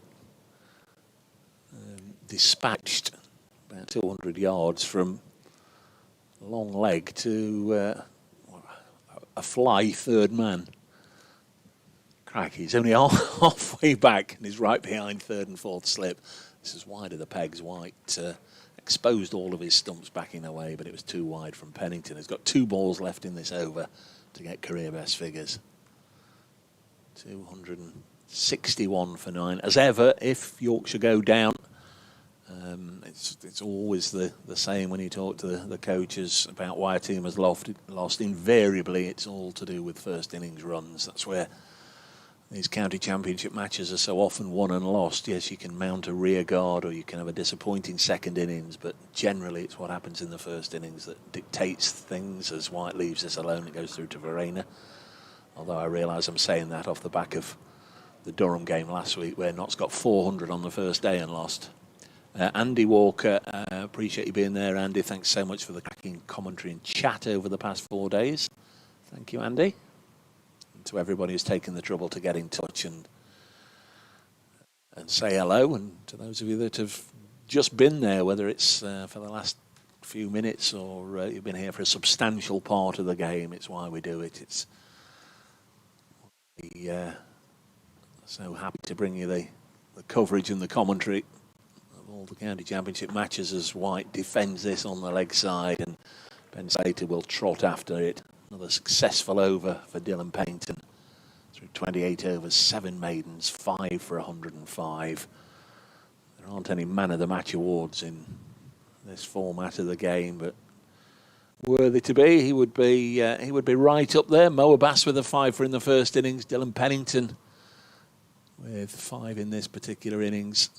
Joe Clark top scored both innings for Notts. Been some battling performances from Yorkshire. In truth, not enough runs on the board in that first innings. 159 all out. That's where the difference has been. And here's Liam Patterson-White trying to finish it up.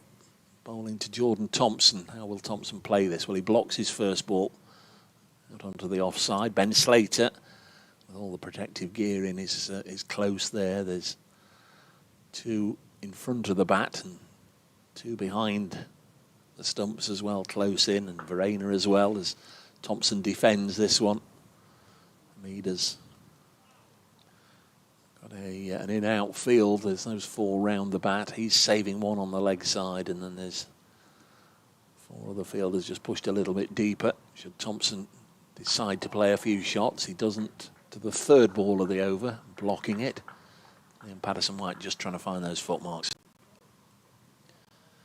Trying to get a little bit of turn like the one that he bowled David Milan with, or a little bit of bounce that might inconvenience Thompson. And this one's turned round the corner, didn't quite carry to Lyndon James. Not sure it was off anyway, but didn't carry. Another dark cloud approaches. Might there be another twist? They do say might not be any rain for a while, as the 5th ball of the over is driven down the ground. Mohamed Abbas does the fielding. So Jack White will be exposed for the last ball of this over, but of course he went out as a night watchman in the first innings, so he's more than capable technique-wise. Just the pressure of the situation, and another slip goes in, so there's 5 round the bat of Jack White.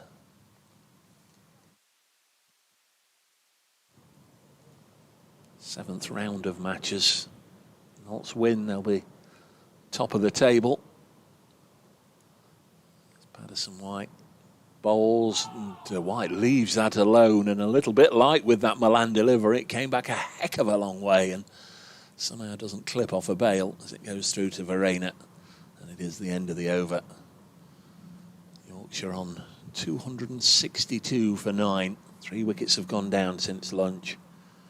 Best for 21, Code for 5, and Revis before that, I beg your pardon, for 45. Yeah, and just what you were saying about first innings runs, or however you want to put it, batting longer even in first innings, 44.3 overs, they batted 56.4 for the loss of 5 yesterday, and today already they've batted longer with the 4 wickets they've lost with the back half of the order than they did in the first innings. So they've given it some in terms of rearguard effort, and also come up with a lot more runs, but they're still a long way behind, 181, 180. Yeah, but keep believing, as Worcestershire fans are, because it's raining at New Road, where Worcestershire 181 for 8. So a similar sort of setup to here, with the side towards the higher reaches of the table, knocking on the door of victory, but at the moment they're off at New Road, and we all know what it's like if you have a bit of rain there. Worcestershire 181 for 8. They're 146 away from an unlikely victory. Warwickshire need 2 wickets, but off for rain And Surrey are now 5 down at the Oval. They're 190 for 5. Can Essex inflict a defeat on the only undefeated side left in the country? That's the defending champions, Surrey. It's still going to be Dylan Pennington pressing for this career best from the football stand end. He comes round the wicket, past umpire Long, and bowls to Jordan Thompson. Just flat bats it back to him, and there's no run.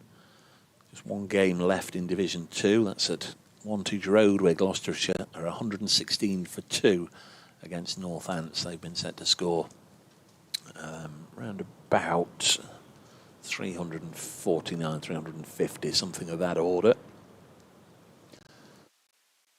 There's Pennington. Breeze picking up again. What will it bring with it? Pennington bowls, and Jordan Thompson off the outside edge, and he won't take a run. Could probably have got 2 runs there. I know it's immaterial, but it went down towards third man. Freddie McCann had a sprint after it from slip. They don't take a run at all.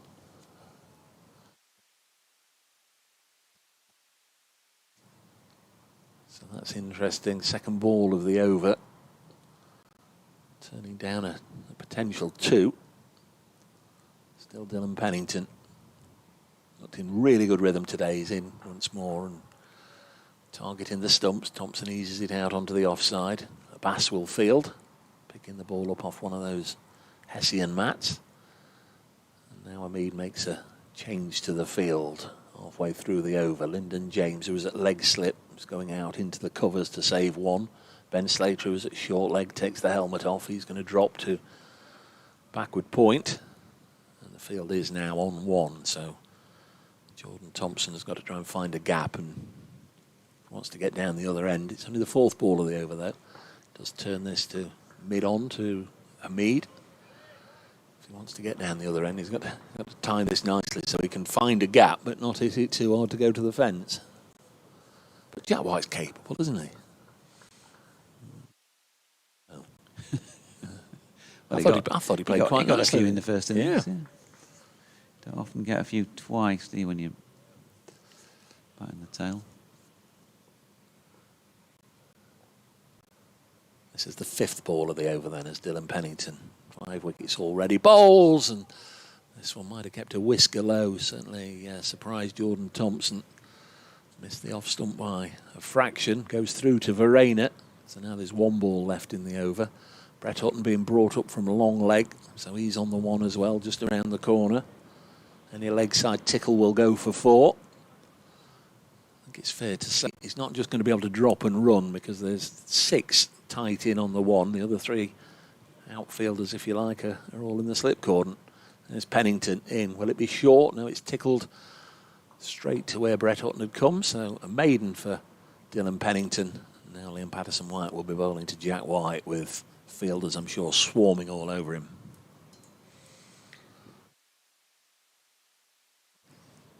Always interesting, these chats between the batters when you get to this stage. What can you say? Well, Jack, we've got 49 overs to pat back. Yeah, don't worry, Tomo. I'll look after this end. So, LPW.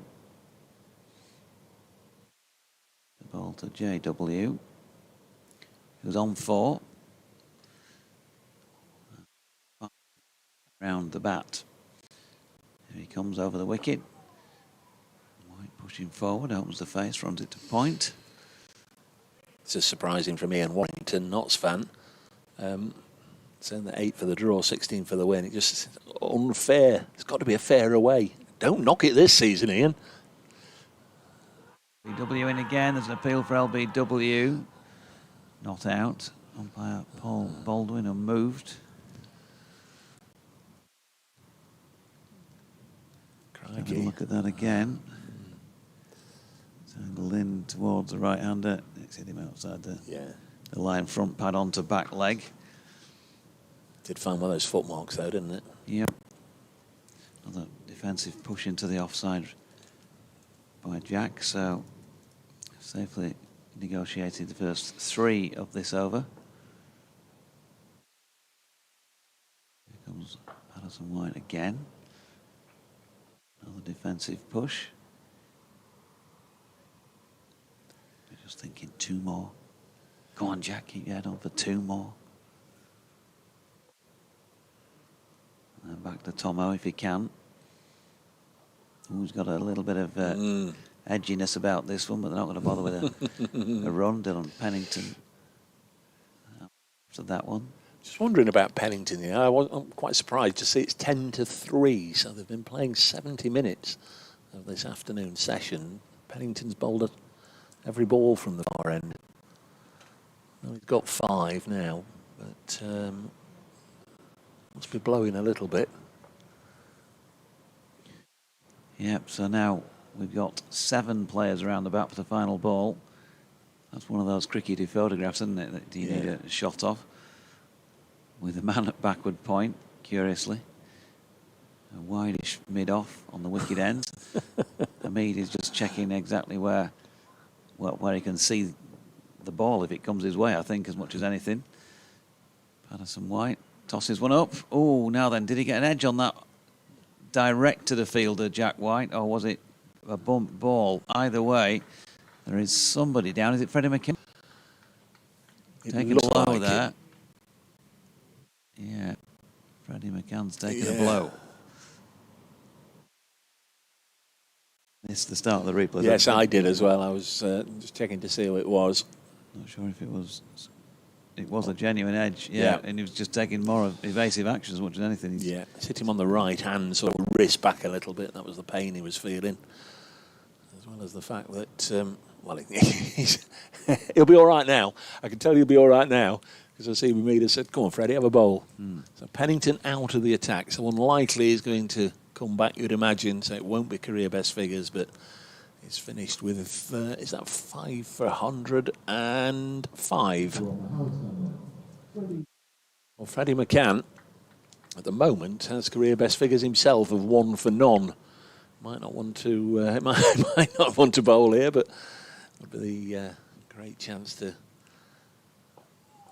be the match winner. His first ball is pushed back to Jordan Thompson, who's on 15. He'll be thinking, crikey, this is that fella that bowled George Hill first ball. I'd better be careful.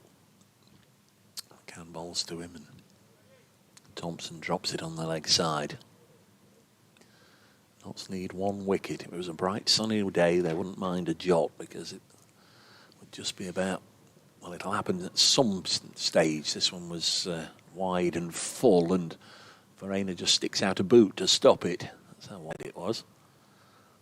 And Patterson White chases after it and lobs it back to the bowler. Freddie McCann in once more to Jordan Thompson. Eases it out onto the offside. This isn't anything to do with the over rate, because the board tells us that Notts are now +3 on the over rate.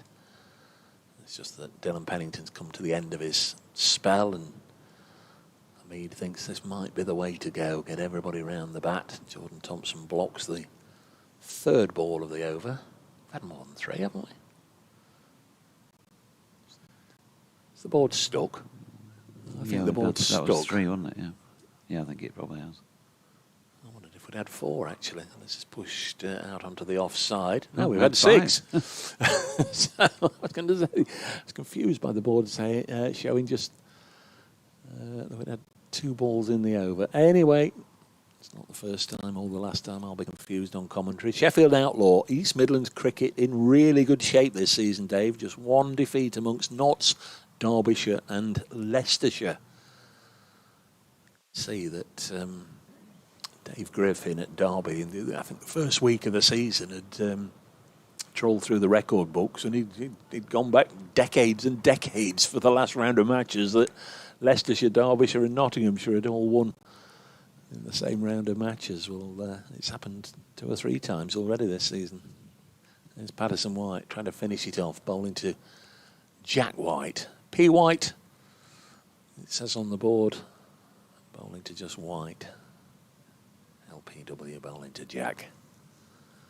First ball was pushed out onto the offside by the left-hander. They both bat left-handed.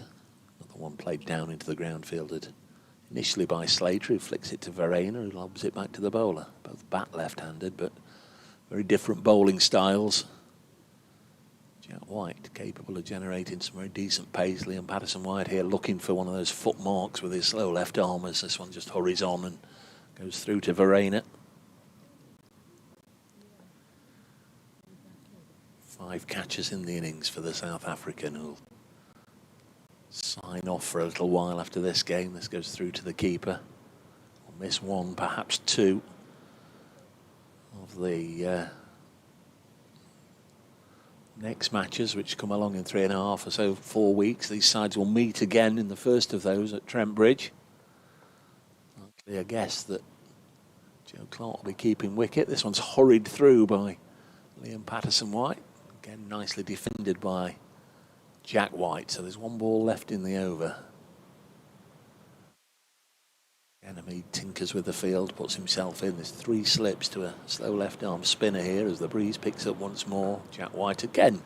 Nice technique as he reaches forward and defends. Yep, well, they've made it past half the allotted overs of the day of the Yorkies. George Hill bowled Freddie McCann for 26 before lunch. Matthew Revis since caught Kyle Verena off Dylan Pennington for 45. And then Dylan's added 2 further wickets. Don Bess and Ben Code both going the same way for 21 and 5 respectively. Just 1 wicket standing between Nottinghamshire and top of the table status, and consigning Yorkshire to very firmly second bottom at this stage, the halfway stage of the season. I think somebody said, why have we got Freddie McCann bowling here when Mohammed Abbas has stood on the field just watching the grass grow? So it is going to be Mohammed Abbas, who maybe, just maybe, deserves to get a wicket in this second innings. He was terrific first time around, 6 for 45. He's been terrific in this second innings, 22 overs, none for 47. Different surface, of course, but he's always asked probing questions. He comes in to bowl to Jordan Thompson, who might appreciate the pace on the ball, and pushes it back to the Pakistan Test star, and there's no run. 266 for 9. Knott's making 228 in the first innings, having been put in on Friday morning. Gosh, that seems a long time ago. Yorkshire made 159. And then yesterday, Knott's big runs before declaring. 393 for 8 when the declaration came. Here's Abbas in again. Thompson lets this go through to Verena. Wouldn't be the biggest surprise in the world if somebody said to me, it's raining out there, Dave. Again, I was sort of saying to Bumble, I don't really know the names of trees well enough, but there's a dark coloured one over there in the far side as we look between the Howard stand and the scoreboard, and that's what I'm using as sort of a backdrop to try and see the spots of rain. And Definitely raining, yeah. So here's a mead. Will Notts be foiled? Will Yorkshire hang on? This one has struck Thompson. I don't think it was the most savage of blows, but he was turning his body away from that ball inexplicably, and it maybe got him round about the first number 4 on his back.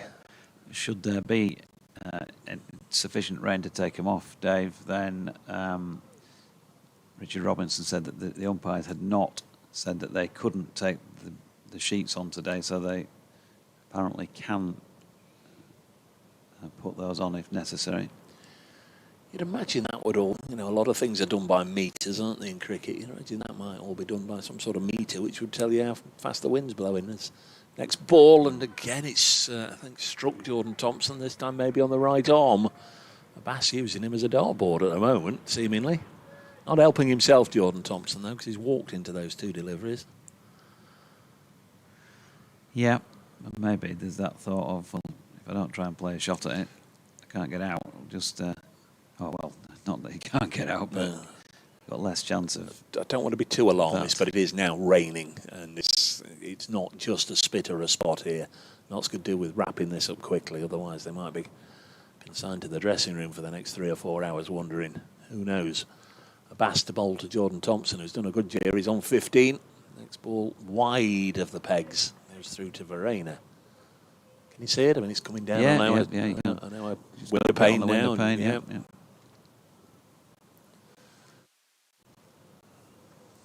take the points however you can get them, and if you get them from playing well, or you get them because the rain's helped you out, well, so be it.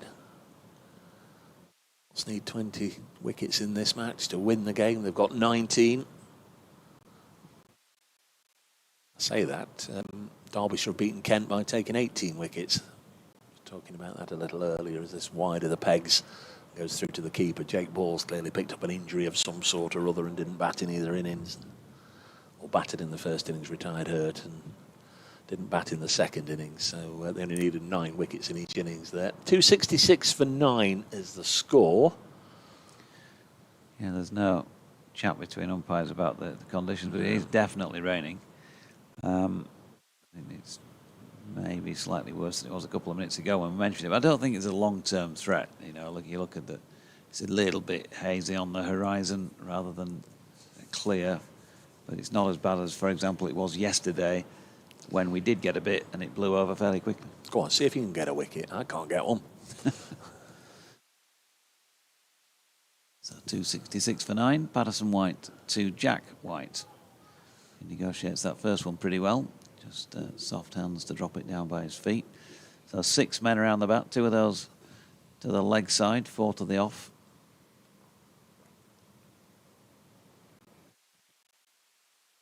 Some White in again.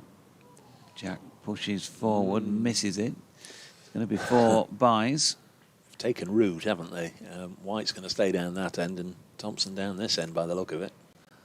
Yeah, probably fair enough. 4 byes, so 12 byes in this innings. 290 for 9. When can listeners next hear your dulcet tones? When's the blast start for you? Friday night here against Northamptonshire. I'll be on with Jamie Rayner. Here comes Patterson White to Jack White. Pushed that through a little quicker. Defended it okay. So we're in all the Blast matches on radio leads. Home and away.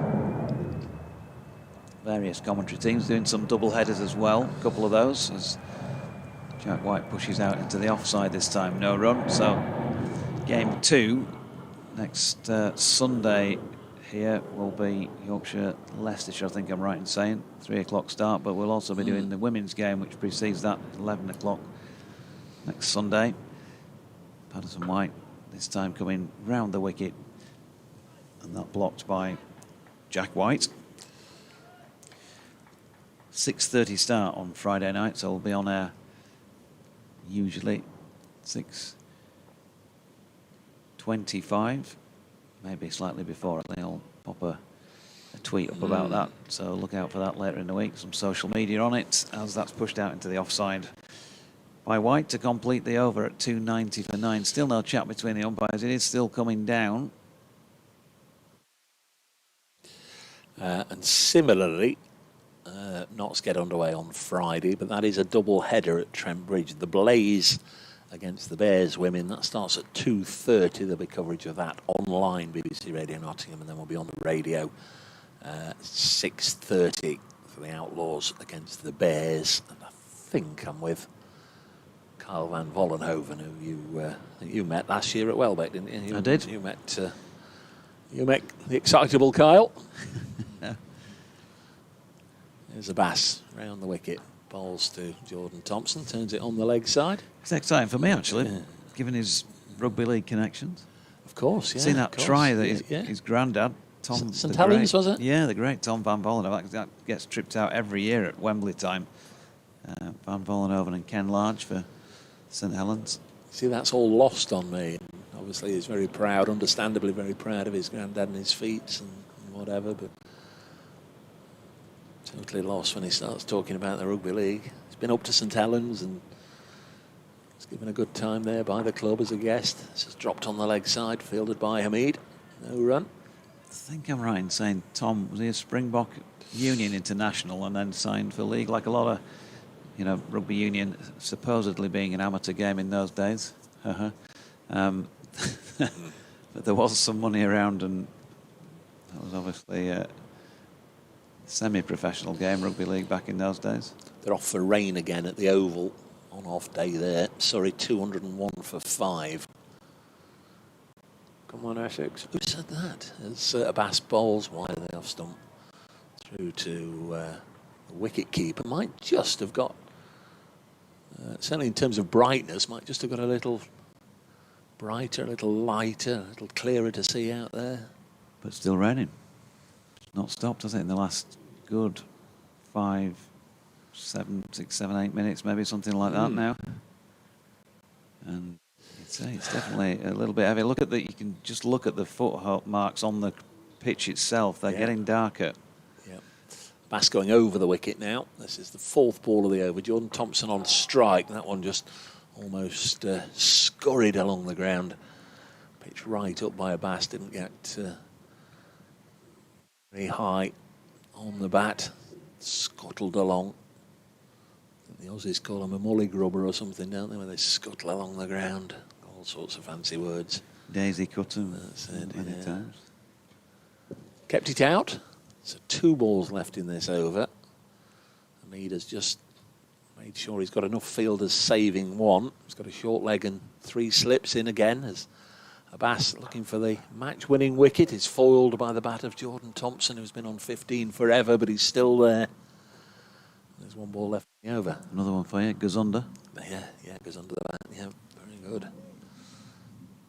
290 for 9. I just had to get the binoculars there and check that said 9. Got on with it, haven't they? Last wicket went at 277. Still require 1 more wicket. Mohamed Abbas bowls, Jordan Thompson defends. That's the end of the over. It is at about 3:05. We say that on the last day you don't move the tee. It's always 20 to 4. But if we got to 20 to 4, they'd play on. Be a good effort if we're still playing at 20 to 4. Yeah, and even better if they're still playing half an hour after that and they decide that they're going to go for some tea. 43 overs. I wonder at what point, for those, there will be somebody out there listening, I'm sure, who's batted for that length of time to try and save a point or something like that. At what point do you genuinely get excited that you might actually do this? Is it just at the start of the last over? Is it 20 over now? Liam Patterson-White bowling to Jack White, unless you want to do this over. No, you're all right. I was just reading from Charlie. Jake Ball was hitting the box, 2nd ball in the first innings, in a lot of pain. He retired out in that first innings, didn't bat in the second. Given his surname, there's an awful number of comments that are possible. Patterson-White to Jack White, who plays nicely into the feet of short leg, no run. Well, our guest, our 3rd voice today, could have given us a good take on things as well, because he did on several of those dues during the winter. Patterson-White lobs one up. Jack White, straight blade, outside off stump. Mark the Mod's been back from Sevenoaks in Kent. Not got many fingernails left. Thank you, Mark. Mark the Mod. Modern languages professor. Patterson White round the wicket. Jack White plays too short. I'll send him in off. No run. Yeah, partnership came together in the 102nd over. They've gone 8 overs and 2 balls since that wicket. Patterson White to Jack White. And again, dropped down beside him. Can't say still raining. Sorry. I was just going to say, you can't say anybody today has given up their wicket cheaply. Patterson White is in and Jack White defends again. So maiden successfully seen off. Liam Patterson White, 28 overs. He's bowled 13 maidens now, 3 for 39, 290 for 9. 42 times 6, what's that? Oh, that's 240 plus 12, 252. A lot of balls to chew up out there for these two. If they need to. Certainly, umps don't seem worried at all by the precipitation. It's probably light. It's still going, but it's lighter than it was for a few minutes. You'd have said it's probably been raining for 10 or 12 minutes, maybe now. About the last 3 or 4 overs, maybe. Umpire Nigel Long, I think, it's just given the Yorkshire 12th man a little bit of either a ticking off or just telling them just to get on with it. Come on. Have a drink, yeah, but let's crack on now. It's not a 10-minute tea break time. He's not sprinted off either, is he? It's Ben Cliff. He's out injured at the moment, I'm afraid. 290 for 9. Mohammed Abbas, he's still on the field. Down here, Abbas comes in. Oh, that's a slippery delivery over the head of Jordan Thompson. And it goes through to Verena. Slips her, as they have been throughout the game. Patterson White at 1, McCann at 2.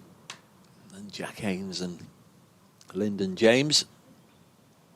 Slater at short leg. Just telling everybody what's going on out there. Loves the champion Slater.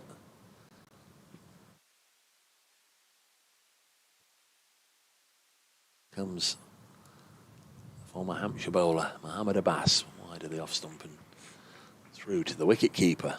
He was on the phone when I left the building last night, actually. Ben, I was going to go congratulate him on how well he'd played, but 2 or 3 of the Notts lads were also trying to get his attention. He's going, I'm on the phone, lads, I'm on the phone. Go away.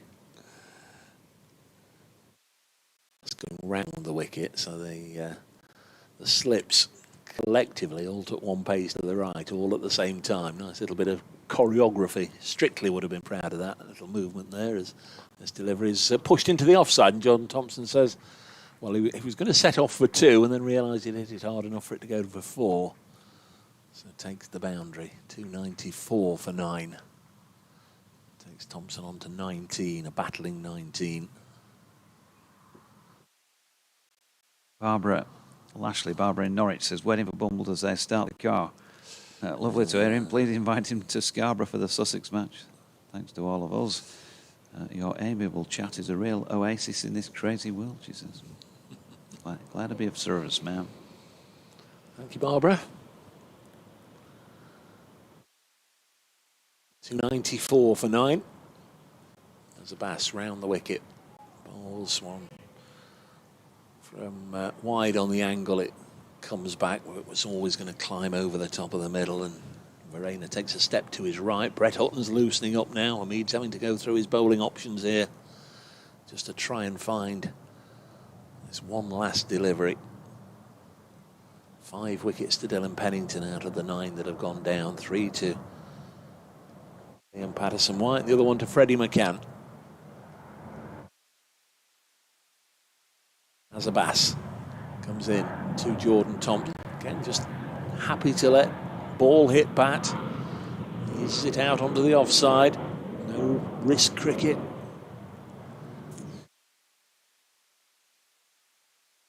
Edward Harland's emailed in. Says, JD, Bairstow not playing for Mumbai Indians at 3 o'clock. What difference could he have made?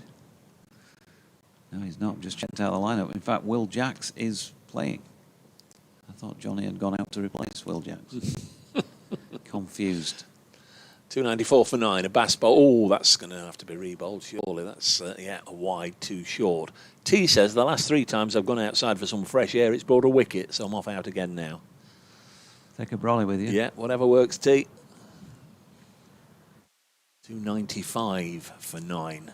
It's T's birthday, and he was he'd got a few drinks lined up, wasn't he? Or hadn't he? A little earlier. Enjoy his day. Great to have a daily drink named after you as well. Next delivery is played at by Jordan Thompson. He'll be very disappointed. He'd have been more disappointed if he'd nicked it. Went hard at that one. Outside the off stump. Goes through to Verena. Another over. Disappears. Still the board says 41 to be bowled in the day. So Yorkshire a long way from safety unless the rain comes. Or unless this pair can continue to grind it out. Brett Hutton's going to come back into the attack, and who got wickets in the first innings but none in the second. Well, they've got it down to below 250 deliveries remaining. So every chance now, I think. Every chance. Just trying to get his field sorted. He wants 4 slips in place. He's got a man in close on the leg side, short leg, silly mid-off. It's Joe Clark under the lid. He's going to have a point mid-off, or wide-ish, maybe extra cover really, a super mid and a mid-on. Fire away. Hutton bowls to Jack White. Eases this out to point, and there's no run.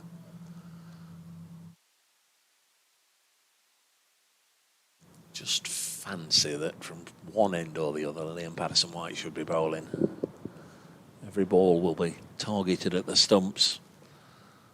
Just wears the batters down in terms of their concentration, or you'd hope it might bring about a lapse in concentration as White plays at this one. It runs to short third. There's a fielder there. There's no run. Get through more overs, of course, with the spinner on. Opportunities.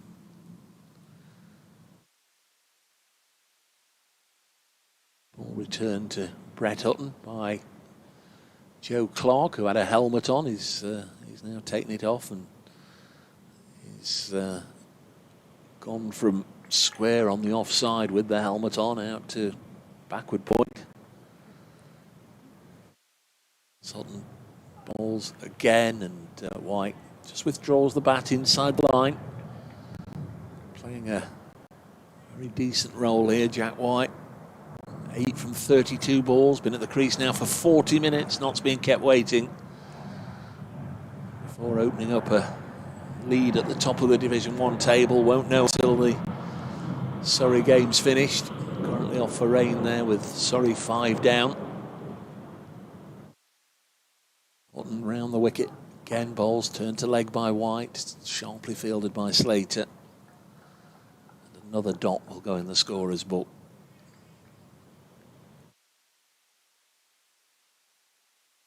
She began this morning 176 for 5. We had 2 balls left of a Dylan Pennington over to complete. And then obviously the full 96 overs due today. Notts only got 1 wicket during that morning session. Hutton bowls now and White defends. Wicket that came was from a surprising source. Freddie McCann just brought on to bowl the 79th over just before that second new ball became due. First delivery he sent down. George Hill played all around it and was comprehensively bowled. And 3 wickets for Pennington since lunch as White pushes us into the offside. So another bowler brought back, nice and accurate from Brett Hutton, but just can't finish the job off for Notts. And it's frustrating for fielders out there, I'm sure, and the bowlers and the skipper and the coaching staff and the supporters and the commentators, but Yorkshire doing a good job. Yeah, just got to for as long as they can.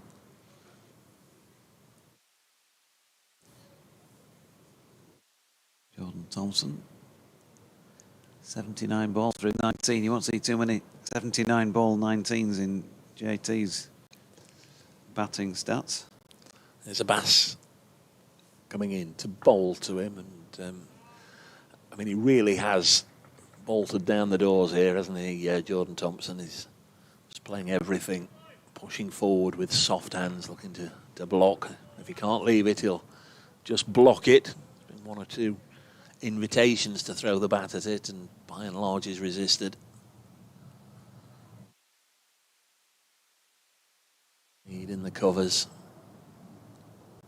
Dylan Pennington at mid-off. The other 4 offside fielders are in the slip cord, and bowls now, and a repeat. Another gentle push into the covers, and the Meadville field. Tomo and I went to the same high school, but about 85 years apart. And they've just posted actually on Facebook, there is a Facebook page for it, Benton Park School, a photograph which is clearly from the early 70s. And from that stock, they were all out for 7 apparently in their first match of the cricket team at high school. Next ball is past the outside edge this time.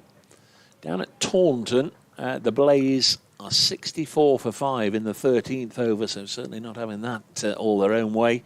Blaze playing against Lancashire Thunder. Top scorer so far is Marie Kelly with 23. There's been a couple of wickets for Sophie Morris in that one. Winners will play Surrey in the 6:45 final. That's in the Women's T20 Counties Cup competition. It was a FA Cup style knockout. We're down to the last 4 today. Abbas bowls and again gets it past the outside edge, misses the off stump through to the keeper. I don't think Thompson went to that one. I do believe he had a little push at the previous delivery. But all irrelevant, didn't nick it. Wantage Road, Gloucestershire 148 for 3. Still require more than 200 to defeat Northants. Still off for rain at New Road. And they're taking tea after going off for rain at the Oval between Surrey and Essex. So not a lot of cricket going on at the moment, apart from here at Headingley, where Mohammed Abbas bowls to the left-handed Thompson. Again, he's happy to block out on the offside. Dave Bracegirdle alongside Jonathan Doidge and the great man David Lloyd with us. I think that rain has finally abated. Can't see. Very, very light if there is any. We've had about 20 minutes of it and they've carried on through it. Certainly freshened things up out there. The pass comes running in again. This one does shape in nicely. Good seam position for Mohammed Abbas, but Thompson knew where his off stump was. He's long since stopped looking for a run, hasn't he? From the 5th or 6th ball, they've just refused to change ends over the last half an hour. Yeah. Just looking down the length of time each partnership has lasted. From the wicket that was taken the final ball yesterday, it was 21 overs and 3 balls before George Hill was out in actual playing time. And then you had 11 overs bang on before Matthew Revis was out. It was a further 8 overs and 5 balls before Don Bess went. Hutton needs to bowl to Jack White, bangs it in short with that typical Hutton grunt, but White just waited for it. Just played it carefully out onto the offside, no run. And then 3 overs and 2 balls to Ben Code's wicket. And they've hung on in there for 13. The next ball will be 13 overs bang on since the last wicket. So can't really knock the pair of them. Last pair sticking around for that long. But 38 overs and 5 balls is a long, long time from here. Hutton tries again to Jack White. Pushes this past the bowler on the offside. Hamid comes across and fields. And again, there's no run. I do think the spinner maybe holds the key. Not as much devilment in the wicket, seemingly, when Pennington's not bowling from the far end or Patterson White from this end. Pennington might have run his race as Hutton pitches this one up, and Jack White's turned it on the leg side and says, look, I want a couple of runs here. Can easily get 2. We can get back to where we were. Just had to check with Jordan Thompson. He sort of stopped at this end after completing his first run. Sort of very slowly, like me doing it at this stage of my life. Stopped and turned round and, well, should we come back for another one? Yeah, go on then. And then he just jogged back to the other end. Be careful, don't pull a muscle, calf muscle or something, and standing at the same end so long. Be cold. Jack White being 10 not out is better than him being 8 not out. There was going to be 2 there. They could have run as many as they wanted, and they got the 2. Hutton round the wicket to White, edged just short of second slip Freddie McCann. That's one thing with just going for that run.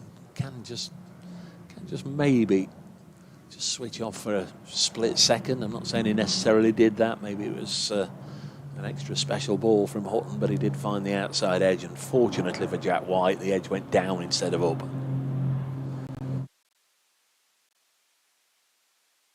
I think the slip corners just inched a little further forward in case this happens again. Hutton fires this one in, and this is punched down the ground, and this time they decide not to go for a run. Mead escorting it 3/4 of the way to the fence before he picks it up. Yeah, the lads, all of them, both sides really, labouring away out there. Nottinghamshire would have hoped to wrap this up quite some time ago. And they might do with this delivery, who knows. 297 for 9. Was now, and nicely played by Jack White. End of the over. For all the world, you'd say he looks very comfortable out there, Jack White, and seems to be in a nice place in his own mind, that a lot going to ruffle his feathers or disturb his concentration or get him out. He's having a chat with Jordan Thompson, maybe about the running, and here comes the spinner, Liam Patterson-White. And this is going to be the first time, I think, today from the far end. Got Wharton out from that end, didn't he, last night? Yeah. LBW. It's been saying for a wee while. I think this is the right decision. So when he comes in, slow left arm, bowls, first ball, shout, big shout towards umpire Long. Not out, trying to peer through a couple of slips and a keeper, and obviously then everything in front of him. It's very difficult to see where the ball might have struck. Confident shout, first ball up, and it's not the worst shout in the world. Might have been doing too much, but the umpire says not out, so they go again as Jordan Thompson eases this out. McCann does the fielding, no run. And Pennington re-loosening. Some White in once more, and Thompson pushes it back to the bowler. Sometimes it is the first ball of the over, isn't it? Like we saw with Freddie McCann, just something a little different, just a change of pace, just a chance for the batter's eyes to light up and do something different. You might get the wicket. Next ball is pushed, and there could be... We're going to take one here, which is an interesting... I think because Jack was obviously taking Liam Patterson-White from the other end. He's probably just said, yeah, if they switch ends with him, we'll try and get you down there. Jordan Thompson calls in for a word. That'll be a superhuman effort if Pennington comes back for another burst. We're getting tired now as well, Yeah, Brace. You know, they build a lot of saying. overs. So White's on strike, and Patterson-White's bowling to him, and he stretches forward a long way and blocks it and almost topples over. He'd gone that far down outside his crease. Played it down into the ground nicely. 2 slips, a leg slip, a short leg, a silly point. Turn down the leg side, through to Verena. That's the end of the over. So another one comes and goes, but fancy the spinner has the key. 298 for 9. Mo Abbas has bowled 26, Pennington 29, Hutton 24, Patterson-White obviously not going through quite the same exertions as a seamer. 29 overs. Tell you what, Dylan Pennington's just taken his sweater off, and the captain's gone to him, and he's now putting his sweater back on. So that was a change of heart, and we're getting Freddie McCann on at this end. Just wonder if that was as a result of what we've just seen from Thompson and White as much as anything. Well, you go down there and face Patterson-White, and I'll go down there and face the pace from the other end. I don't know, but that was a late decision because, as I say, Pennington was striding in and he'd already taken his sweater off. So Freddie McCann for his third over, right arm round the wicket to the left-handed Jordan Thompson. 5 men around the bat at the moment. Blocked the first one quite happily, pushed through by McCann. And he's in again, this one around about leg stump, and poked to Mo Abbas. got a little bit grayer again, but it doesn't appear to be raining right this moment as McCann's in again and Thompson pushes forward. There is, I suppose, the possibility of that they may not necessarily be playing 36.5 overs here, this pair. As McCann throws one wide of off stump. And the more balls that they have to play, of course, Yorkshire kind of went with this principle down at Essex the other week with the 2 spinners. Just kept on churning them out, delivery after delivery.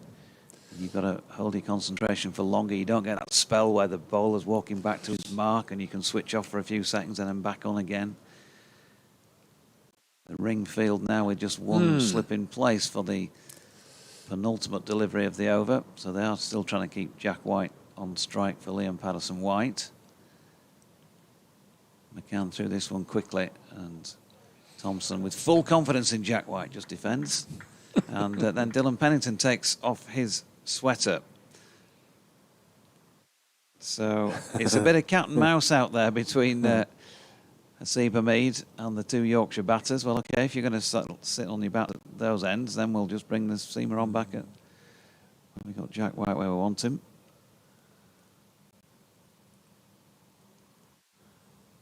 A game of chess. Yeah. He did all right, though, let's have a think. On the second morning, didn't he, though, when he came out as a night watchman. He faced Pennington then, and Bass and Hutton. But here we go, Notts putting all the chips on Dylan Pennington here, just to try and finish this now after this pair have been going for, 54 minutes as Pennington comes in and bowls edged and dropped by Liam Patterson-White. I think he might have bounced just short of him. Down on it. It's sort of like half, like a Yorker, if you like, for a pair of catching hands. Let's have a little look. He's pushed out that one. Did it carry? Seems to be a long way back. No, it's pitched in front of him. But it does seem to be a long way back. Obviously, he takes that. Liam and the family that I'm sure are watching and listening. They're looking down from on high.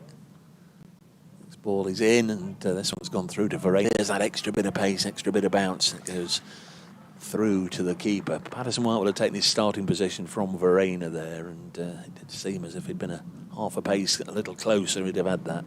And also bearing in mind he's been off, he's not loose. It was his first ball. He might have been just slightly slower than the rest, and it just didn't quite carry. Yep, good point. Either way, Jack White's still there on 10, and Notts still need a wicket to register their 4th victory in 7. Next ball is again past White in a blur through to the keeper. A reminder, Notts have only ever won at Headingley 4 times in red ball cricket. That's going way back to 1860 or so. Astonishing. They have won around the county, went through all the various towns and places that they have registered victories in Yorkshire.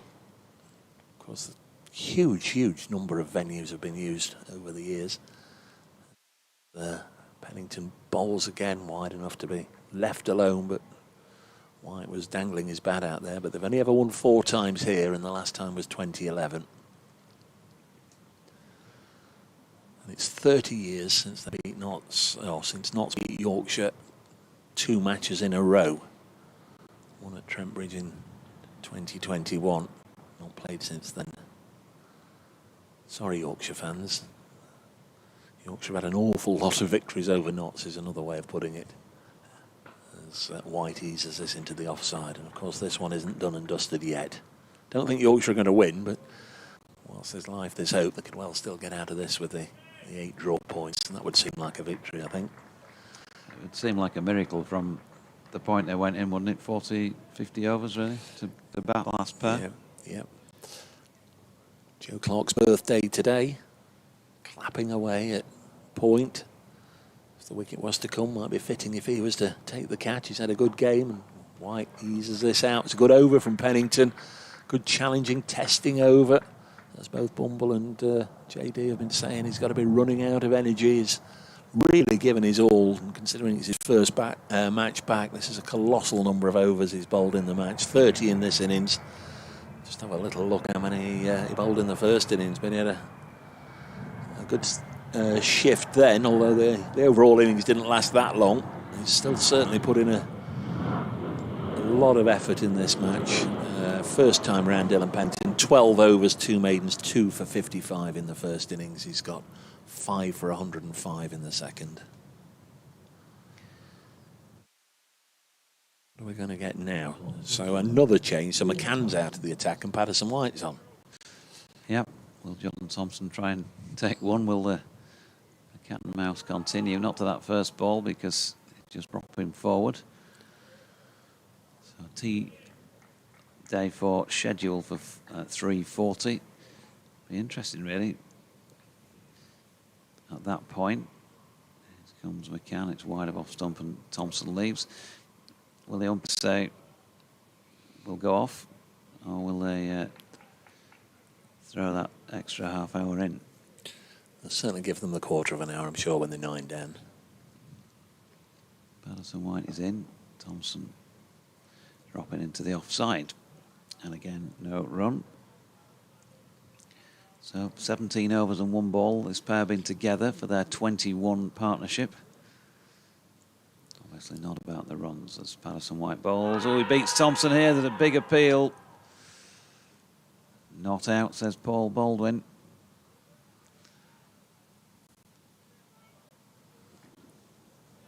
Look at it again for those who can see it. Pitching outside the line and hitting probably outside the line as well as he drops another one into the offside. He's faced 100 balls now in the rear guard cause here, Jordan Thompson. And this partnership been going an hour. Just popped up on the board, Jack White. 60 minutes at the crease. Patterson White to Thompson, who's turning one to leg.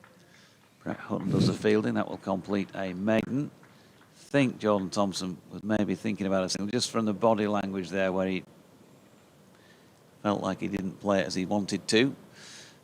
So Jack's going to be entrusted again with the responsibility of face of Dylan Pennington.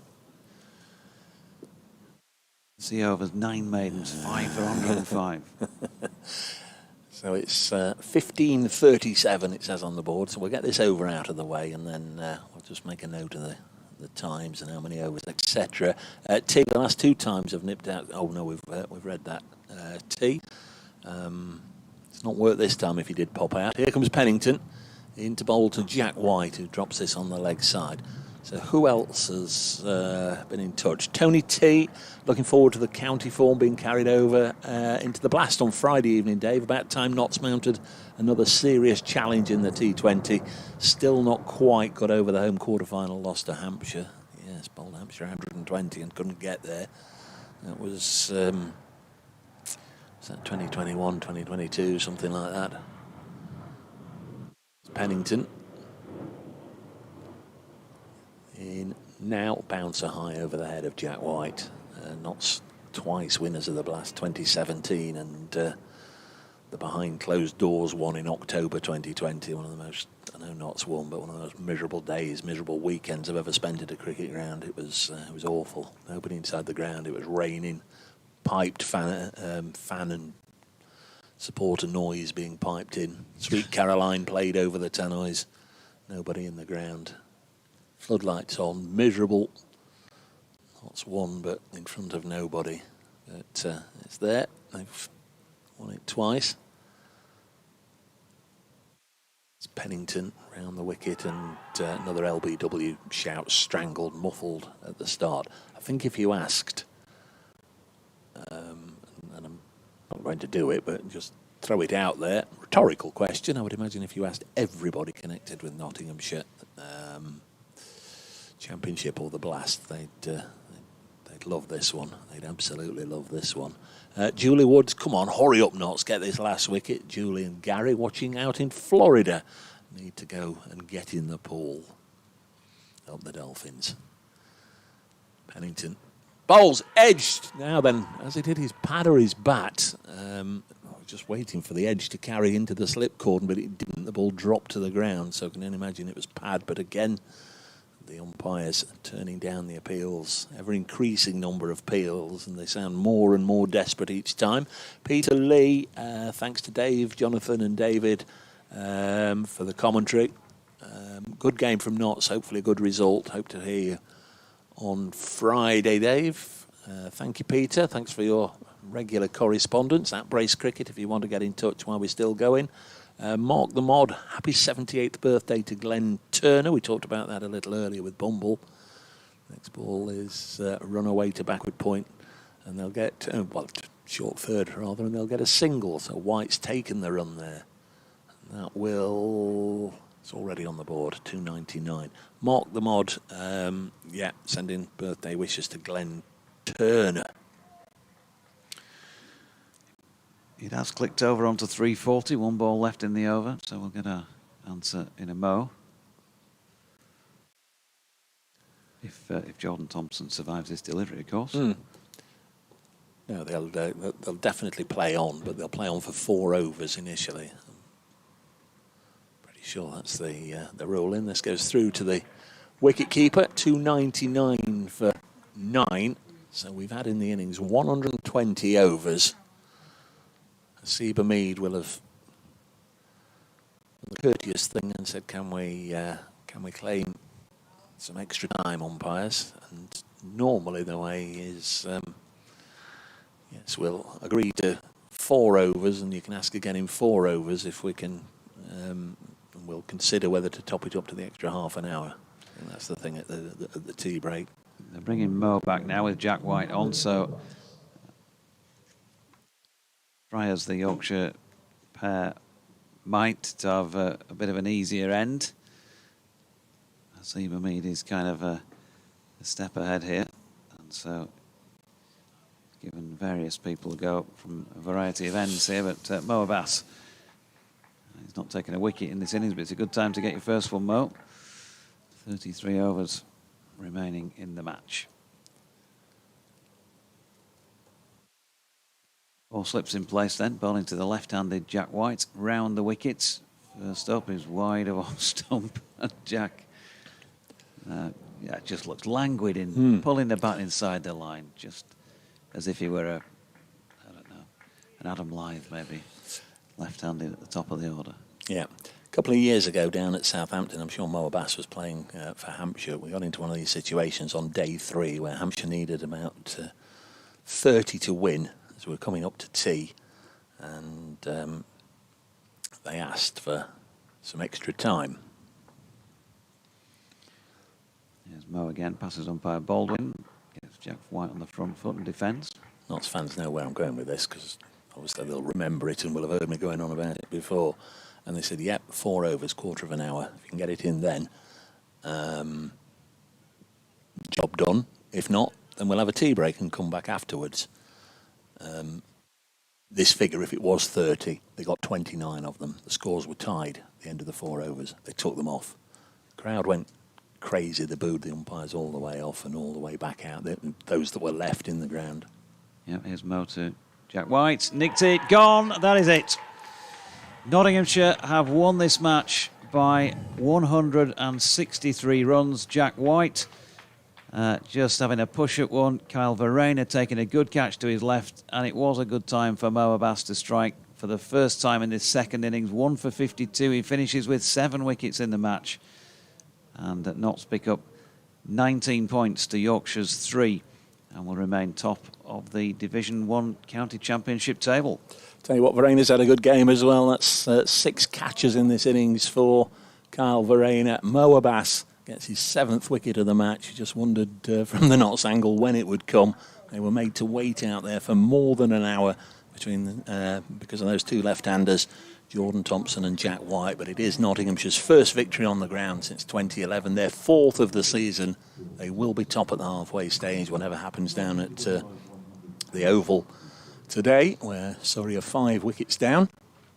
But Nottinghamshire take the victory. Congratulations to Seba Mead and his side, to Dylan Pennington for the fifer, and indeed to Yorkshire. Sincere thanks for the hospitality shown this week. Thanks to everybody that's come and shared in with the commentary with Graham and Paul on the first couple of days, Bumbles on days 3 and 4, and JD, as always, you're the perfect host, and really enjoyed sharing the box alongside you. Very much enjoyed the 4 days. We'll no doubt catch up. Don't know when we play in the Blast, but I know it's only about 3.5 weeks before we meet again in the Championship, and hope you travel well till then. And again, good wishes to you and all the Yorkshire supporters for a little bit more success when the red ball starts, and success in the white ball competition. But again, congratulations to Notts, and finally, thanks a huge amount to everybody that's been out there listening and watching, and to the Yorkshire media team and the people that run the live stream. It's excellent.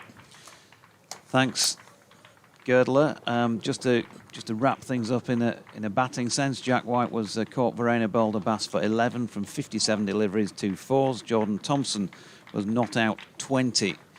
A really good effort from the pair of them. Jordan faced 102 balls, including 3 fours, and they, well, you can't ask too much more from your last pair. They lasted for 19 overs and 1 ball before the end of proceedings there.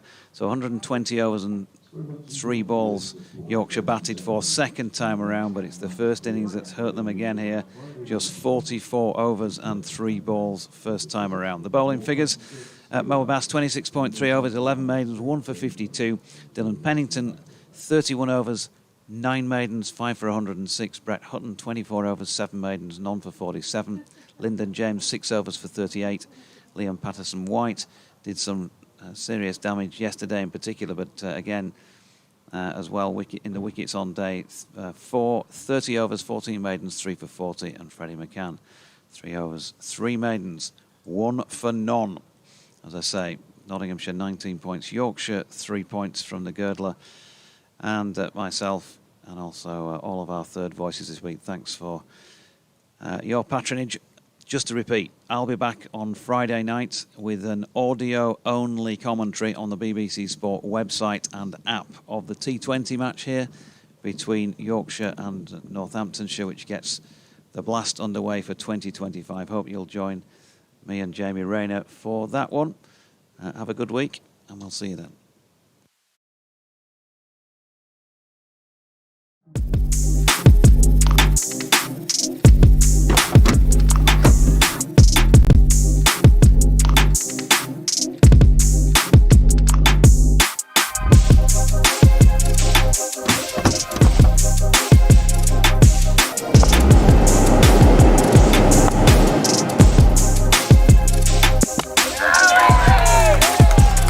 Vertu, official partner of Yorkshire County Cricket Club.